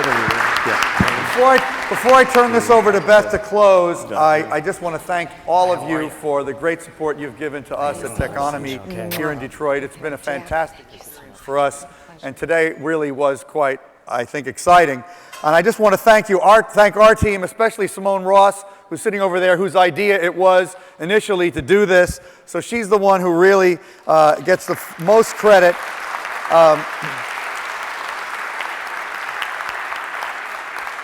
Also, Adam Ludwig, who's been doing our media, managing the live stream, and thanks to the live stream people. Josh Campbell, who's our business guy and doing great work. Emily Gittleman. Laura Shefflow did a lot of work on the program. And we are really excited, and we're looking forward to seeing you at the party afterwards. So thank you from Techonomy. Thank you to DEC. 2 more seconds. Yeah, 2 more seconds. I just want, first of all, to thank all of you for investing a day with us today. This would not have been the great program that it was without all of you here. And of course, once again, we need to thank our host sponsors, Quicken Loans and Detroit Venture Partners. Thank you, Dan Gilbert, and all the wonderful folks that work with Quicken and Detroit Venture Partners. Detroit Media Partnership, as we've said, has gone above and beyond. They've been a terrific media and marketing sponsor. McKinsey & Company, thank you so much for being our knowledge partner. Michigan Economic Development Corporation, our supporting partner. Skidmore Studios, one more time, all of this wonderful stuff and that really cool sign on the building that really isn't etched. They really didn't paint the building, but it looks like it. Our mobile app partner, Detroit Labs, who built the great app that everyone should have been using all day today. Herman Miller for providing us with a comfy place to have our stage. Wayne State University, you guys have just gone above and beyond, like beyond belief. Beyond belief. I also want to say thank you so much to the staff at the Detroit Economic Club, Steve Gregorian, Jana, Joanne, Dan, Matt, for making it happen, together with David Kirkpatrick, Simone Ross, and the great folks at Techonomy Media. David, thank you so much. Ladies and gentlemen, thank you so much. Let's go have a cocktail. Yeah, now this meeting's adjourned. The party. The party. Oh yeah. So go through the hallway right. to McGregor, and that's where we're going to have cocktails. Right? Is that right, Simone? Yeah. Yeah. Yeah. So to your right and then to your left. Really good food and drink over there. So please stay and join us for that. Thank you very much. Rocking it. Thank you so much. We did it.